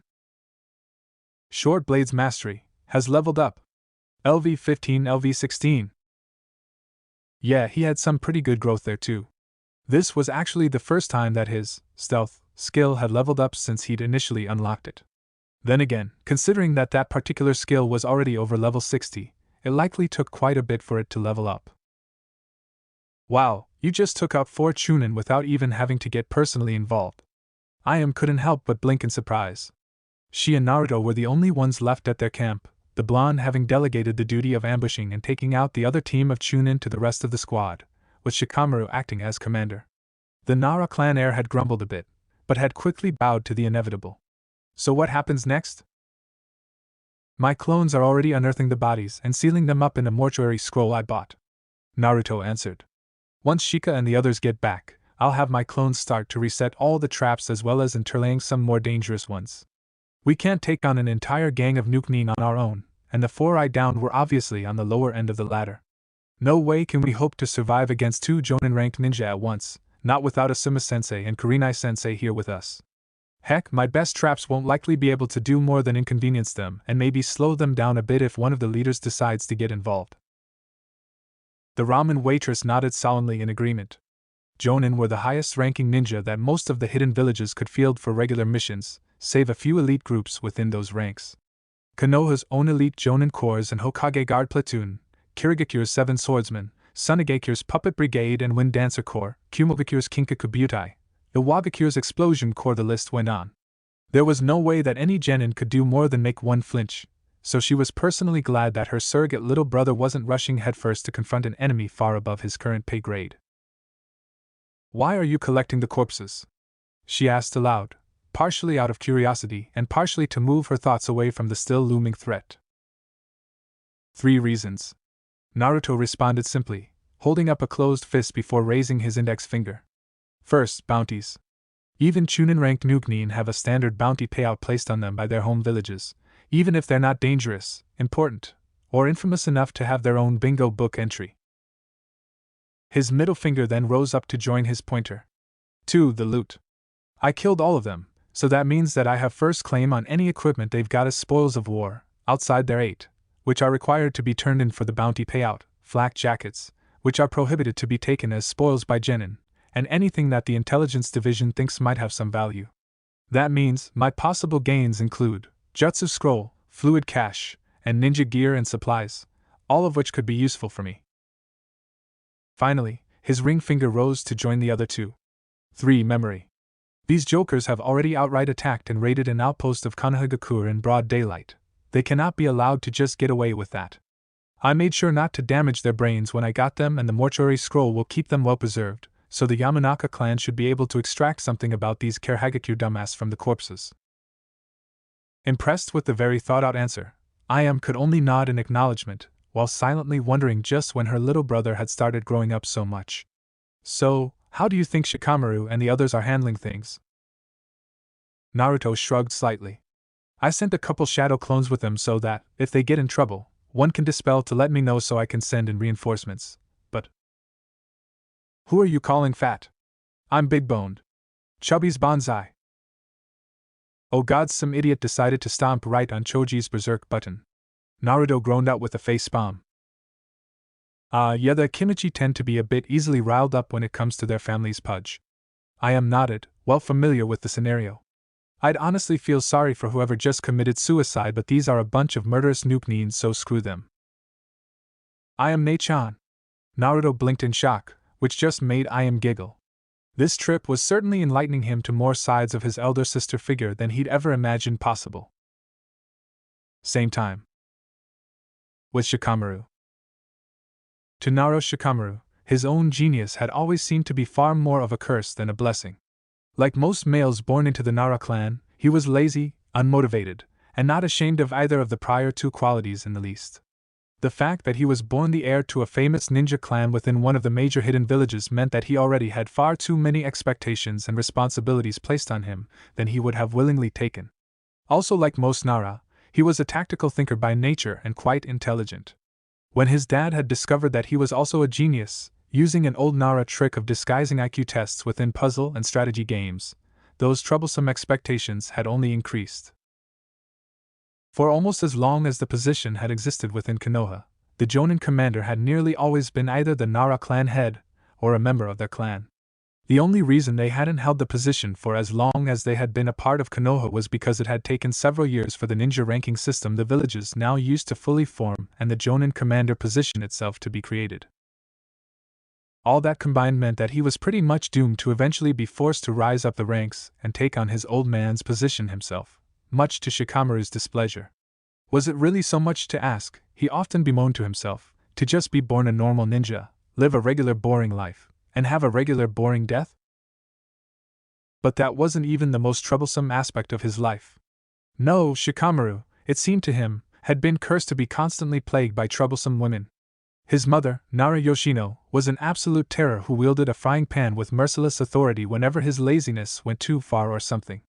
Then there was his childhood friend, Yamanaka Ino, who was even louder and more demanding than his own mother. He had honestly seen it as a blessing when the two of them had been placed on separate genin teams, a brief reprieve from the endless screaming and scolding.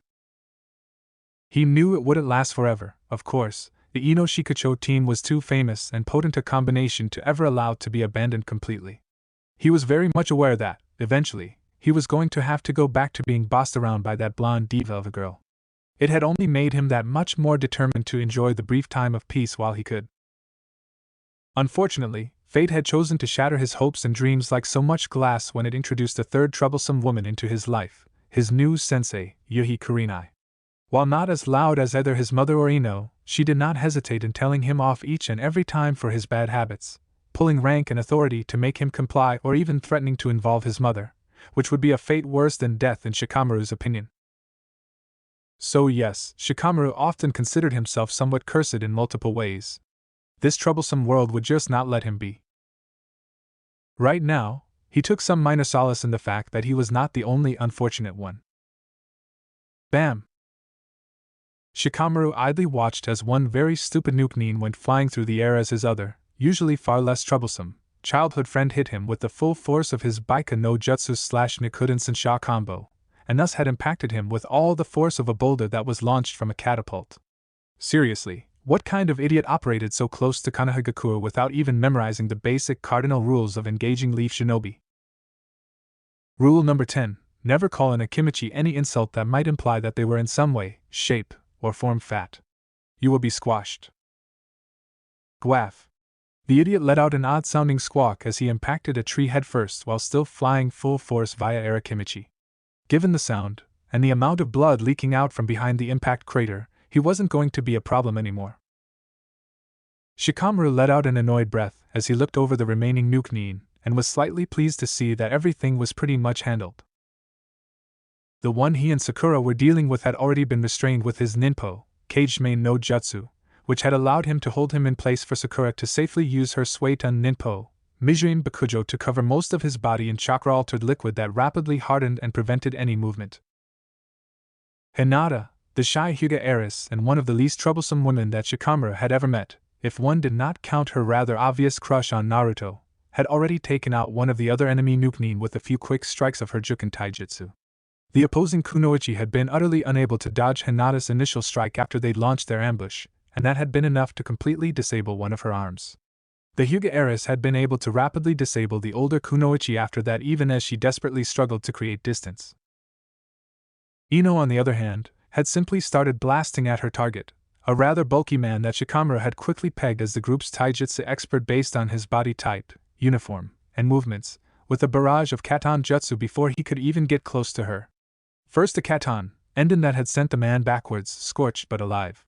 When he tried to get up, he was suddenly engulfed by a swarm of miniature fireballs from a Katon, Hadarubi. Then he was suddenly completely encircled by flames from a Katon, Hibashiri, who thought it was a good idea to teach Ino of all people so many Katon techniques. Shikamaru was now sure that he was doomed. He could already envision the bossy girl literally spitting fire at him whenever he annoyed her from now on, as opposed to how she only did so metaphorically these days. He was going to blame Naruto for this one. Apparently letting the troublesome blondes commingle only led to making them both even more troublesome. Who would have guessed? There, that should take care of that, Sakura announced as she finished inspecting her work. Trusting her judgment, and only partially out of sloth, Shikamaru immediately released his cage mane, and the trapped ninja immediately began to try and struggle out of the position they'd stuck him in. While a Chunin might be expected to be able to break out of a single layer of set Mijuin Bakujo, Sakura had been sure to ensnare him under no less than 4 different layers. Plus, the position Shikamaru had shifted him into while under his jutsu was designed to make all that much harder to bring a significant amount of muscular power to bear at a single point. Unless the man was a particularly strong taijutsu expert, he wasn't. Shikamaru had already noted that. His frame, the extra weapon pouches he carried, and his position in his team's formation as they advanced all spoke of a rearguard specialized in shuriken jutsu. He wasn't going to be going anywhere. The Nukenin seemed to realize that after only a few moments of struggling. Instead, he decided to focus his remaining energy on hurling threats at the gathered genin, ignoring that his teammates were all either dead or unconscious. "You fucking interfering brats," the man snarled out. "Just you wait till the bosses show up. They'll turn you little punks into bloody chunks, and that's only if." "Maybe, maybe not," Shikamaru drawled out as he ambled over to the man. "It depends on how fast our Jonin-sensei can get back from whatever distraction you manage to set for them. And, as troublesome as they are, neither of our sensei are anything close to pushovers." Before the snarling Nukenin could even respond, Shikamaru pulled a kunai out from his back pouch and slammed the butt directly into his jaw, sending the man to La La Land. The last thing that Shikamaru wanted to deal with was some mouthy asshole insulting Ino or Sakura and the troublesome females starting one of their shrieking fits on them. As they finished securing and transporting the 3 alive, albeit one extremely charred and smoking, prisoners and 1 corpse back to the clearing, Shikamaru could only scowl slightly as Naruto explained that he'd already sealed up the 4 that he'd killed, by himself. Clones didn't really count, in a mortuary scroll, that he'd somehow pulled out of nowhere. And that his clones had already set to work both resetting and hiding the old traps as well as setting up some new ones. "So, was it just me or were these guys just way too easy to beat?" Sakura asked, looking around after the genin had regrouped, a small group of Kage Bunshin keeping a weather eye on the unconscious and bound prisoners. "I mean, a team of 4 Chunin should, on paper at least, be able to easily beat 5 genin, but these guys practically walked right into our ambush. It's like they've had absolutely no training in forest craft, and there was absolutely no coordination or teamwork between them." The lack of forest craft is pretty easy to explain. Most of these guys seem to be from Kirigakure. Shikamaru pointed out simply, 3 of their 4 enemies had been Kiri Nukenin, with a single Konoha Nukenin mixed in. Yeah, some of the bigger islands over there have forests, but where our academy and training focuses on forest craft and combat, there's focuses on how to survive on the ocean, aquatic combat and tactics, and how to sail. Learning forest craft is something they'd have to pick up on their own, which would mean that a lot of them likely didn't before it became necessary. And the Konoha Nukenin among them didn't seem all that eager to speak up either. It honestly didn't look like they were even taking this seriously. Hunting and getting rid of a small group of genin should have been just grunt work for a group at their level. They got overconfident and paid for it. As for the disharmony, I'd say that there was a hostile takeover of this Kirigakure group recently, and one side is still smarting from where the Kirigakure Nukenin seems to have taken over. "Yeah, that makes a lot of sense," Naruto agreed with a nod. "That 7 swordsman wannabe likely kicked the former leader's rear so he took over. The team I took down was being led by a Kiri Nukenin, with another Kiri Nukenin, a Kusa Nukenin, and a former Konoha sensor type. I honestly think that they sent the bottom of the barrel after us, keeping the stronger members back to focus on the attack and the distraction. Like you said, killing a bunch of genin should have just been busy work. Once whoever is in charge realizes that these bozos aren't coming back, then someone a lot stronger and a lot more cautious is going to come after us. Maybe even one of the jonin." Shikamaru grunted in annoyance, but nodded his agreement at the fairly logical conclusion to 2 Chunin teams seemingly vanishing. "I'd like to say that they themselves wouldn't bother, unless they were bored," he opined. "But Naruto makes a good point. More are going to be coming soon, and they're going to be a lot more dangerous." "You are damned right about that, brats," a new rough voice growled out from the opposite end of the clearing. Turning, the genin caught sight of a man standing atop one of the trees on the clearing's edge. He was a large man, with blue skin, sharp teeth, and black markings that looked like gills on his neck. He wore a thick coat that was the same gray with black stripes camo pattern that Kiri ninja seemed to favor, and he had a bandolier slung diagonally over one of his shoulders, loaded up with a dozen kunai that hand-curved blades rather than the usual straight ones. His Hittite was on a gray cloth band tied lopsidedly on his bald head, and he wore a pair of leg-warmer/shinobi sandal hybrids that were done in the gray and black camo. However, it was the weapon that he was carrying with ease in one hand that drew all of their attention. It was a massive weapon, about 3 meters in length from the tip of the blade to the base of the hilt. The looked to be at least twice the length of a normal weapon's, but the blade itself was what really caught the eye.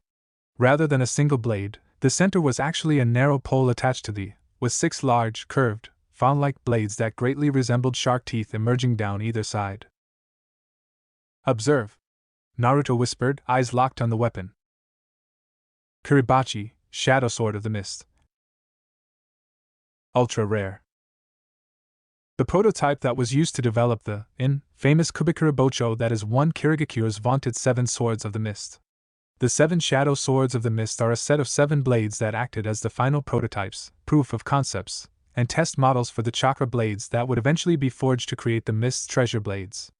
Kiribachi, cutting plectrum, is also known as the Nokujirito, sawtooth blade, due to the shark tooth design that was used for its blades. Like the child blade that would be born from it, Kiribachi has the ability to rapidly regenerate any damage done to itself by drawing in the iron from the bloods of anyone it cuts, or just any blood gets too close to it.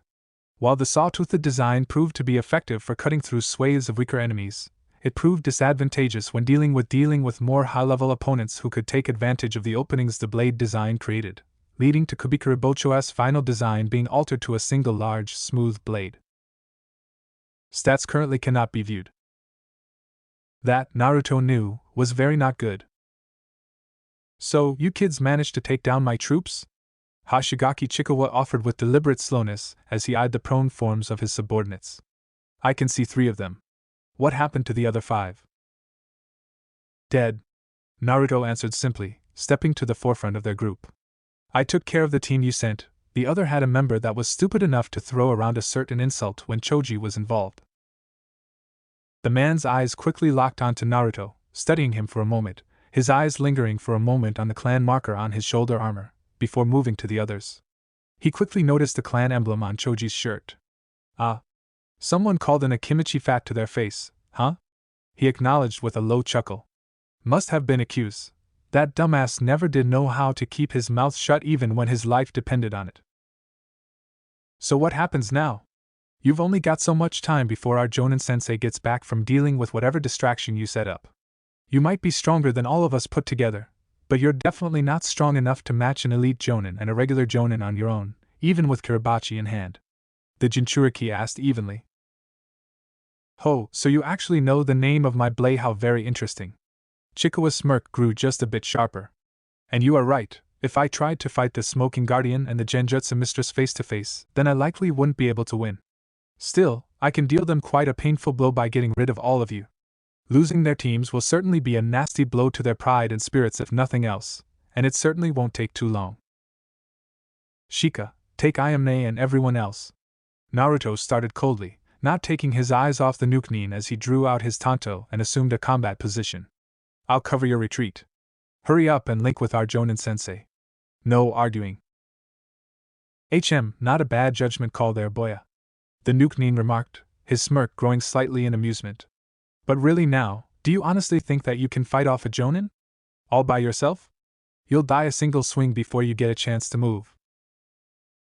Behind Naruto, one of his clones poofed out of existence, even as a wave of protests from his teammates, and Ayame started to rise. "What kind of swordsman would I be if I didn't take the opportunity to test myself against something like the Shadow Swords of the Mist?" Naruto responded simply. "Naro Shikamaru, stop hesitating and go." That finally got the Nara heir to start moving, along with the rest of the genin. I am running off with them reluctantly, leaving Naruto facing off against the Jonin on his own. "I'm honestly surprised that you didn't even try to just chase after them," the Jinchuriki remarked amicably. "Meh.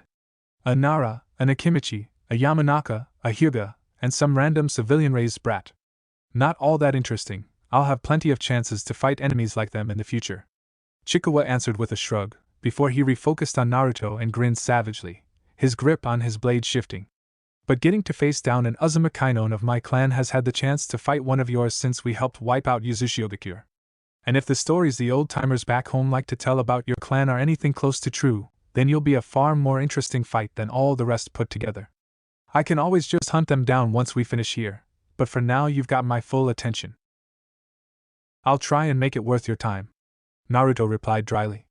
All of his clones were forming up either with or around him as he prepared for the toughest fight of his life. Dealing with a chump like Mizuki was one thing, but a Jonin? Hoo boy, he was not going to have a good day with this. Well then, shall we begin? Hoshigaki Chikawa asked, a bloodthirsty sneer on his face. Chapter 30, Uzumaki Naruto vs. Hoshigaki Chikawa. Several minutes earlier. With Asuma and Kurenai. Blarg. Nuke-Nin's final breath came with a burst of blood from his mouth as the knuckles of Asuma's trench knife smashed into his neck, crushing his windpipe and snapping his spine. Blood dribbling down his lips, the man fell to the ground as he joined his fellows in death. Phew! Now the bearded man let out a breath as he eyed the roughly 20 bodies scattered around them. Still not back in tip-top shape just yet, but I'm getting there. Hey, Kurenai, don't kill that one, we need some information. HM? The Genjutsu mistress paused from where she was just about to place an explosive tag onto the chest of the last living Nuke-Nin so she could finish activating her Megan, Jubaku Bakusatsu no Jutsu, demonic illusion, tree-binding explosive death jutsu, before she nodded absently and withdrew the tag. The Nuke-Nin, a man who was almost abnormally average in nearly every way and wore a slashed-out Kyuzugaku Hitaite across his forehead, let out a shuddering breath as Kurenai released him from her illusion, before it seemingly caught in his throat as he caught sight of the corpses of what had once been the vast majority of 5 teams of Chunin from Karehagakure. His eyes were impossibly wide and fearful as they turned to the two responsible for this one-sided massacre. Monsters! He whimpered out, looking ready to bolt before he felt cold steel resting against his throat. Faster than he could follow, Asuma had closed the distance between them and was now resting the blade of one of his trench knives almost casually against his throat. Not really, you and your friends here are just that weak. I'm honestly surprised that you all managed to reach Chunin rank with so little actual strength before you ran off. Asuma responded almost casually as he absently shrugged the shoulder, not holding the man's life on a razor's edge. Kami only knows how out of shape I am after years of soft assignments, and I still didn't even break a sweat dealing with a lot of you. What the hell have you been doing since you went rogue? Because it's obvious you haven't been keeping your training up. The Nuke-Nin clamped his mouth shut and tried to look away as much as he could without slitting his own throat. Going to try and walk down that path, huh? The smoking guardian sounded darkly amused as he chuckled. Now, I don't recognize you, so I'm guessing that you were just another small fry back in Kusa and your village decided not to bother wasting the resources it would take to place a bounty on you after you deserted. Probably the same story for most of your little gang if your performance here is any indicator. The man didn't speak, but he did turn his attention back to Asuma to glower at the bearded Sarutobi. Hit a sore spot, did I? Asuma nodded sagely. Well, I'm afraid that I really don't have the time or the interest to care about the feelings of some C-rank Nuke-Nin. Right now, I have a few questions that I need answers for, chief among them being just how many shinobi are there in your little troop. While smiling and relaxed on the outside, internally Asuma was starting to get worried. Most groups of Nuke-Nin rarely exceeded more than 10 members, particularly when they were from mixed villages like this bunch. The factitious, backstabbing, and overly ambitious natures that made them all turn their backs on their respective villages simply made keeping larger groups together all but impossible unless there was someone strong and brutal enough at the head to keep all the lower-level thugs in line out of pure fear. This group had just thrown 20 Lotur Chunin at him, and Kurenai like it was nothing, knowing that the vast majority weren't going to survive the encounter, and that was a major cause for concern. That meant that this group had to be big. Big enough that there were likely still more than enough Nuke-Nin left out there to attack the Shakuba town and overwhelm its defenders. The Nuke-Nin opposite him grit his teeth, but his face was defiant, and he maintained his silence. Fine, guess we have to do this the quick and painful way. Don't say I didn't give you an out, bub. The smoking guardian let out an annoyed huff before nodding towards his companion, who quickly went through a series of hand signs. Kurenai? Megan, Narukami. Demonic illusion, hell viewing. Kurenai intoned calmly, her red eyes locked onto the Nuke-Nins. While a fairly low-level genjutsu, it was also an incredibly useful and versatile one that Kurenai always found ready use for. Instead of imputing a specific illusion into a target's mind, the hell viewing technique instead pulled on a target's deeply seated fears, some they themselves might not even be aware of, and used them to trap the target in a terrifying illusion. And that was only the technique's most basic application. A true master, or mistress, of genjutsu could further hone and manipulate the Narukami so that it would dive even deeper, pulling out the most primal, instinctive fears that dwelled deep within the human hindbrain, the lizard brain that controlled human instinct at its most basic level. The Nukenin instantly began to scream, his eyes bulging wide and his pupils dilating as his face rapidly distorted into a rictus of terror while Kurenai's genjutsu did its work. Then, Kai! The black-haired woman chanted softly, ending the jutsu. The man slumped forward, nearly slicing his own throat on Asuma's trench knife, but a quick hand from the bearded kept him upright enough that he only ended up nicking his throat.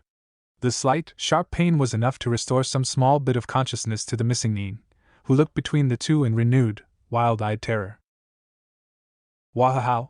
The man stammered out, barely able to speak as his brain scrambled to make sense of what he had just experienced. Well, she is Konoha's genjutsu mistress, Asuma pointed out absently. A master of any art can do some pretty terrifying things with the basic techniques of their chosen skill set, and that was just a very basic taste of what she can do with it. You're going to go under something far worse for a bit longer if you don't start telling me what I want to know. So, do we have to drag this out and put you through enough shit that your mind breaks and then we have to drag out our answers from your half-brain dead living corpse?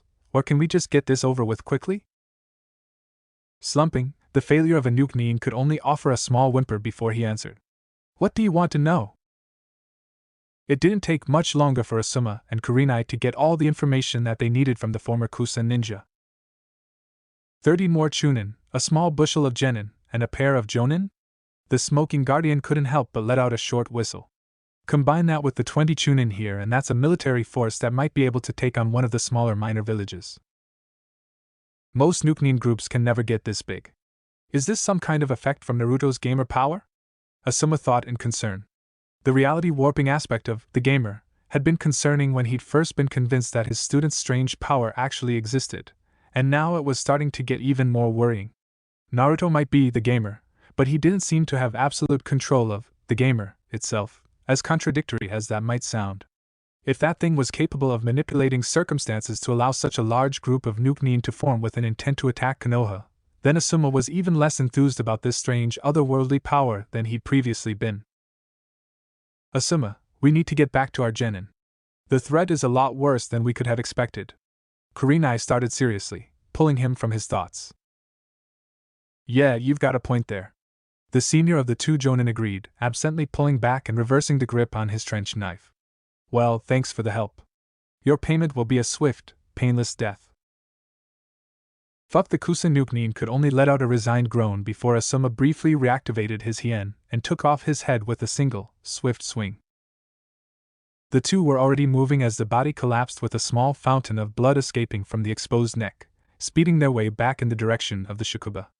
The entire caravan that they'd been sent to find had already been torn to pieces by the time they arrived, with the employees either captured or slaughtered like cattle alongside the guards. A pointless act of bloodshed, but the kind that was far too common among Nukenin. Someone in ANBU is gonna lose their head when Oyaji finds out that they somehow missed something like this brewing right outside our umbrella. Asuma grumbled, not feeling all that empathetic for the masked protectors of the village. Their main bailiwick might have been assassinations and internal security within the village, but they were often sent out on discreet patrols throughout Hai no Kuni as well. Strictly speaking, that was what the patrol corps were for, except that their attention was mostly focused on Fire Country's borders rather than internal patrols.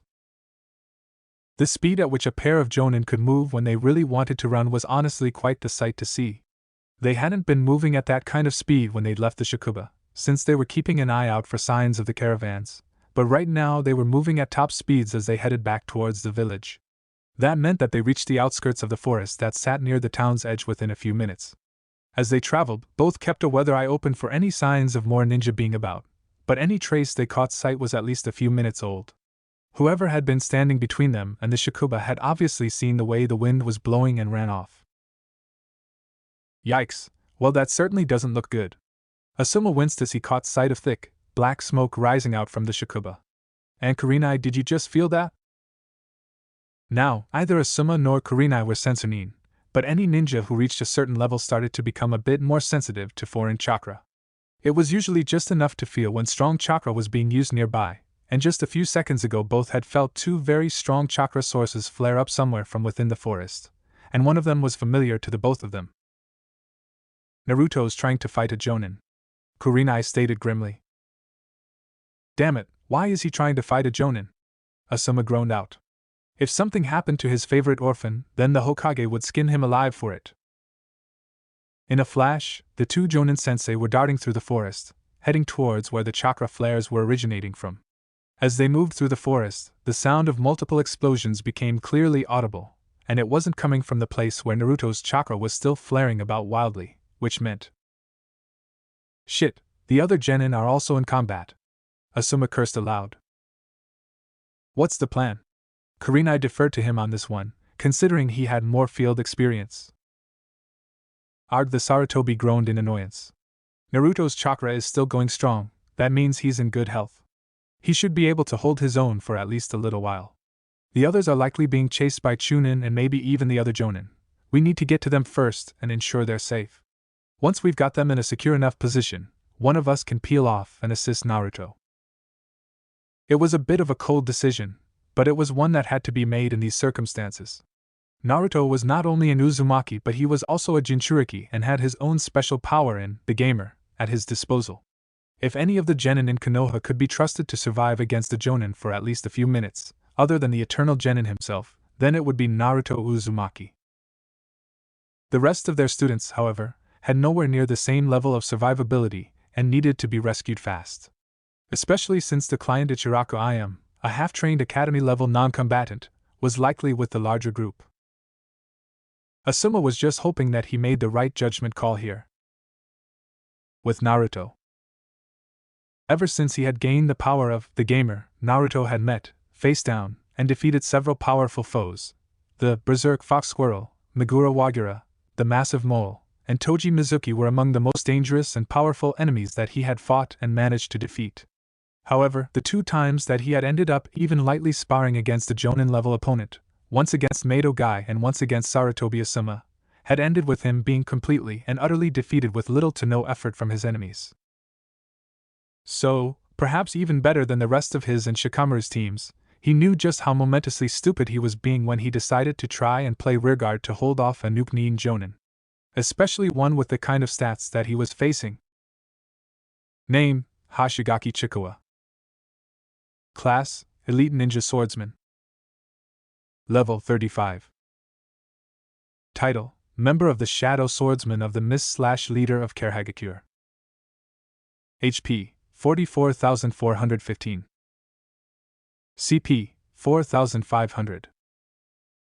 STR, 235. STA, 189. Dex, 250. Int 100. Wis 45. Luck 25. Special status, Sword Master, greatly increases damage with all sword-type weapons. Hoshigaki clan member, slows mental stat improvement, greatly enhances physical stat improvement. Increased experience gains with the Saki projection, skill, atrophied, reduces effectiveness of all physical stats and skill. Hoshigaki Chikawa is a Nuke-Nin formerly of Karehagakure, the Bloody Mist. He was forced to flee shortly after the Yondaime Mizukage turned against his clan after his most famous kinsman, Hoshigaki Kisame, went rogue. Working together with a small group of other deserting, they managed to steal the 7 shadow swords of the mist from where they were kept in storage, claiming Kiribachi for himself while the other 6 were claimed by the other members of his short-lived alliance. Bloodthirsty and battle-hungry like the vast majority of his clan tends to be, Chikawa was once considered as a possible candidate to become one of the 7 swordsmen of the mist. However, life as a Nuke-Nin has allowed him to develop many bad habits, and his skills have started to atrophy from that. Still, he remains a ruthless, battle-hungry man without a trace of either pity or mercy. He is not an opponent to be faced lightly. Yeah, this was just plain fucked up. His, observe, skill had finally reached a high enough level that he could at least see his opponent's stats and everything, but the special status section still only gave him vague descriptors of what benefits or penalties each status provided. That meant he had no idea just how much, atrophied, was actually reducing his enemy's stats and skills. At the moment, he wasn't even trying to fight this monster directly. Instead, he was staying back and sending in his Kage Bunshin and Iwa Bunshin to attack, hoping to get some idea of what he was dealing with. Unfortunately, that wasn't working out so well.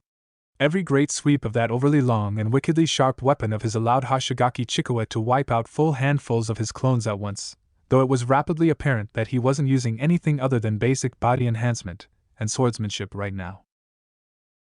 Right, this isn't going to work, Naruto concluded. Not only are the clones copies of Tsubaki, and Samaire not going to be able to get close enough to actually hit him, even Kogetsukushiki wouldn't have the reach necessary to overcome that damned oversized handsaw. And trying to use Iwa Bunshin is just wasting my chakra. They might be more durable than Kage Bunshin, but a single swing of that thing is still more than enough to smash them to bits. I'm going to have to change things up if I want to survive this. Sheathing the real Tsubaki and Samaire, Naruto pushed his chakra out once more as he formed the clone hand sign. Kage Bunshin no Jutsu. In a large explosion of smoke, 80-odd copies of himself, the maximum number that he could currently make using the combination of his large chakra pool and the benefits of his Shadow Master perk, appeared around him. Well now, not too shabby, kid. But clones are just clones, and these flimsy things can't do jack to me.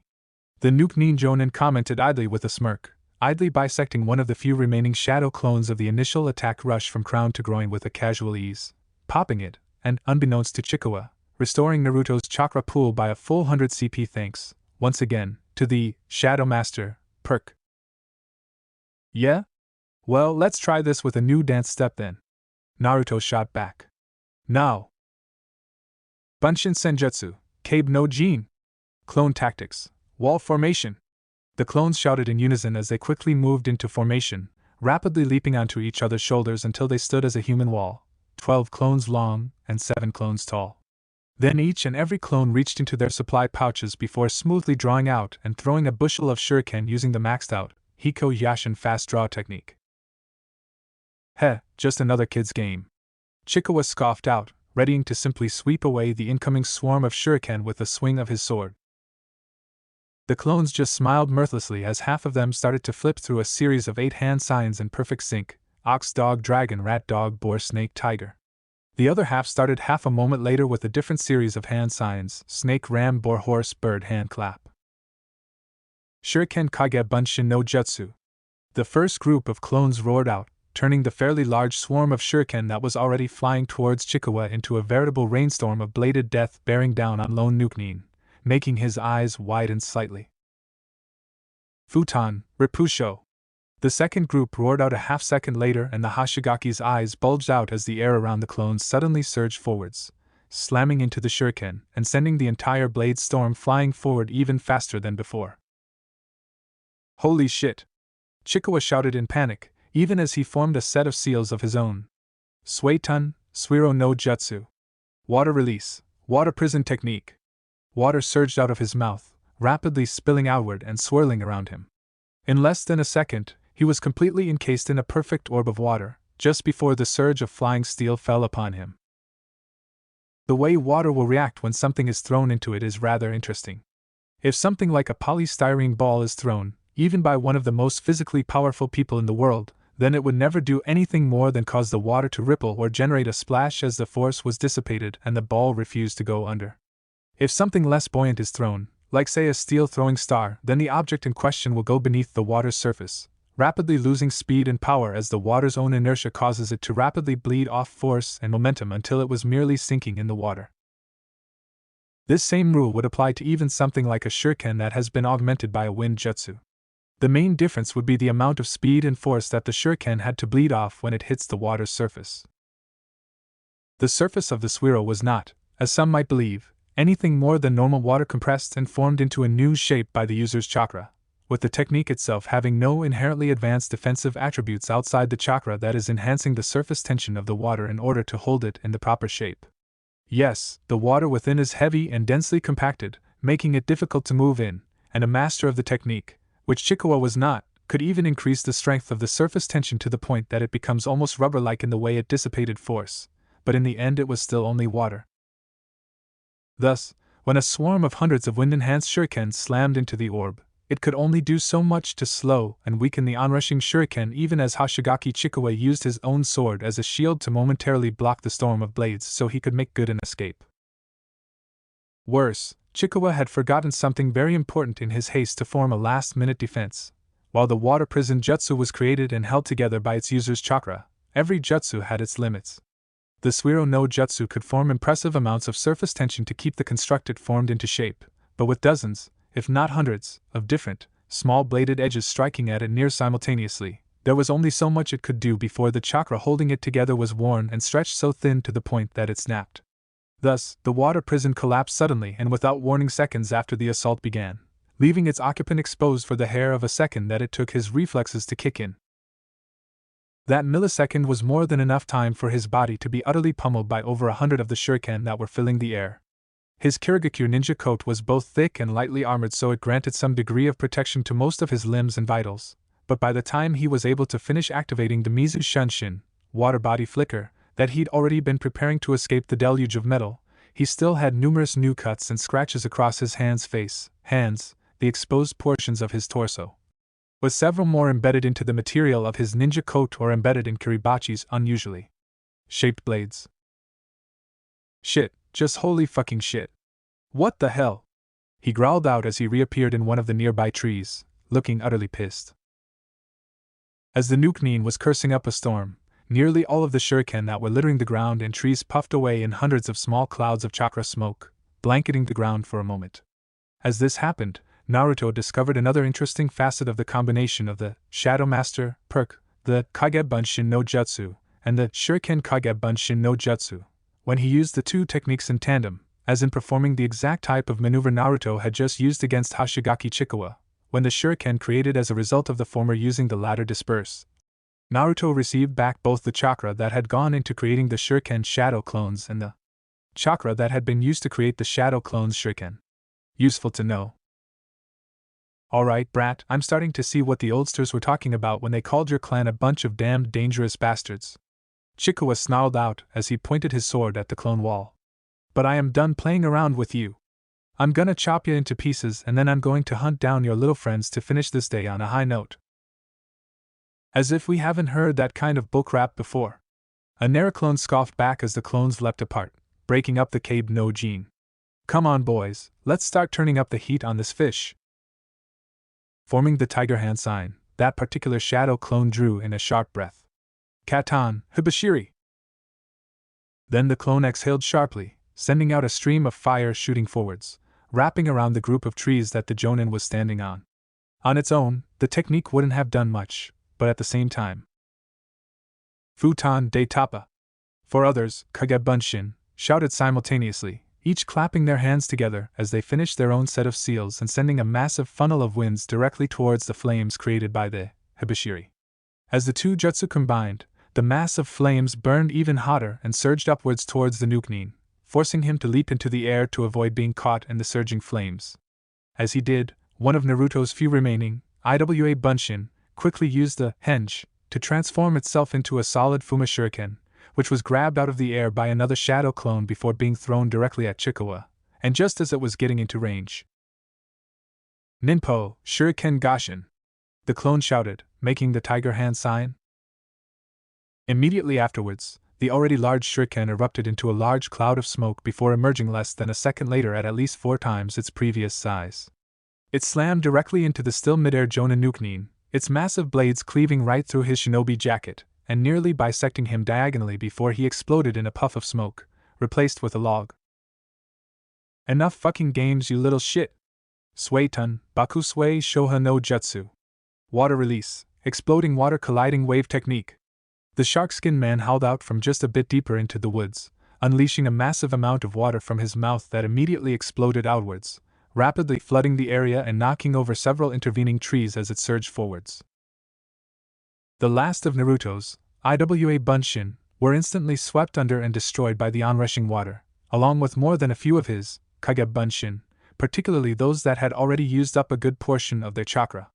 The rest leapt into the air, sticking themselves to the nearby trees, though most quickly were quickly forced to fall or dive back into the water, though thankfully not with enough force to dispel most of them, as most of their chosen anchors broke and fell under the force of the rushing waters.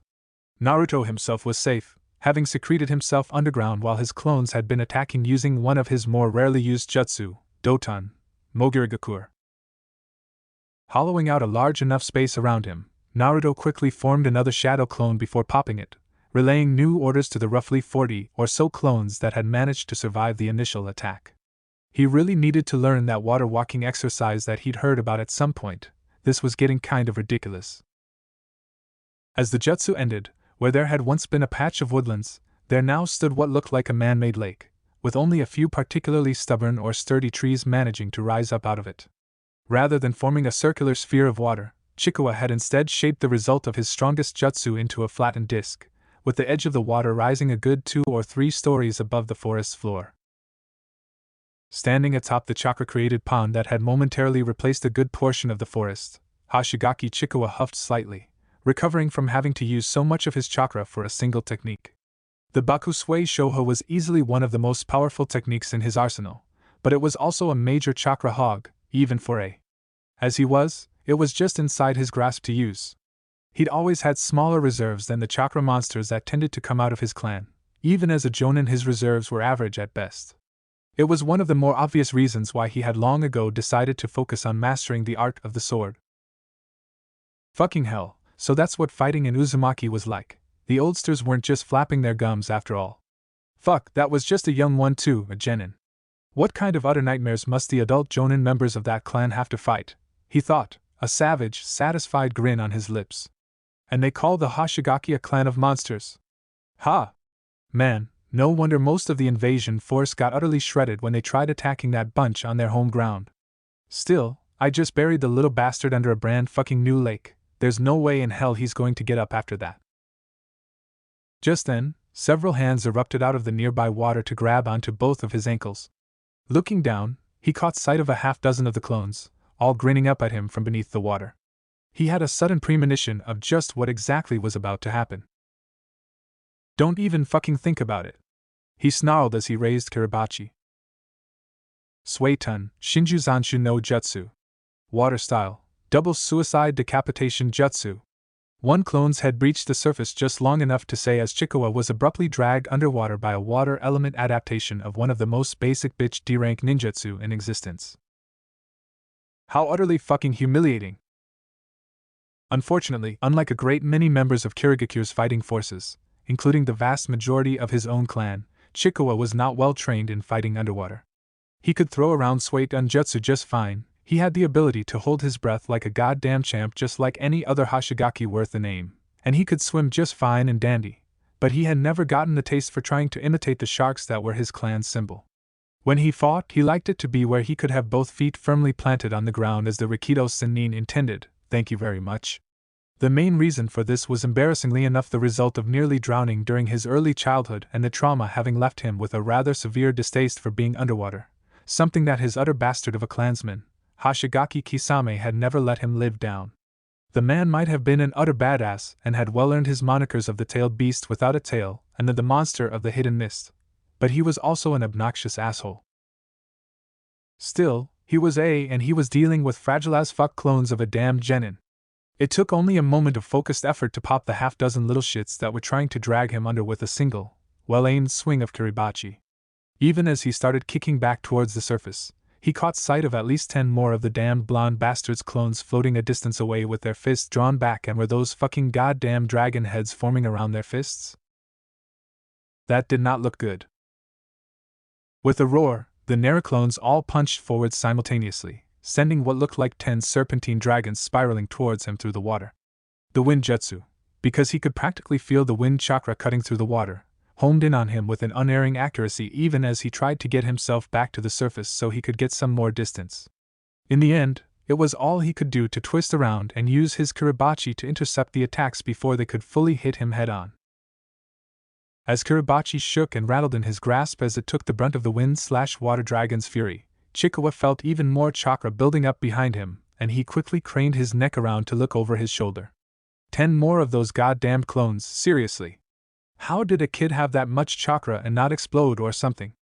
Uzumaki or not, this was just plain bullshit. Had just finished forming their own hand signs, ending in the dragon hand sign. 10 whirlpools suddenly formed in front of each of the wide space clones, each forming a maelstrom of rushing currents before they each shot towards Chikawa. His mind idly noticed that the streams were leaving behind a shit ton of what looked like flower petals floating in their wake. Fuck, this is going to hurt like hell, he groaned to himself in the instant before the 10 surging currents of water slammed into his back. Outside the edge of the forest's new lake, Naruto ejected himself out of the ground and walked up the side of a thickly leafed tree. The plan he'd ordered his clones to execute should be coming to a conclusion any second now. Wait, what's happening to the water? The Jinchuriki thought, eyes sharpening as he focused on the water that had engulfed a good portion of the forest. Is the water churning? From what he could see, the water near the center of the newly made lake was visibly moving around rather violently, as if multiple currents were colliding just beneath the surface, which, if his plan was working, made a whole lot of sense.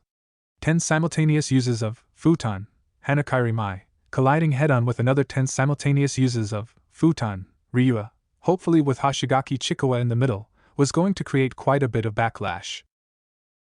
Nodding to himself, Naruto created another 40 shadow clones and sent them out to start the second stage of his plan. Quickly leapfrogging among the trees that surrounded the artificial lake's outer edges, the clones quickly got themselves into their assigned positions, positioning themselves around a certain area of the artificial body of water. As they did, Naruto absently concluded that he was likely going to get quite a few new skills and an utter shitload of skill-ups if he managed to survive this fight. Fortunately, a newly discovered aspect of his gamer interface, found just last night actually, had allowed him to set things so those kinds of messages would only show up at the end of a fight. Once every clone was in position, they immediately began a set of identical hand signs, ending in the snake hand sign. Raitan, Denko Seka. 20 identical voices called as one, extending their hands towards the water's edge. Crackling purple electricity ran up their arms before arcing off of them, rapidly condensing and forming into dozens of grapefruit-sized snowflake-like shapes before they shot out into the water, quickly dispersing as their electrical charge was dispersed. And the clones just kept pouring more and more chakra into that particular jutsu, sending in a large, constant stream of electrically charged chakra shooting into the mass of water. Now normally, sending a small stream of electricity into such a large body of water would be all but pointless. The electrical charge carrying a single flake generated by the Denko Seka technique was barely worse than a particularly nasty static shock.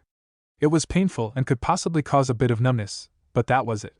However, there were 2 key factors that altered this equation. Firstly, this was not a single burst of electricity, but a full blizzard of hundreds if not thousands of said bursts being generated and released near constantly into the water.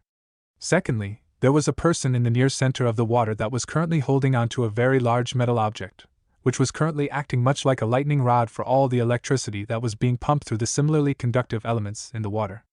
The fact that chakra-generated electricity did not perfectly mirror its natural counterpart, still being partially directed and controlled by the user's will, also aided in this endeavor. The end result of these changes was a rather large amount of electricity finding its way directly towards the still submerged form of Kiribachi before being channeled down its length and into its most unfortunate wielder. Chikawa barely kept from letting out his held breath as annoyingly painful surges of electricity surged down from his sword and into his arm again and again. I am going to turn that fucking brat's skull into a fucking chamber pot for this. Wait, why the fuck am I still maintaining this pain in the ass jutsu when he's getting more use out of it than me? He realized suddenly. Right, that does it. Fuck this noise. Kai.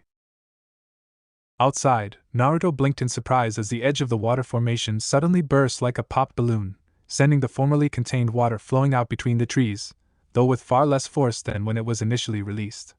It was just fortunate for Naruto's plans that physical materials created using a person's chakra didn't normally just dissolve and vanish when the jutsu that created them ended. Moments later, a loud, enraged bellow came from where Hoshigaki Chikawa had previously been located. You goddamned brat! I'm going to chop off all of your fucking limbs and force you to eat them! As all the clones that had been anywhere near the man's position started to rapidly die off, Naruto hurriedly started to make his way through the hand signs for his single most powerful offensive technique. Tora Ashi Saru Yasagi, Hitsuji I Ashi Uma Saru Tora Inu Tora Hibi Tora Ashi Saru Yasagi, Tori. Naruto chanted under his breath. He'd only used this jutsu once since he acquired it, simply because there was no place that had both enough pre-existing water that he could regularly practice with it, and was isolated enough that he could risk throwing it around without wrecking something important, or risk accidentally catching someone else up in the attack. Fortunately, he managed to finish the last hand sign just as his clones retreated into an area that Naruto could see from his own position, while being rapidly pursued and slaughtered by a very angry wielding a very large sword.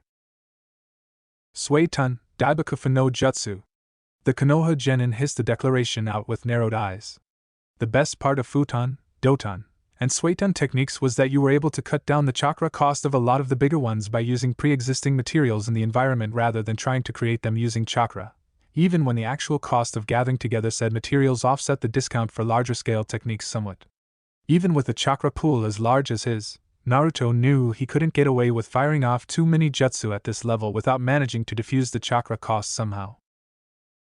Responding to his chakra, the nearby water rose up from the ground and instantly started gathering together, swirling around and forming into a massive vortex of water that swiftly shot itself straight toward Hoshigaki Chikawa. The Mist Nuke-Nin's eyes were practically bulging out of their sockets in disbelief as he caught sight of a genin throwing around an A-rank Suiton jutsu. This is utter bullshit, he roared out before he was completely engulfed by the raging torrent of water, which then proceeded to carve a path of utter devastation through the already badly damaged forest, like some jerk god had decided to poke a finger into the earth and drag it across the ground for shits and giggles.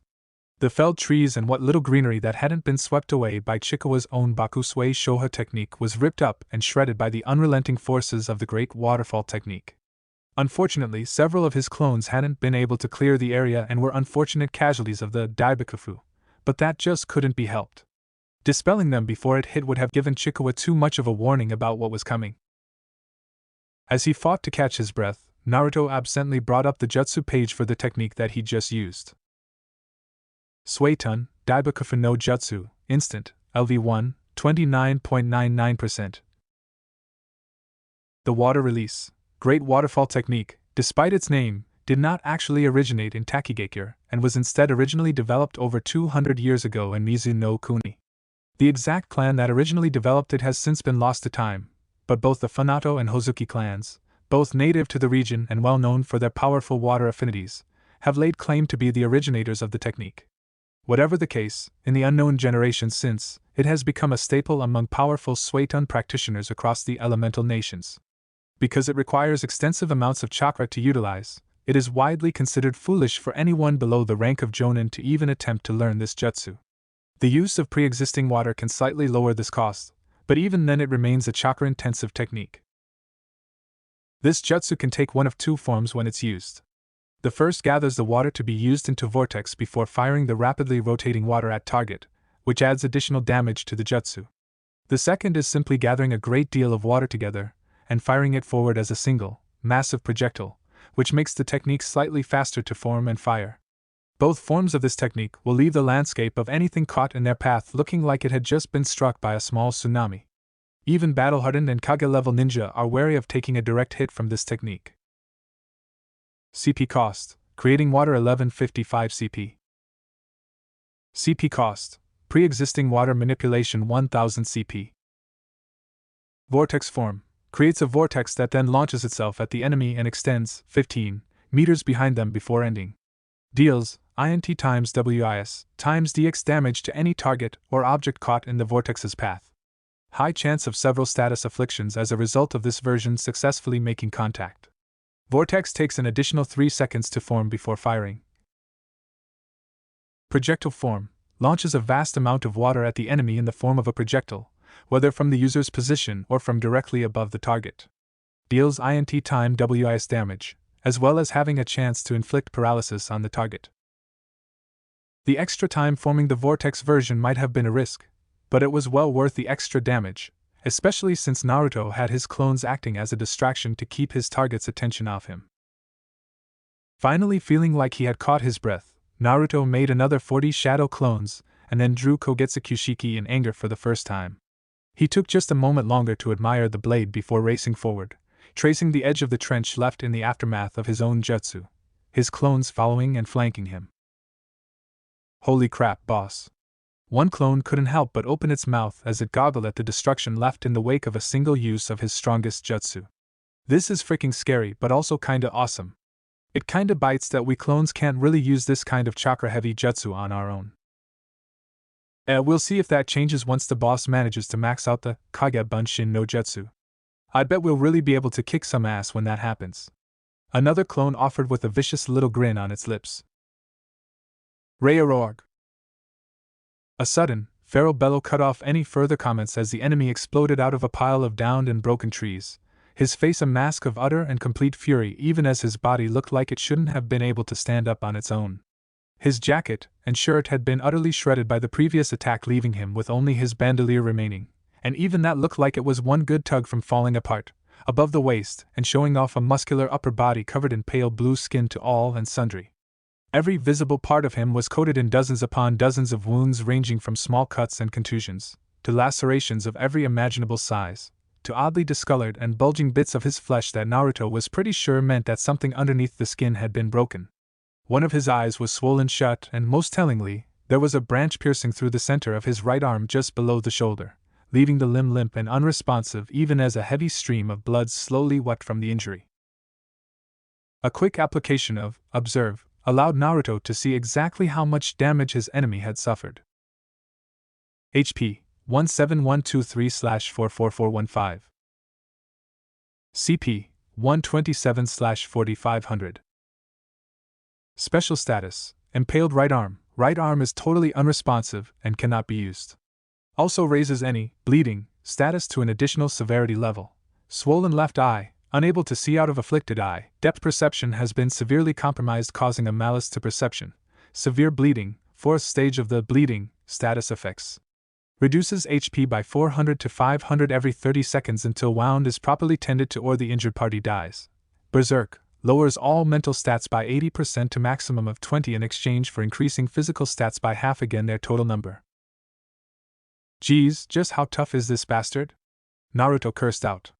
The blue-skinned Nukenin had somehow managed to tank an A-rank jutsu directly to the face and still had over a quarter of his HP remaining? Jonin was just plain scary. How had he even managed to survive that? Wait, his CP is almost empty as well. Did he manage to pull out some last-minute jutsu to try and blunt or counter the impact of my own technique hitting him head-on? How did he manage to do that when he was caught in the middle of a freaking water vortex? Geez, Jonin really are something else. To add to Naruto's annoyance, the man had also managed to keep a grip on Kiribachi as well, though now he was holding it in his left hand rather than his right for obvious reasons. Whether or not he could still effectively use the massive weapon one-handed, and while using his non-dominant hand to boot, was still up in the air, but Naruto wasn't going to underestimate this guy, not after the sheer resilience he'd just shown off. Is he just chopping away at all of the fallen trees right now? One of the shadow clones deadpanned in disbelief as, rather than try and rush them, the enraged shadow swordsman of the mist had instead started to randomly swing his massive blade into the fallen trees around him, smashing and carving them into kindling and splinters. Yeah, the light might still be on, but I'm pretty sure that no one is at home up there, Naruto stated flatly. Still, the man would likely snap out of it eventually, so he wasn't about to waste the opportunity that he'd just been presented with. Time to go in, boys. You got a plan, boss? One clone asked. Just one attack. The genin grinned ferally. My way. Huffing for breath, as some of the red finally bled out of his single working eye, Chikawa glared down at the kindling that had once been several felled trees while muttering a variety of invectives under his breath. How in the name of all the gods had a goddamned fucking genin managed to pull off an A-rank jutsu? Uzumaki or no Uzumaki, there was no way a brat that young should have reserves that big. Kisame, the biggest chakra monster in existence, didn't even have reserves that big at that age. Hell, even now, Chikawa himself couldn't pull off of that easily.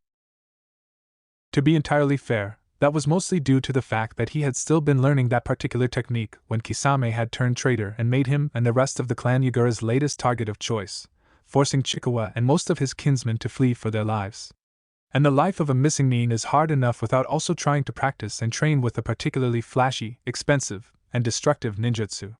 But still, it pissed him off to no end that a fucking goddamn genin was better at using a jutsu than he was.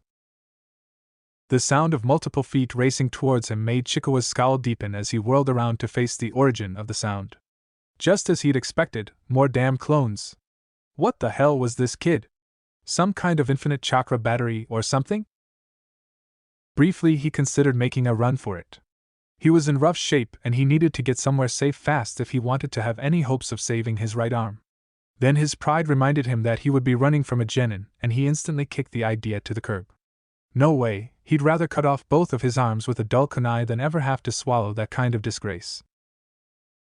Raising his sword, Chikawa pointed Kiribachi at the oncoming swarm of blondes. I'm going to tear every last one of you to pieces. Take that memory back to your damned creator, you useless little pieces of shit. Yes, he was well aware about the whole memory transference thing that the Kage Bunshin no Jutsu had. The jutsu itself was rather well known as one of the more infamous creations of the Nidaime Hokage, but the most anyone below a seasoned chunin would know about it was that it was a stupidly chakra-intensive clone jutsu.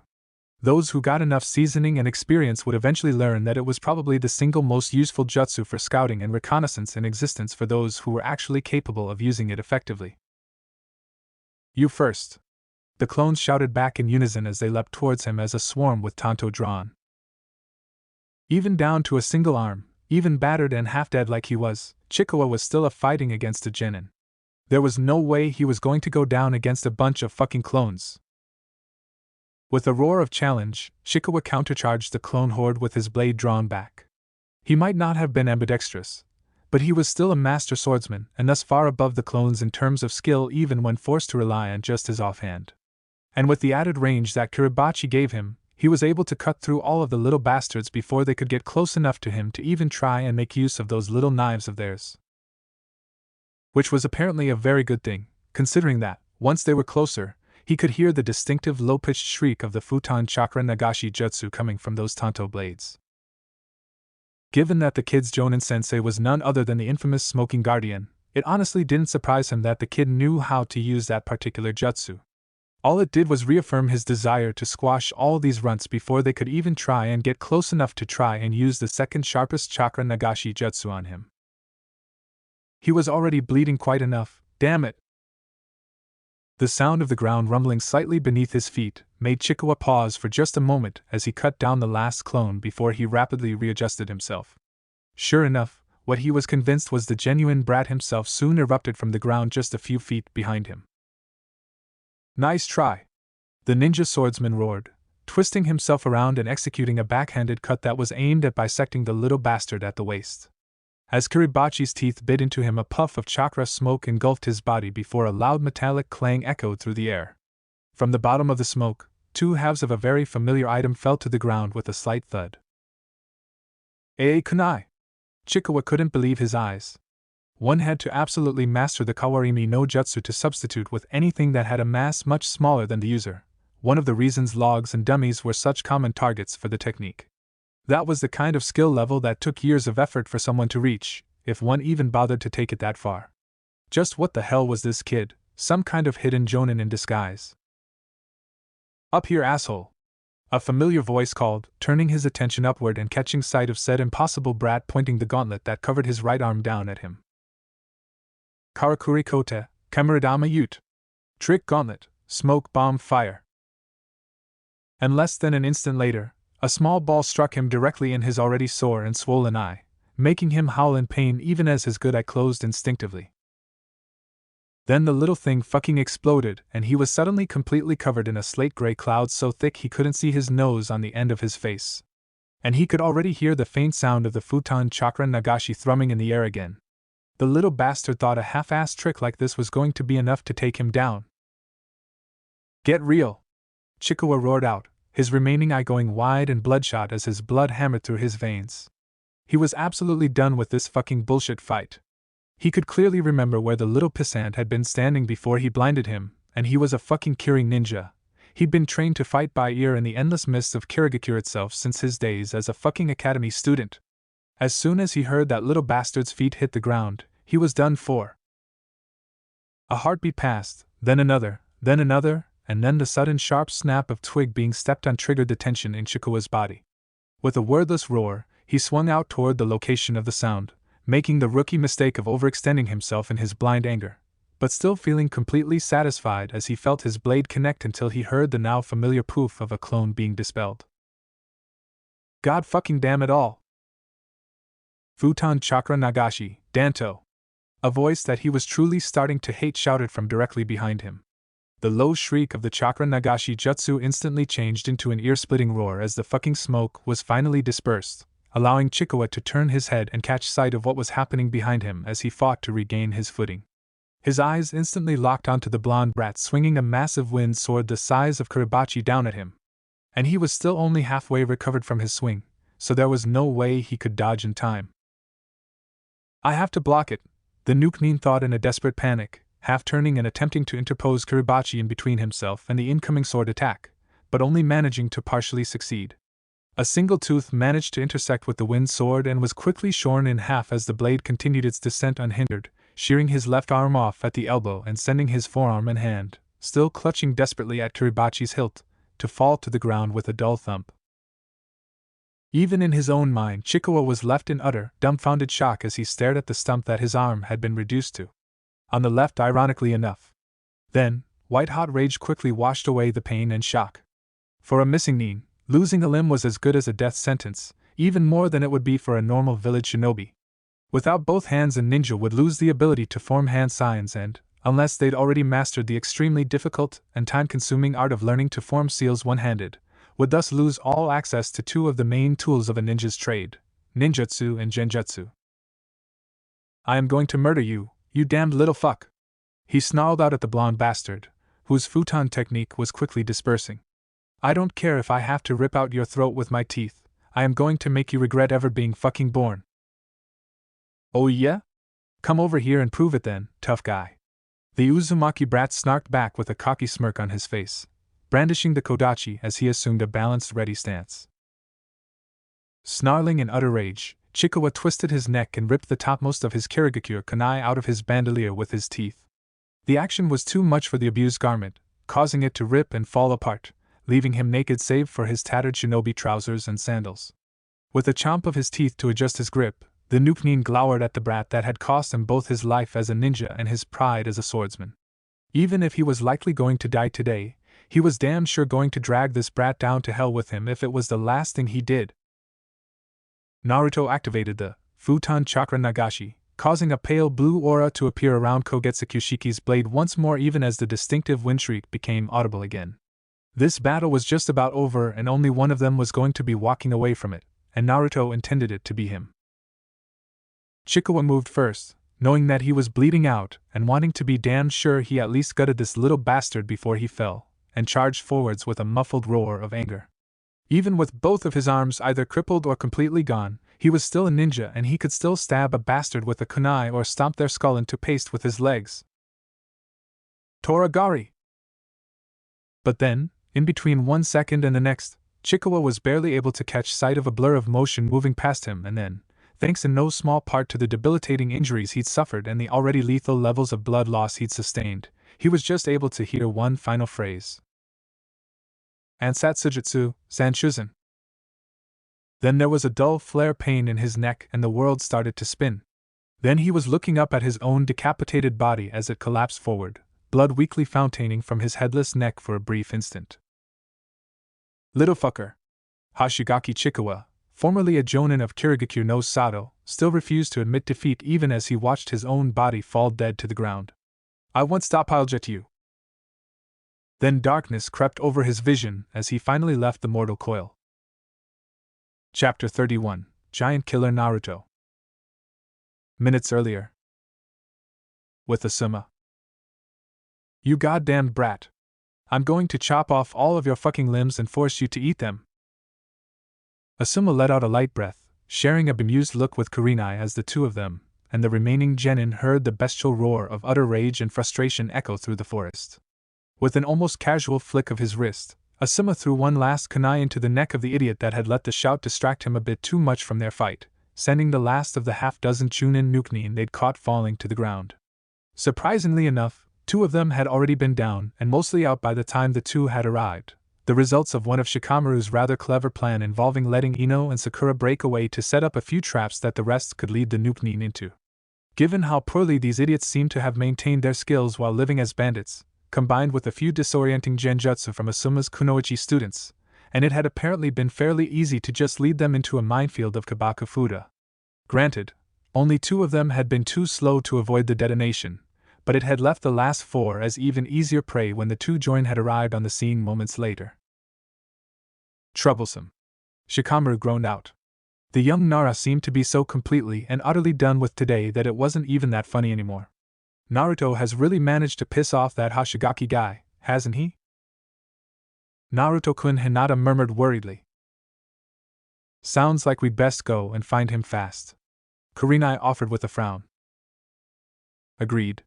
Genin, fall in behind us and move as fast as you can. Your priority is to keep the client out of harm's way. Leave the fighting to us. Asuma ordered swiftly. While taking the genin, and IM, with them might not seem like a good idea at first glance, it was honestly the better option given that they had no idea how many more of these Karehagakure Nukenin were currently lurking about. Better to keep them close where the 2 could defend them against any major threats than to leave them behind where someone even more dangerous might stumble onto them. Honestly, the fact that they had all managed to get through this so far with nothing more than a few minor injuries simply beggared belief. At worst, the lot of them were likely going to need a session or 2 with the Yamanaka after this, considering that they'd all seen far too much death today. Choji, in particular, was going to need to go through first kill counseling far sooner than any genin ever should. As far as Asuma was concerned, the lot of them had all burned through their rations of good luck for at least the next year, so he was not about to take any chances with them now. One of his pop's old proverbs came to mind: an ounce of prevention is worth more than a pound of cure, or something like that. As the Konoha shinobi, with IM being helped along by Sakura and Ino, leapt through the trees, the roar of surging water suddenly filled the air for a moment before it was quickly accompanied by another enraged shout from the person Asuma presumed was Hoshigaki Chikawa. This is utter bullshit. The sound of roaring water surged even louder after that, and was soon being accompanied by the vaguely familiar sound of wood being smashed and crushed by tremendous amounts of force. Sounds like Naruto was forced to use his current offensive trump card. Asuma mused aloud. What trump card, sensei? Sakura queried.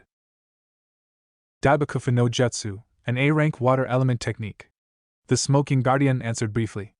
Given the kid's absolutely ludicrous chakra reserves, I agreed to let him learn it, but I gave him strict orders to only pull it out if he was in a life or death situation. I suppose squaring off with a joint certainly counts for that, at least. A rank. Ino nearly choked out. As the heiress of a fairly powerful ninja clan, she was well aware of just how rare and powerful those kinds of jutsu were. Her own father, the Yamanaka clan head and a seasoned and high-ranking, only knew a handful of them, including several of her clan's most powerful hidden jutsu, and he was reluctant to use them outside of training as anything but a last resort due to the sheer amount of chakra it took for him to use just one of them.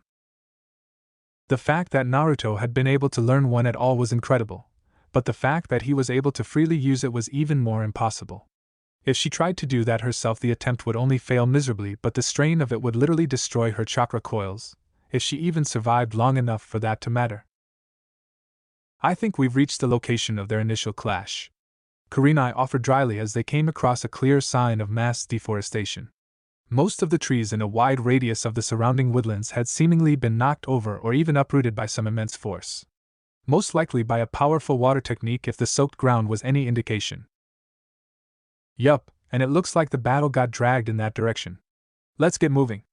Asuma ordered, nodding in a direction to one side of the destruction where a wide avenue of trees had been torn through by some massive force.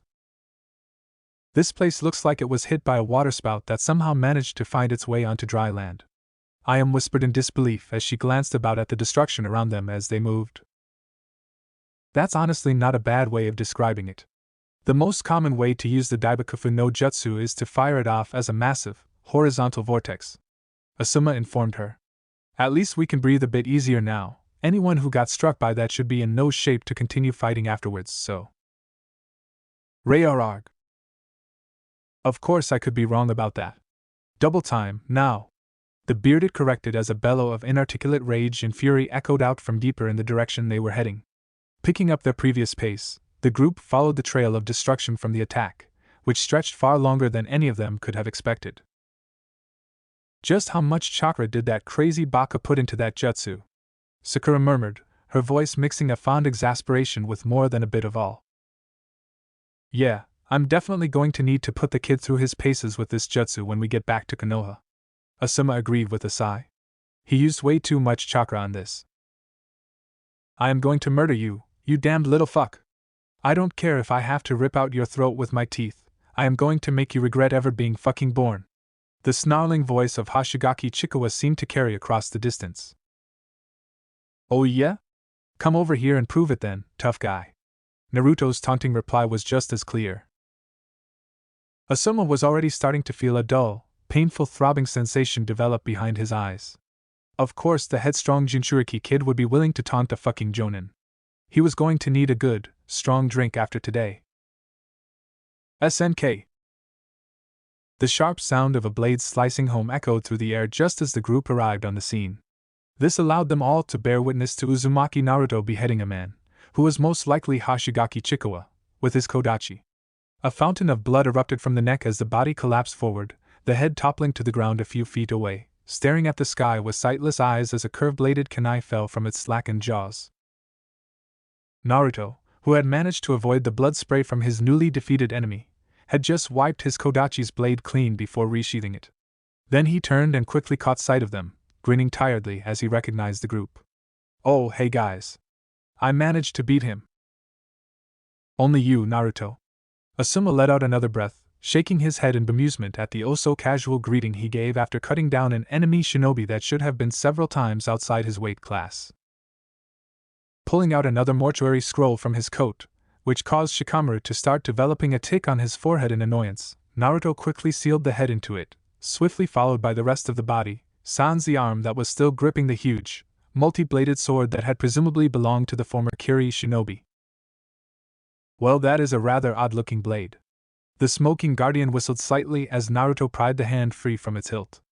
I mean, I've seen some of Kiri's legendary 7 swords, and while it's not as out there as Shibuki, Nobari, or the Kabutowari, it is still a pretty strange design.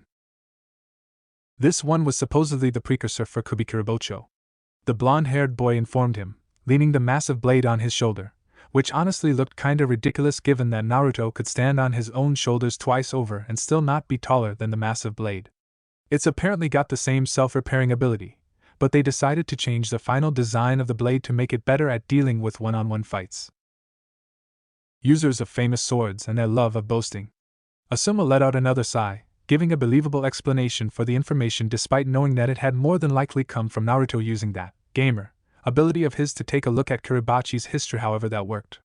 He really needed to sit down and have a good, close look at some video games just so he could actually get a proper handle on the weird abilities that his most unpredictable genin could pull off. Right. Well, let's get back to the Shikuba and see if we can help drive out the rest of those Nuke-nin from this Karahagakure group and then start assisting with the relief efforts. We'll definitely need to send a report back to the Hokage about this, ASAP. This entire incident is gonna ruffle so many feathers, it's going to be an absolute mess. Pausing for a moment, Asuna then added, Oh, and Naruto, send a few Kage Bunshin back along the main road until you find a bunch of dead Nuke-nin, and have them gather up the bodies. No point in wasting their bounties after all, even if there's likely nothing bigger than a C rank among them. Sure thing, sensei, just give me a minute. Naruto let out a tired huff as he stored Kiribachi in a normal storage scroll. I burned through most of my available chakra when I was fighting that fish-faced bastard. I just need a minute to let it fill up again.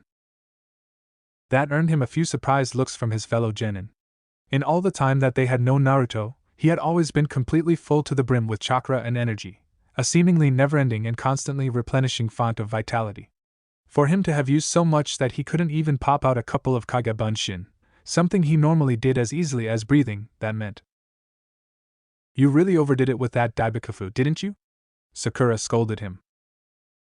Ah, come on, Sakura-chan. Naruto whined a bit. That guy was crazy. He just wouldn't stay down no matter what I threw at him.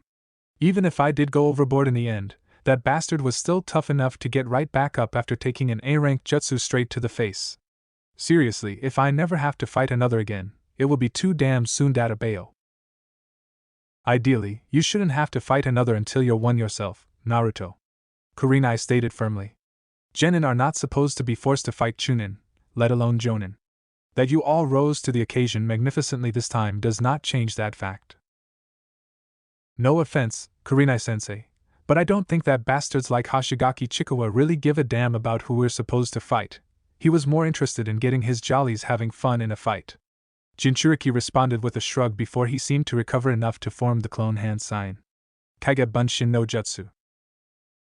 In a small explosion of smoke, 5 shadow clones appeared around him and immediately took off to fulfill Asuma's orders at their creator's behest. Right, let's get a move on then. Asuma ordered, though he was honestly still feeling a bit sour. He was certainly not looking forward to writing up the report on this utter clusterfuck of a mission. Later. Guest room, Ara no Kusa Inn, Arakusa village. Sighing in relief as he finally got a bit of time to himself, Naruto lay back on his temporary bed. Thankfully, the attack by Karahagakure hadn't been anywhere near as disastrous as it could have been given the sheer number of Nukenin that had attacked the village. The tower had served its purpose in drawing the attention of the majority of the attacking enemies, intent on removing the biggest threat while they were at their strongest.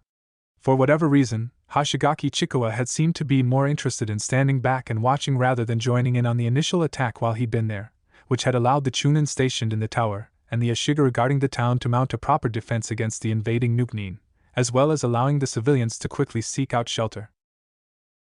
The Ashigara guards had suffered the worst losses in the attack. Of the 30 stationed in Arakusa, 10 were now dead, with another 5 seriously injured and the vast majority of the rest suffering light injuries. The Chunin stationed on the Arakusa guard tower had acquitted themselves admirably in the ensuing combat, being responsible for the majority of deaths among the attackers. Of the 13 shinobi that had been in the tower, 3 4-man squads plus the patrol commander assigned to the tower, at the time, 3 of their numbers had fallen in combat with the rest suffering minor or light injuries, and Hoshigaki Chikawa was attributed with 2 of those kills, including the patrol commander himself. Apparently, the commander had identified him as the leader of the attacking force and had attempted to decapitate the attacking force's chain of command mid-battle, only for his attempt to backfire badly on him. The civilians had gotten off fairly lightly, all things considered, with a dozen suffering from various minor injuries and only 3 deaths. On Karahagakure's side, if one included the ones that had been killed or captured while pursuing teams 8 and 10, they had lost a total of 10 genin rank, 25 chunin rank, and a single rank shinobi before their forces had fallen back.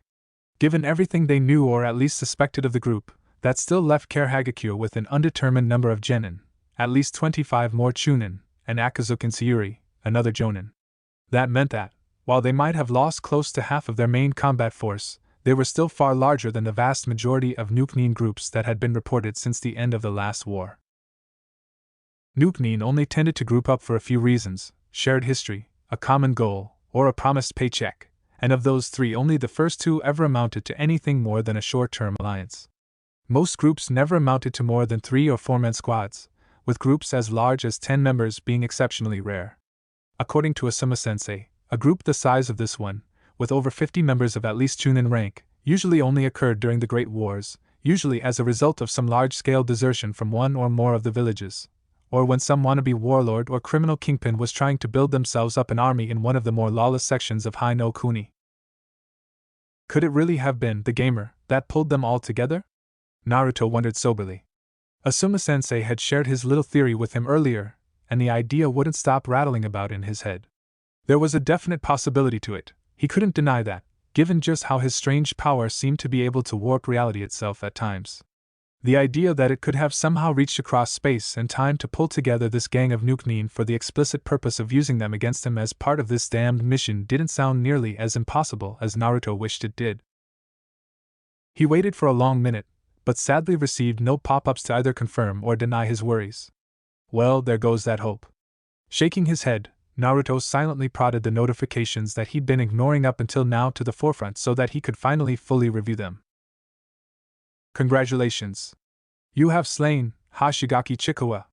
You earned 10,000 EXP. Congratulations. You have leveled up. LV19 LV20. You have received 5 attribute points. Congratulations. You have leveled up. LV20 LV21.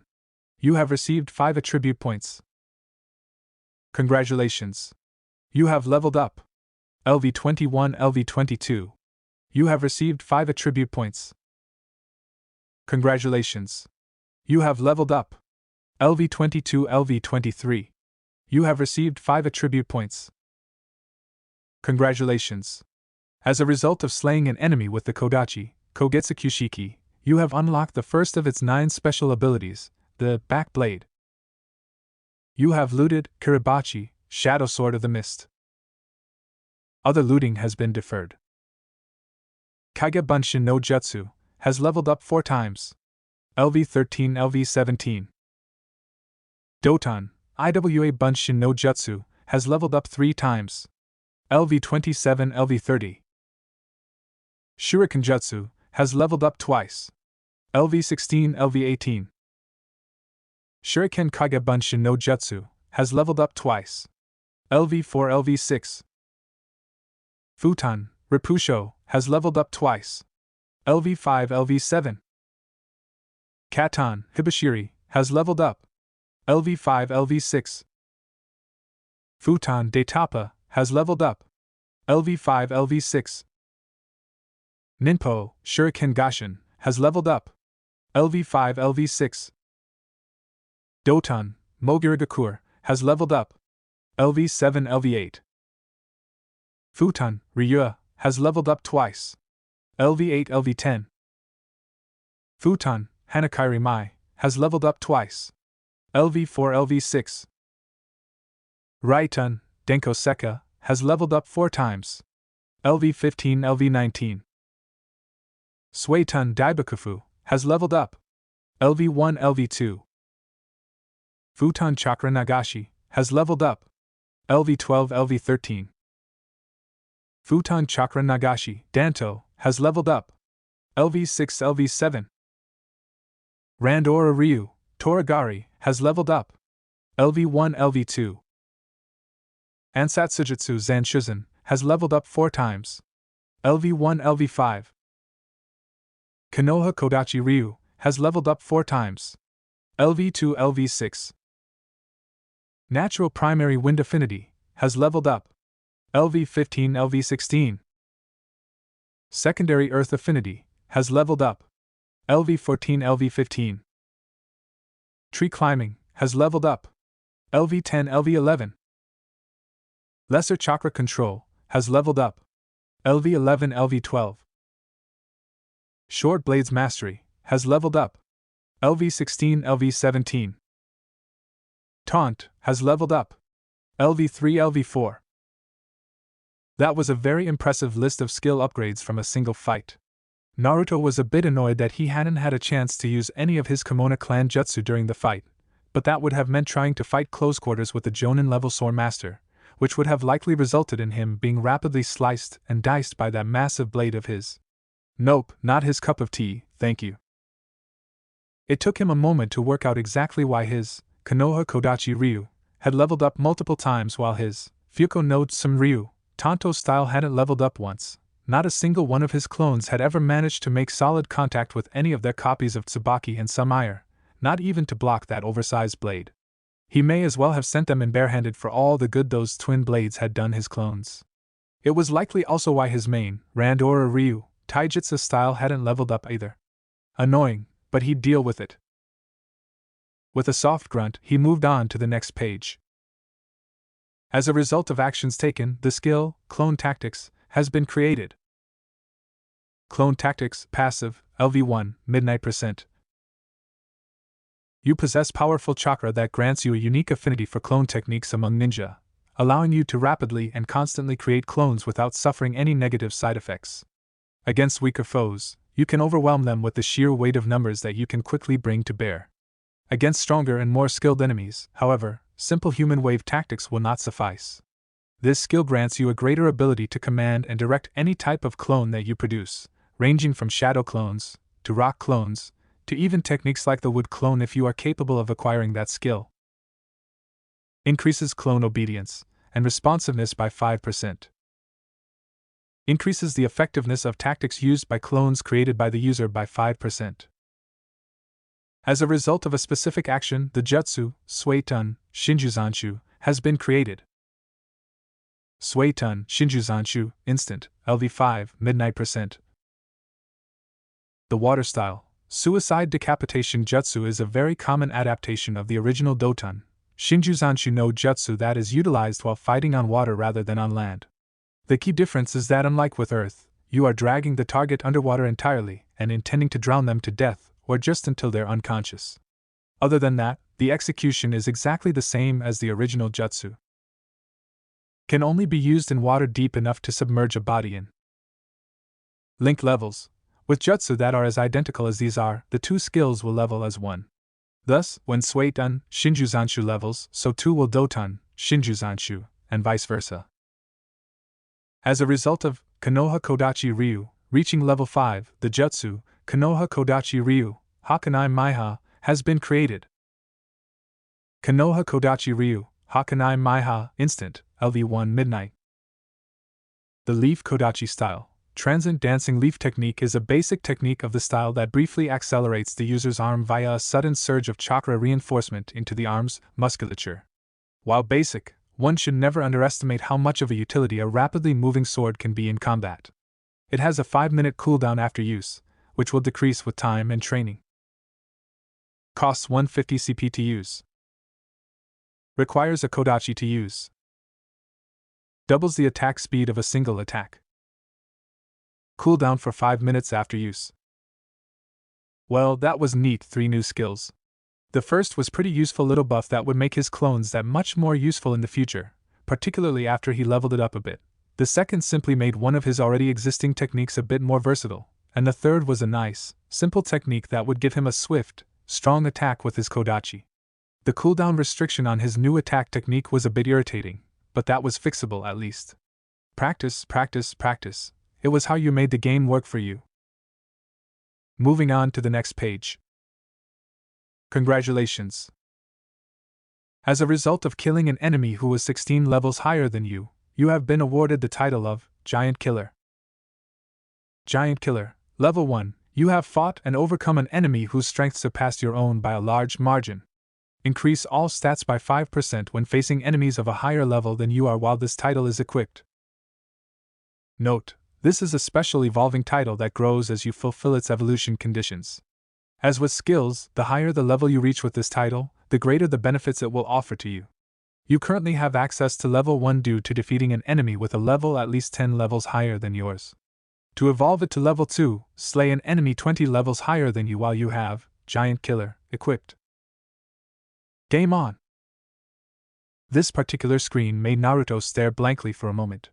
Why in the name of the Rikido Sennin would he ever be stupid enough to try and pick a fight with someone that much stronger than he was without a very good reason? Yeah, the stat boost this new title provided would be useful, and a leveled up version would probably be even better. But no way would it be worth the risk of fighting someone or something that was so much stronger than he was. He was reckless, not stupid. Shaking his head, Naruto pulled up his stats page and considered what to put his 20 points into, although there was never much of a question to that, really. With only a moment's consideration, he put 10 points into INT and the other 10 into DX, putting both his mental stats above his physical ones for the first time ever. Name, Uzumaki Naruto. Class, the gamer. Level, 23. Next level, 33.98%. Title, Genin, 15% EXP to LV25. Age 12. HP, 4608/4608. CP, 4761/4761. STR 43. STA 4610. Dex 45. Int 51.5. Wis 52. Luck?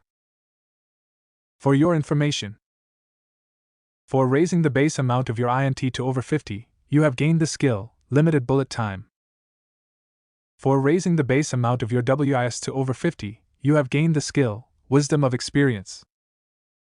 Limited Bullet Time Passive, LV Mix. A useful little ability akin to the one of the powers that the Sharingan of the Uchiha clan is able to grant to its wielders.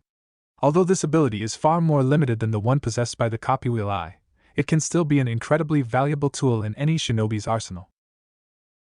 Activates automatically when throwing the first shuriken or kunai, or when releasing the first range ninjutsu of a fight, accelerating the user's thoughts to 3 times their normal speed, allowing them to more easily and precisely target their enemies than normal. Wisdom of Experience, passive, LV Max. As the old wisdom goes, experience is truly the greatest of teachers. One broadens their horizons the most swiftly by actually seeing, hearing, and doing, gaining wisdom and insight through action and experience. This skill represents this wisdom by increasing the amount of experience points that you receive for your levels, skills, and jutsu through active practice and combat by 20%. Naruto was willing to admit that the gamer had made him quite a bit smarter. That was one of the reasons that he was able to instantly realize just how broken an ability a full-powered version of limited bullet time would be. He once again cursed the fact that Sasuke would end up getting so much stronger once he unlocked his Kekai Genkai. Still, even the far more restricted version he was getting would still be pretty hand, and wisdom of experience was nothing to sneeze at either. Knowing that getting his stats above 50 each would result in him earning a useful new skill was also very good to know. It also made Naruto wonder if the same thing would happen when he got his skills up past 100 each as well. Something to consider going forward. For now, he opened up his inventory and got a look at his brand new sword. Kiribachi, Shadow Sword of the Mist. Ultra rare.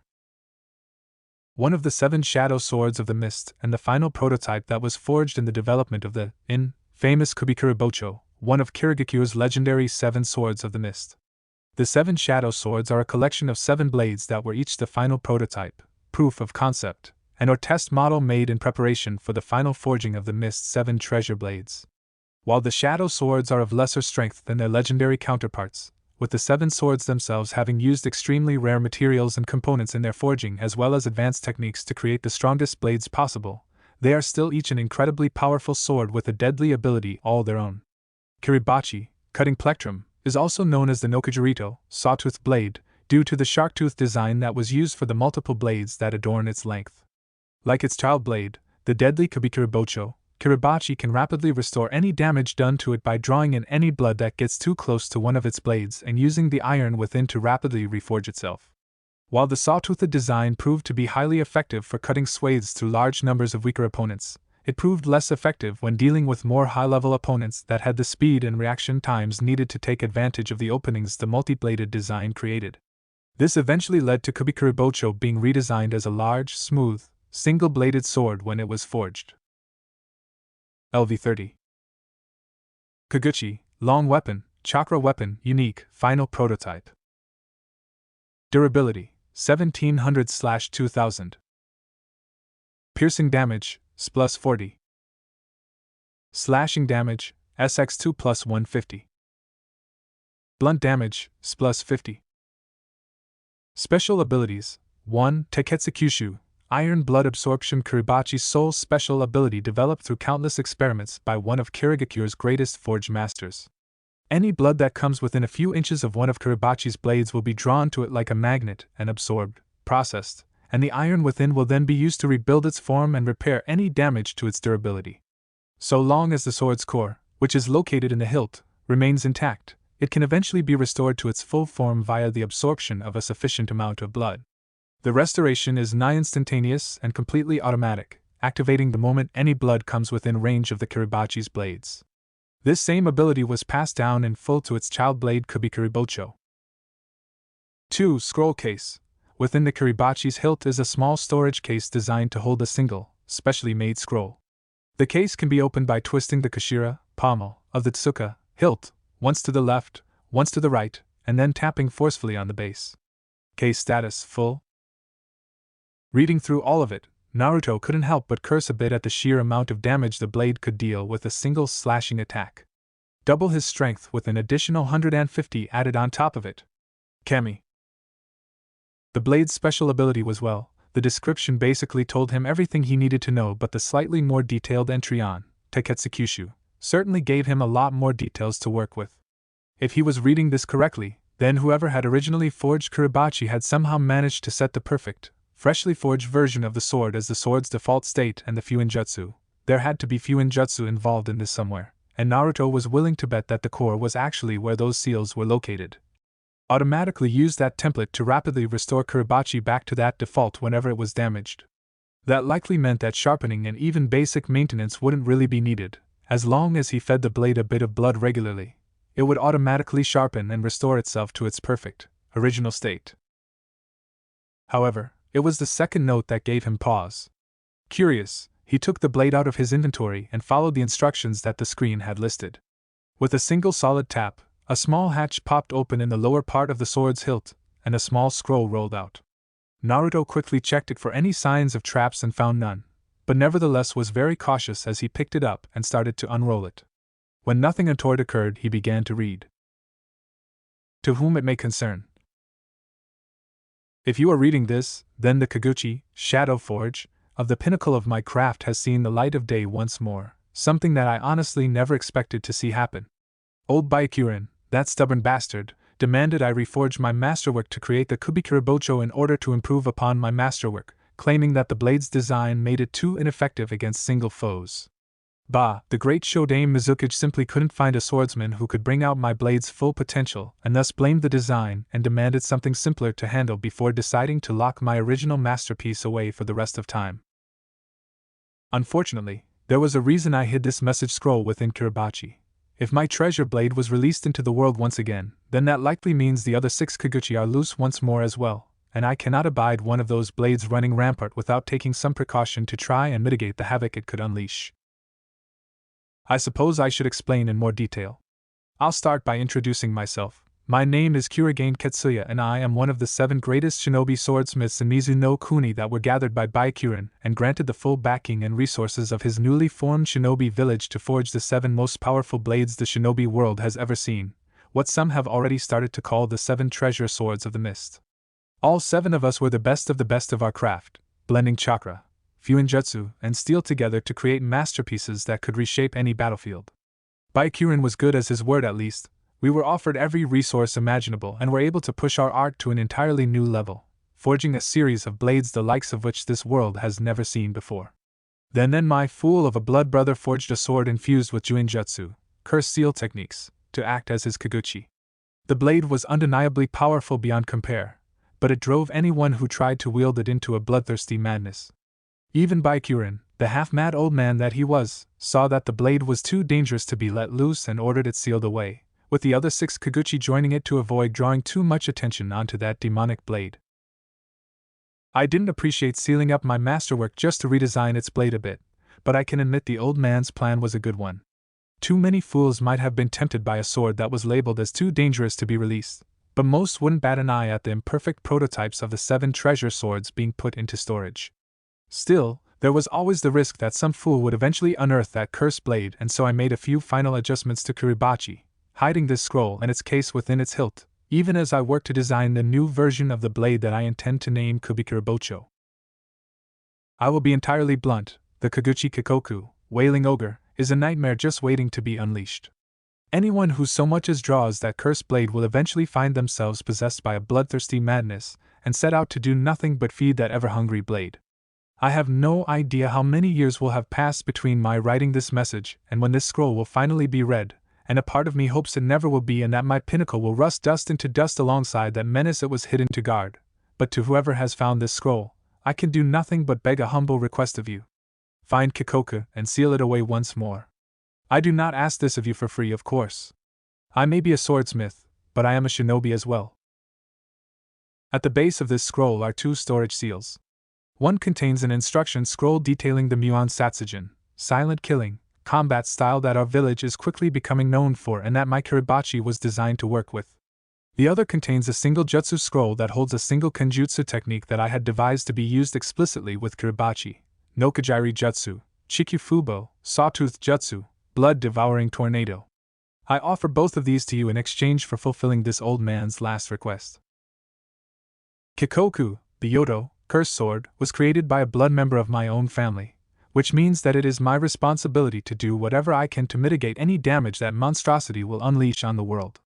My brother should have destroyed it once he realized just how dangerous it was, but that stubborn fool refused to let his masterpiece be destroyed, and Byakuren, that cold-blooded bastard, agreed that it might be useful as a trump card someday.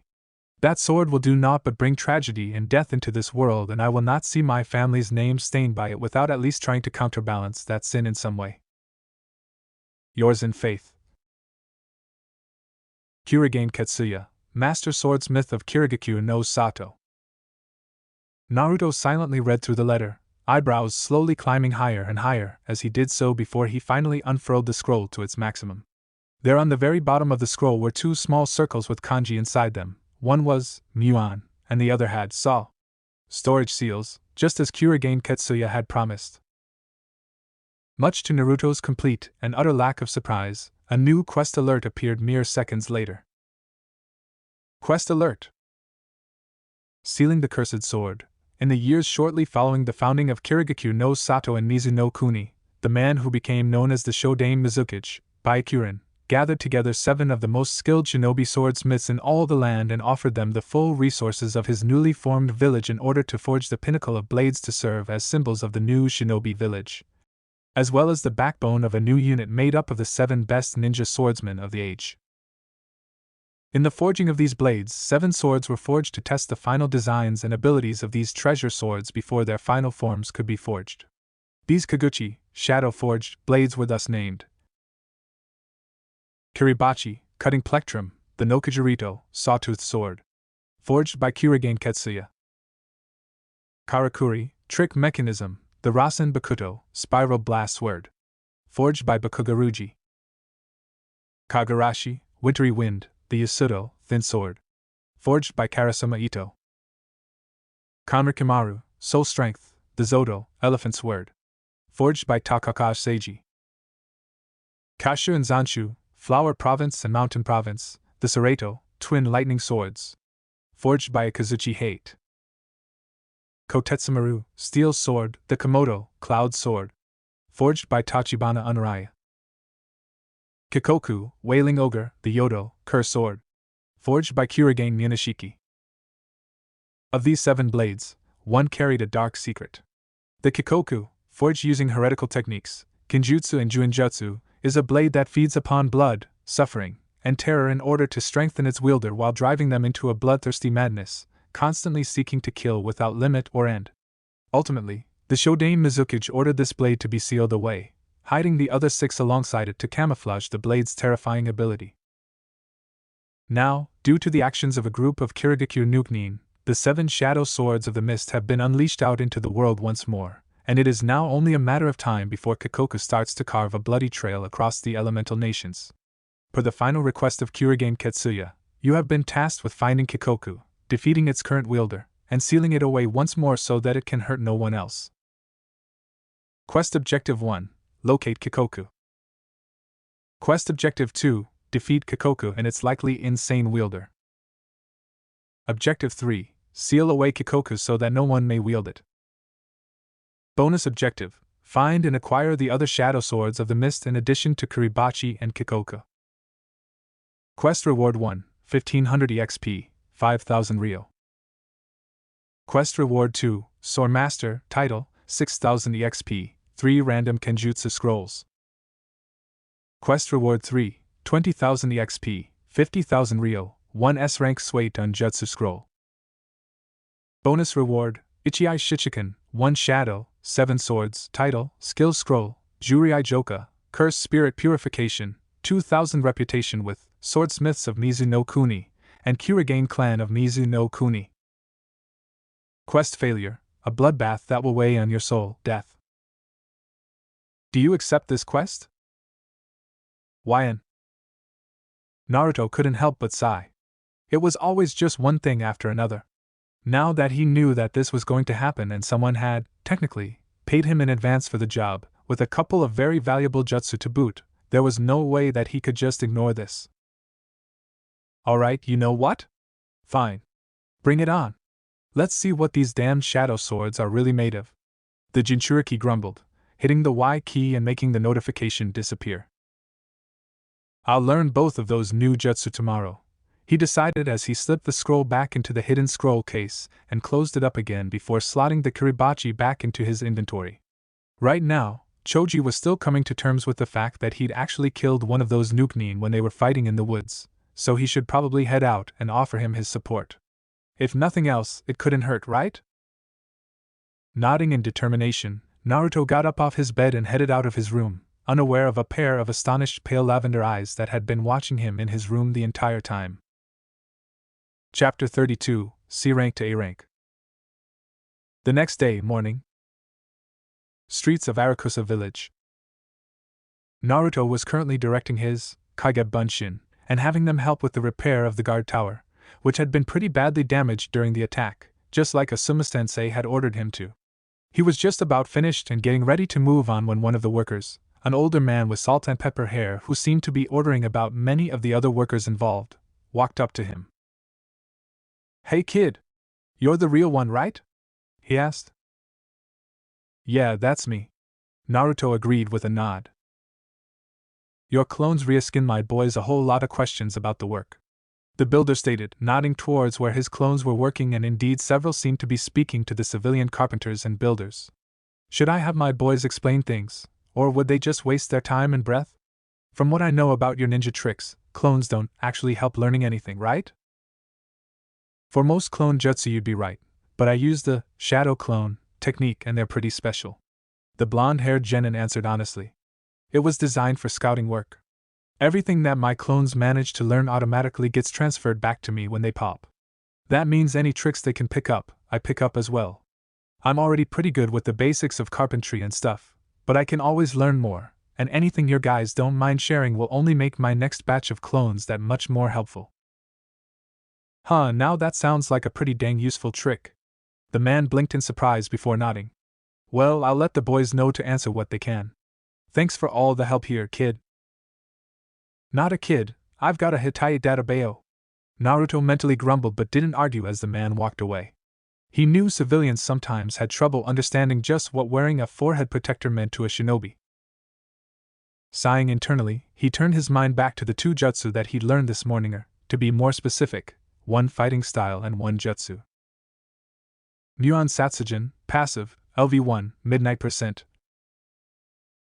The infamous silent killing style of Mizu no Kuni is a combat school most often associated with Kirigakure no Sato. This is quite accurate because, despite the technique having been in use since the founding days of the Great Five Shinobi villages, over 95% of its wielders and all of its true masters so far have been associated with that village.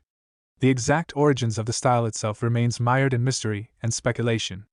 One popular theory paints the style as the creation of the Shodaime Mizukage by Akurin, from combining multiple different assassination techniques and silent killing styles he had studied over his long life as a shinobi. Another instead has the style originating from a particularly secretive order of shinobi assassins that were either absorbed or destroyed by Byakurin's faction during the founding days of Kirigakure. Whatever the truth may be, the Muon Satsujin is a deadly tool for a shinobi who seeks to use stealth as a weapon. Rather than a truly independent fighting style, it instead is a series of techniques and practices that can be combined into nearly any taijutsu or weapon style in the elemental nations with some adjustments. It places a special emphasis on training and honing one's own hearing and learning to rely on it just as much, if not more, than one's eyes in combat, allowing a true master of this style to fight without hindrance while utterly blind, relying solely on their hearing. Because of this, it is exceedingly common for shinobi of Kirigakure no Sato to combine a degree of skill with Muon Satsujin with the D-rank Suitan ninjutsu, Kirigakure no Jutsu, in order to blind their foes without hindering their own combat ability. Activates automatically while using this stealth skill. Grants an enhanced awareness of sound, both those produced by the user's own body and those produced by other sources around the user. Decreases sound from the user's body by 5%. Increases awareness of external sources of sound by 5%. Increases the effectiveness of attacks launched from stealth intended to kill by 25%, including skills and other silent assassination jutsu. No Kajiri Jutsu, Chikyu Fubo, active, LV1, midnight %.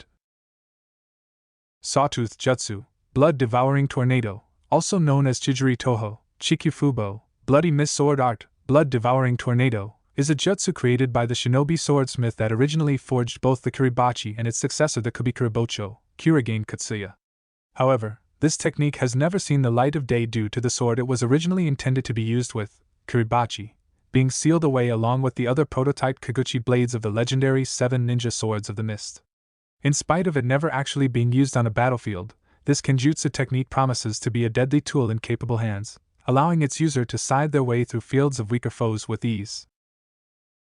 The technique works by forming a cushion of chakra beneath the user's feet and then using it to both propel and rotate them at high speeds, transforming them in a blurring whirlwind of death and sending blood flying into the air like a mist.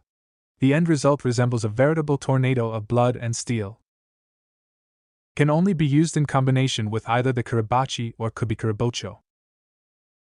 If the user possesses at least a LV10 futon affinity, they can use futon chakra rather than normal chakra to form the cushion, increasing the speed and force behind their movements based on the strength of their affinity.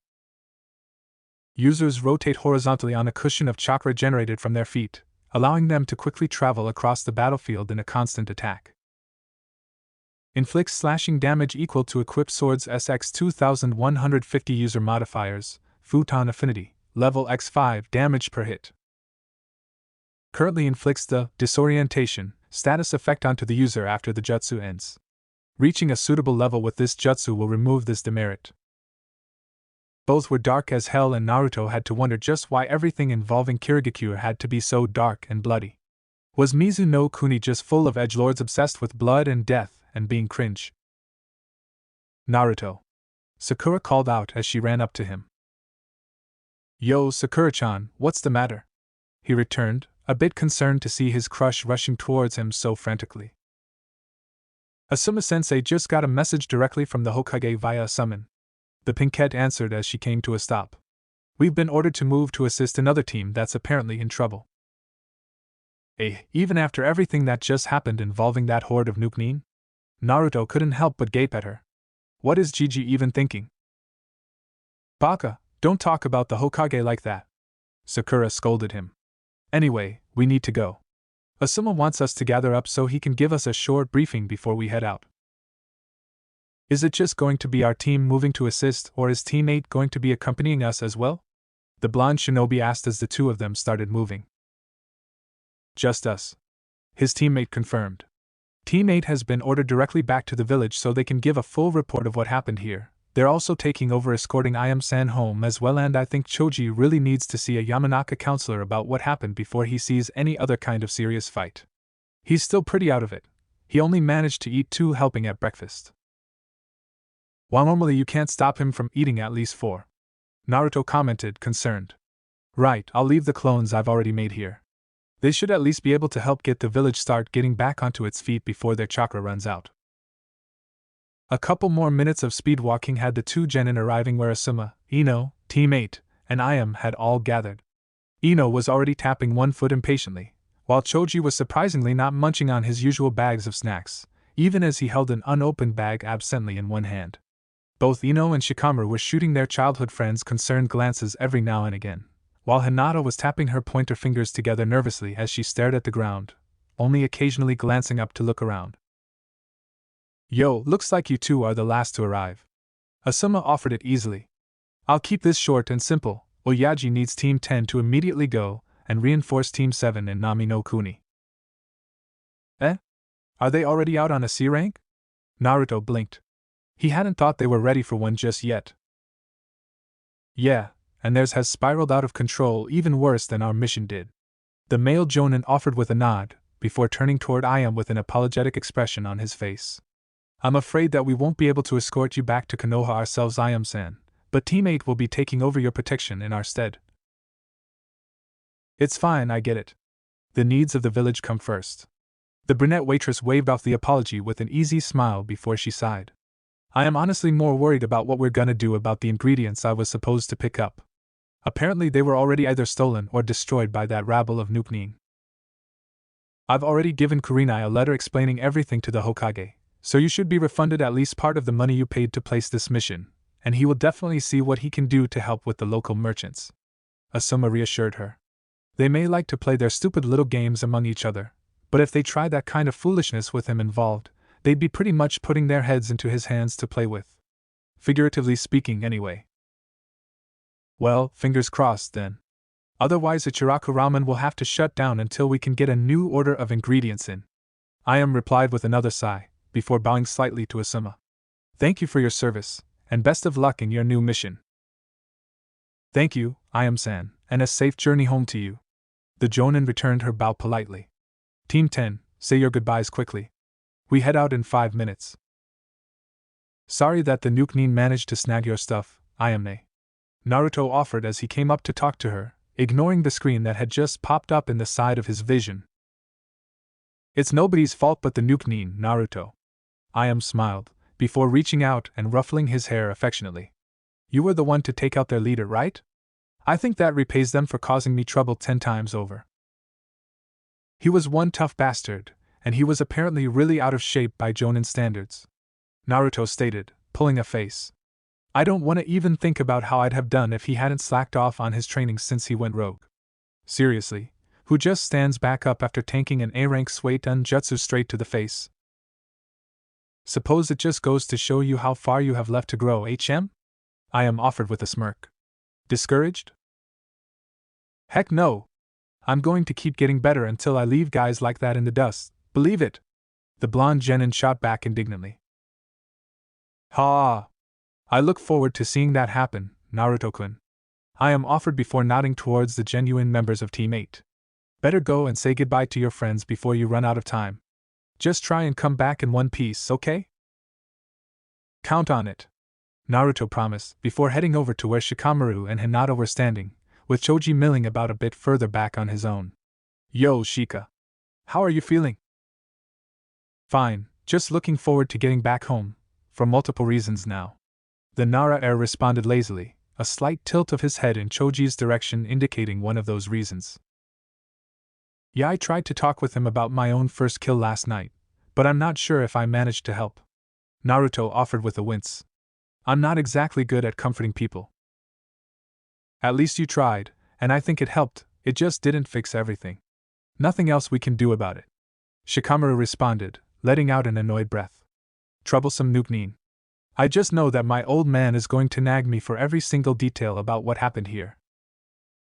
And Naruto-kun, please stay as safe. Here, take this. Hinata interjected, her cheeks flushing as she held out a small stoneware ointment pot towards him. Naruto took the pot, using, observe, almost reflexively. Hyuga Hinata's medicinal cream. Rare. A small stoneware vessel containing a healing ointment made using various medical herbs and similar ingredients.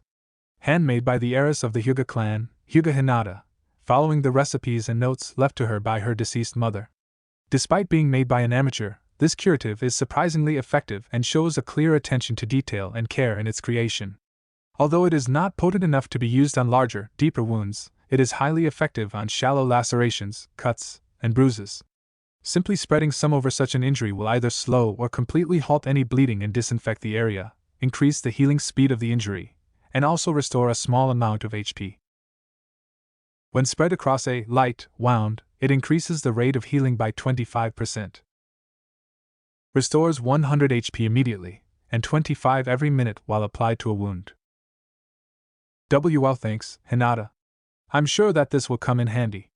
Naruto offered warmly, making the poor girl's blush redouble as he quickly stored the pot into one of his belt pouches. Over with Ino and Sakura, both suddenly felt a hint of irritation rising up in them for some reason. Well, she's certainly being brave. Asuma murmured to Kurenai in obvious amusement. With both Sakura and Ino so close to her crush, Hinata has been feeling the pressure to be a bit more proactive. The raven-haired Jonin replied quietly.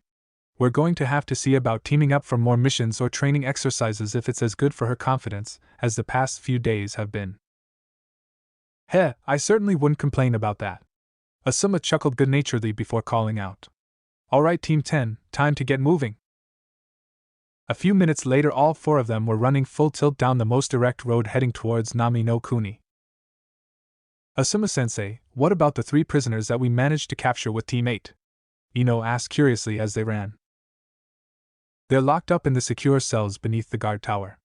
That level is the most reinforced part of the building, so it managed to survive the fight without any damage.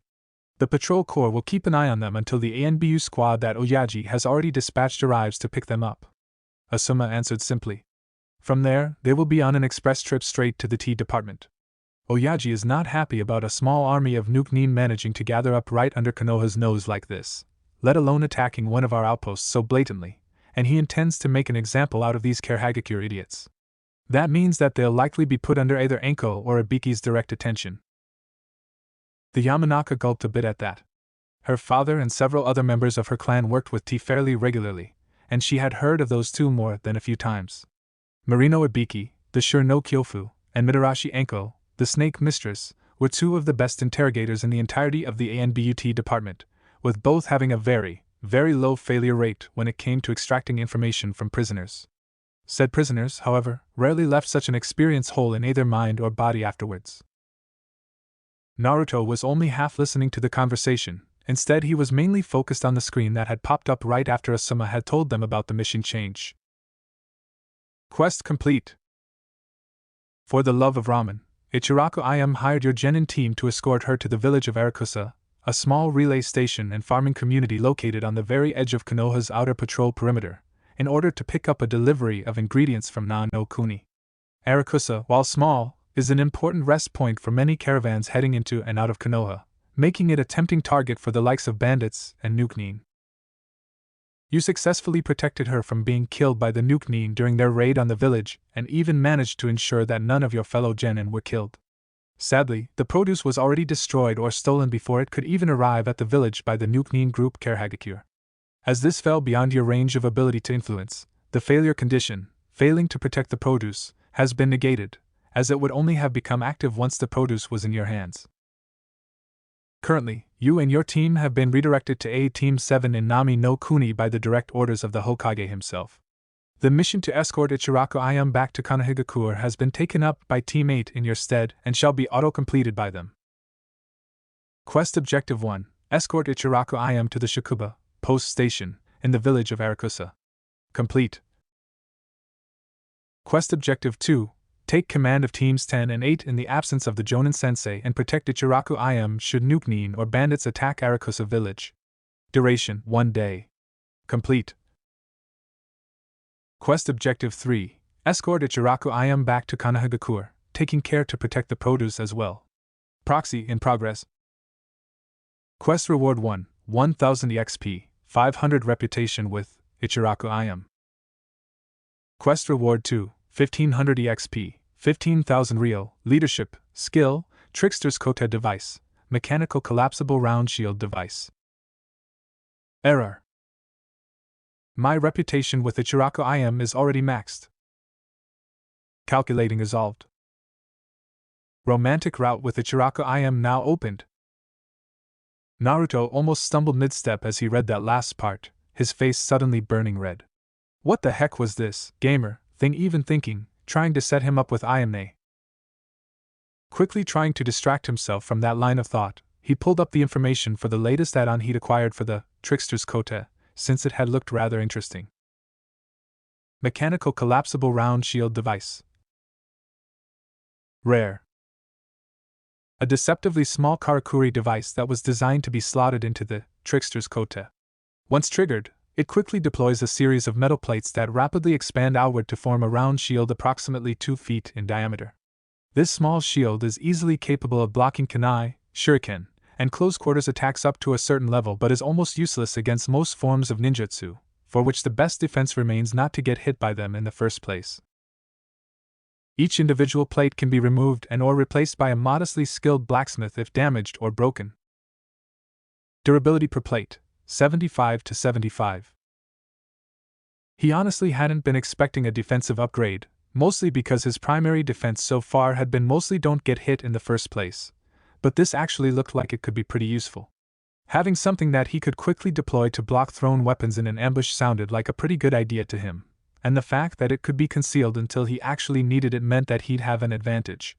Unless someone found out about it in advance, there was no way for them to stop him from activating it or taking countermeasures to try and get around it. Mentally resolving to add it when they stopped for the night, Naruto kept running and put the idiocy of the gamer system trying to set him up with his pseudo-big sister far out of his mind. When night fell, they were one good push away from reaching Nami no Kuni, the sea just visible on the horizon. Asuma-sensei had decided to set up camp for the night here so they could infiltrate the island country via one of the village's smuggler contacts using the morning mists as a cover. After they finished setting up camp, Naruto had sat himself down and was fiddling with his trickster's kote, installing the new mechanism into it, when he was suddenly hit by a large influx of new memories from the clones he'd left behind in Arakusa village. The sudden head rush made his eyes briefly cross, and then he was suddenly inundated by notifications. Joinery has leveled up 4 times. LV26 LV30. Glass cutting has leveled up 3 times.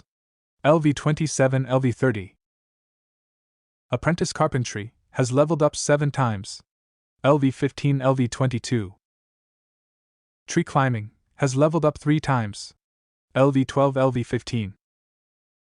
Lesser chakra control has leveled up 3 times. LV12 LV15. Cooking has leveled up twice. LV25 LV27. Sewing has leveled up 3 times. LV22 LV25. Kage Bunshin no Jutsu has leveled up 8 times. LV17 LV25. Clone Tactics has leveled up 9 times. LV1 LV10. A new skill has been randomly generated from Clone Tactics due to leveling up rapidly. Clone Body Blow Instant LV1 Midnight %.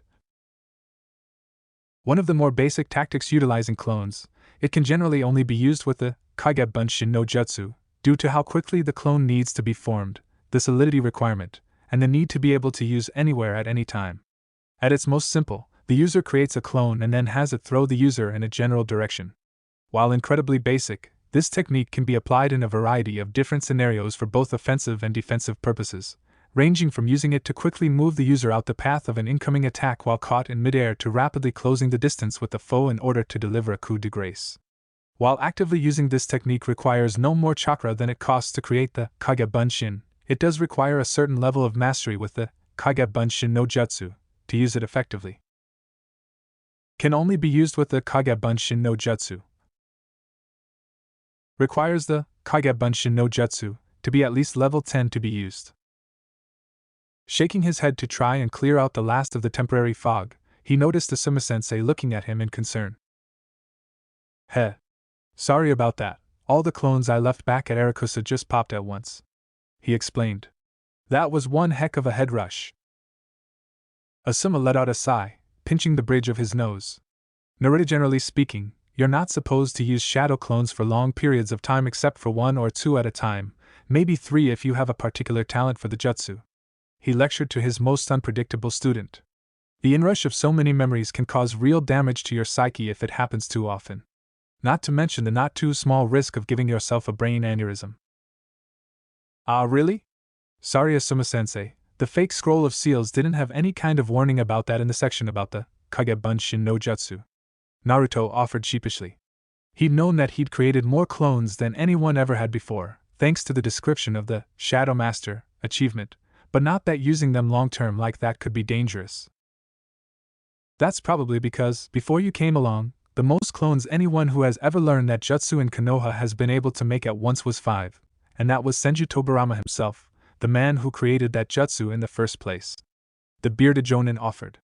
Popping them out left, right, and center like you do isn't something that was thought to be possible when that technique was originally included in the Forbidden Scroll of Seals, so I'm guessing that Oyaji simply copied the entry verbatim when he made the fake. Wait, the Nidaime Hokage was the one who created the Kage Bunshin no Jutsu? Sakura asked, perking up with interest. I remember reading somewhere that he was supposed to have been a brilliant jutsu inventor, but our classes only really focused on his mastery of water ninjutsu, his skill as a strategist, and his abilities as a censor. Suppose that's another thing to bring up with Oyaji that the academy has decided to omit from their curriculum. Asuma grumbled in annoyance. Focusing more on his battlefield accomplishments over everything else, from what Oyaji told me about the man when I was a kid, that would probably have pissed him off. Anyway, yeah, Nidaime-sama was an amazing innovator when it came to ninjutsu. A good number of the jutsu currently stored within the Forbidden Scroll of Seals were his own creations that he deemed too problematic or risky to release into general circulation. He actually created the Kage Bunshin no Jutsu as a gift for the Uzumaki clan in honor of the sealing of the alliance between Konohagakure and their own village of Uzushiogakure. Uzumaki tend to have naturally large chakra pools, as I've mentioned before, so the basic Bunshin no Jutsu never really worked for them and they were forced to learn a hodgepodge of elemental clones to cover for it. The Kage Bunshin was supposed to be a jutsu that covered all the bases for them while playing to their natural strengths. Wow. That's honestly kinda cool, Ino offered, blinking slightly in surprise. Anyway, that's enough to talk about history. Naruto, finish up whatever you're tinkering with on your kote. It's time I give you a full briefing on our new mission, the Jonin instructed, popping down on the ground. He waited until Naruto finished his work on the trickster's kote before he started speaking again. Alright, I've already told you the basics. Team 7 needs backup for their mission in Nami no Kuni, and we're the closest reinforcements that meet the minimum requirements to be of use. What you need to know now are the specifics. Why are Team 7 even on a C-rank mission? I thought Gigi said that they still weren't ready yet?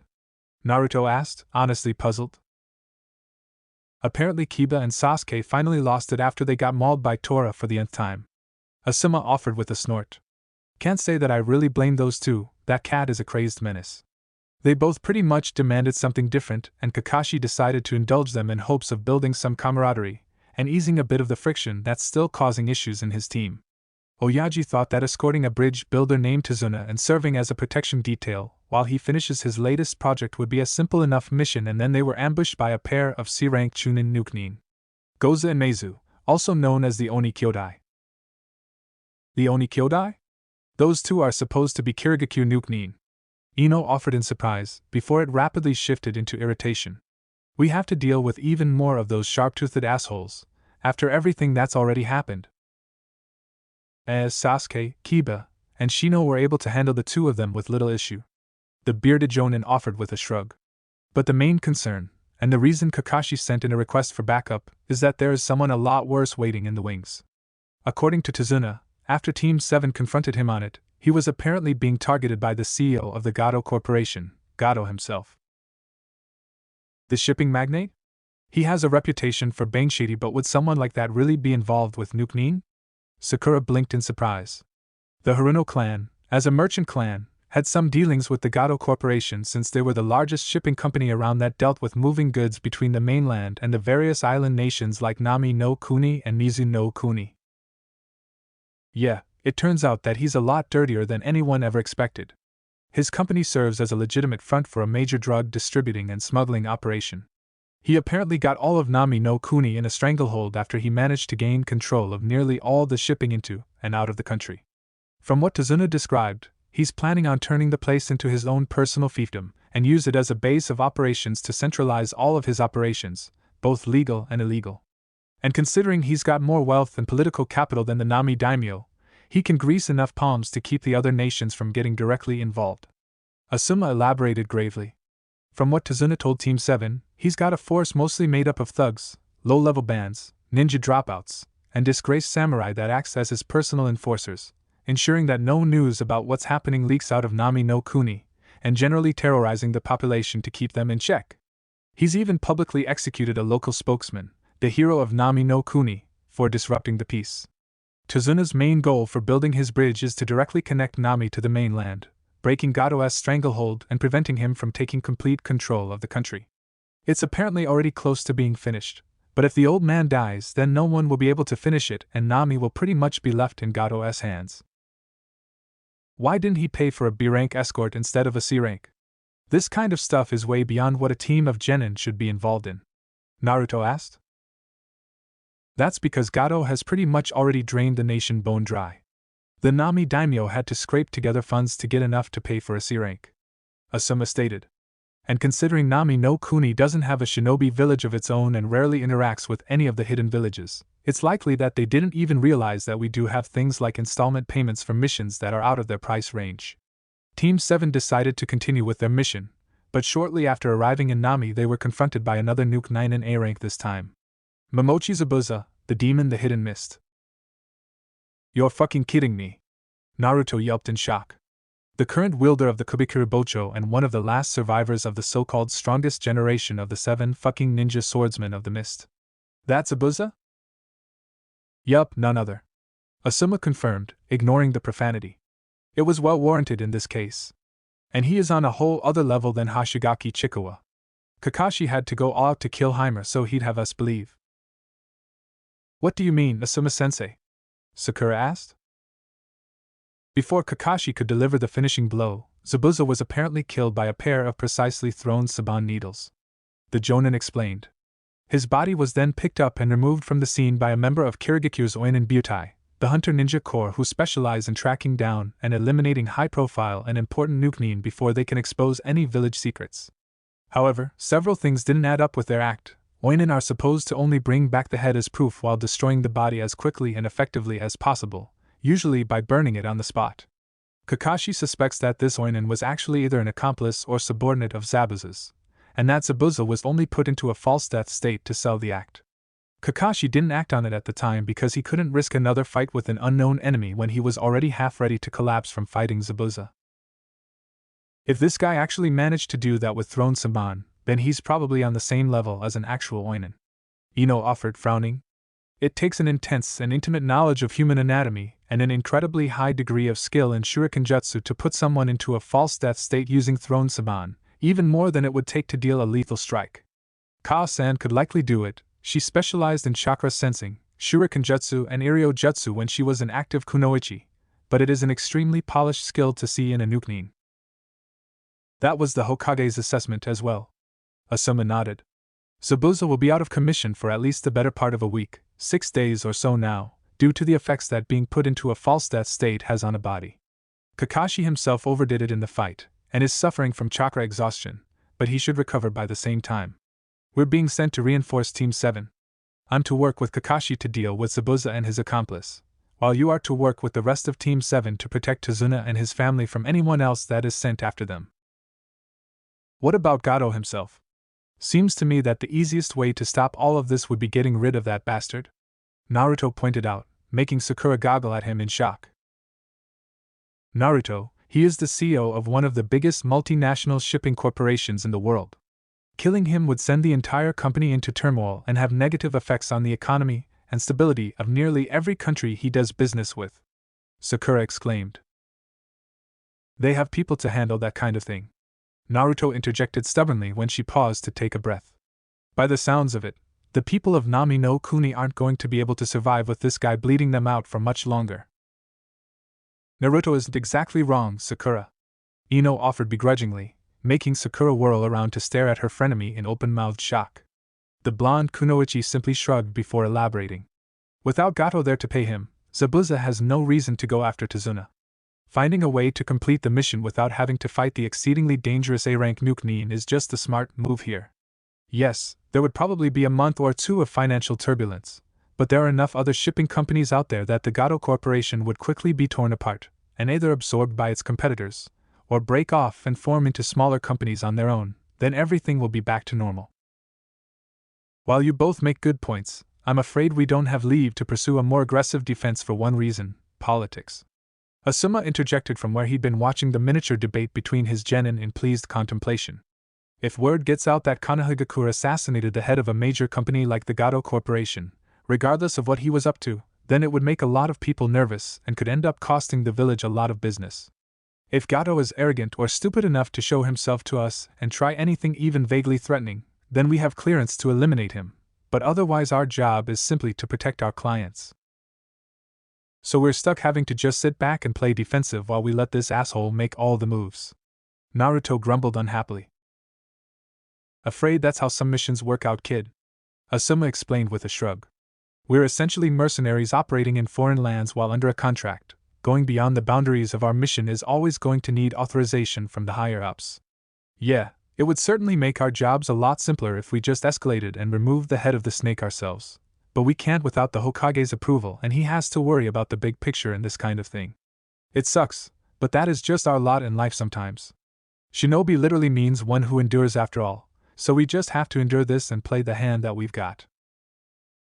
The meeting broke up at that point, with Naruto volunteering to go out and gather some firewood for the night. While he was doing that, he checked the quest that had popped up while Asuma was explaining everything. Quest alert! The land of waves underfoot, Gato, the CEO of the multinational shipping business the Gato Corporation, and secretly a minor underworld crime boss, has the land of waves firmly under an iron grasp. Possessing more financial and political influence than the Nami daimyo, his small army of thugs and toughs run rampant over the people of this once peaceful land of fishermen and sailors, intent on bleeding the country dry and transforming it into the base of both his legal and criminal empires from which he can rule unopposed. The only light of hope that still exists is the bridge being built over the narrow strait that separates Nami no Kuni and Hai no Kuni. With it completed, Gado's stranglehold on the country's economy will be broken and the people will be able to freely enter and leave the nation at will, preventing him from fully securing his control over the lands. However, if Tazuna, the master bridge builder, is killed before the bridge is completed, then this last light will gutter out and be extinguished, leaving the people of Nami without a path forward. Protect the life of Tazuna the bridge builder and his family until the bridge is completed. Quest Objective 1. Protect Tazuna the bridge builder from threats to his life. 6 days remaining. Quest Objective 2. Protect Tazuna's family from threats to their life and or being kidnapped to blackmail Tazuna. 6 days remaining. Optional Objective 1. Protect the people of Nami from Gado's thugs once you arrive, without them realizing that you're a ninja. Optional Objective 2. Kill Gado, tyrant of Nami no Kuni, without making people suspect that you were involved. Optional Objective 3. Steal at least 100 million ryo from Gado's treasury without him being any the wiser. This can only be accomplished while Gado is alive. Quest Reward 1. 6,500 EXP, 80,000 ryo, honored, reputation with all people and factions associated with Nami no Kuni aside from anyone linked to the Gado Corporation, at war, relationship with the Gado Corporation. Quest Reward 2, honored, relationship with Tazuna Yojinbo, title, 3 random B-rank Jutsu scrolls. Optional Quest Reward 1, Hidden Guardian, title, 9,000 EXP, 1 random piece of ninja gear. Optional Quest Reward 2, Assassinate Skill Book, 3 random high-rank rewards, 20,000 EXP. Optional Quest Reward 3, Master Thief, title, The Money That You Steal. There are 3 hidden objectives on this quest. This quest cannot be refused and has thus been auto-accepted. Naruto silently took everything in. The amount of EXP he'd gained from just saying fuck it and killing Gado was by far the biggest he had ever seen from a single quest objective, and the other promised rewards were nothing to sneeze at either. It was almost like the system was trying to tempt him, but no way was he going to so blatantly disobey orders like that. No way, going down that road only led towards the path of Anuknin. The other optional objectives, though hell yeah he was going after them. He was going to rob this bastard blind and then he'd make sure that Gado's pet thugs couldn't so much as glare at a civilian as soon as he could send out a few Kage Bunshin and get them spread out. In fact, Kage Bunshin no Jutsu, Naruto declared quietly, causing a dozen clones to suddenly shimmer into existence around him, all looking equally as determined as he felt right now. You already know the plan, let's get to it. Move out. Right. The clones agreed as one and quickly sunk underground via Doton, Mogirigakur. They'd head across, crossing the narrow sea to Nami no Kuni by slipping aboard a Gado Corporation ship while hinged into something inconspicuous, likely rats, and then start gathering all the intel they could on how Gado's little private army of bully boys tended to operate. With any luck, by the time they actually arrived, he would already have some idea of how to start dealing with them. Now all he had to do was think of a way to disguise himself so no one would suspect a shinobi was involved. 8. It'll come to me, he muttered as he finished gathering the firewood. For now, food and sleep beckoned. Tomorrow, it would be time to head into Nami no Kuni proper and get to work. Thanks for watching, Shinobi Squad. If you enjoyed this what if, hit that like button, subscribe, and ring the bell so you never miss the next twist. Drop your theories in the comments, I'm always reading. Want more Naruto heat? Check out the other videos on the channel. Stay sharp, stay awesome, and remember even shadow clones need love.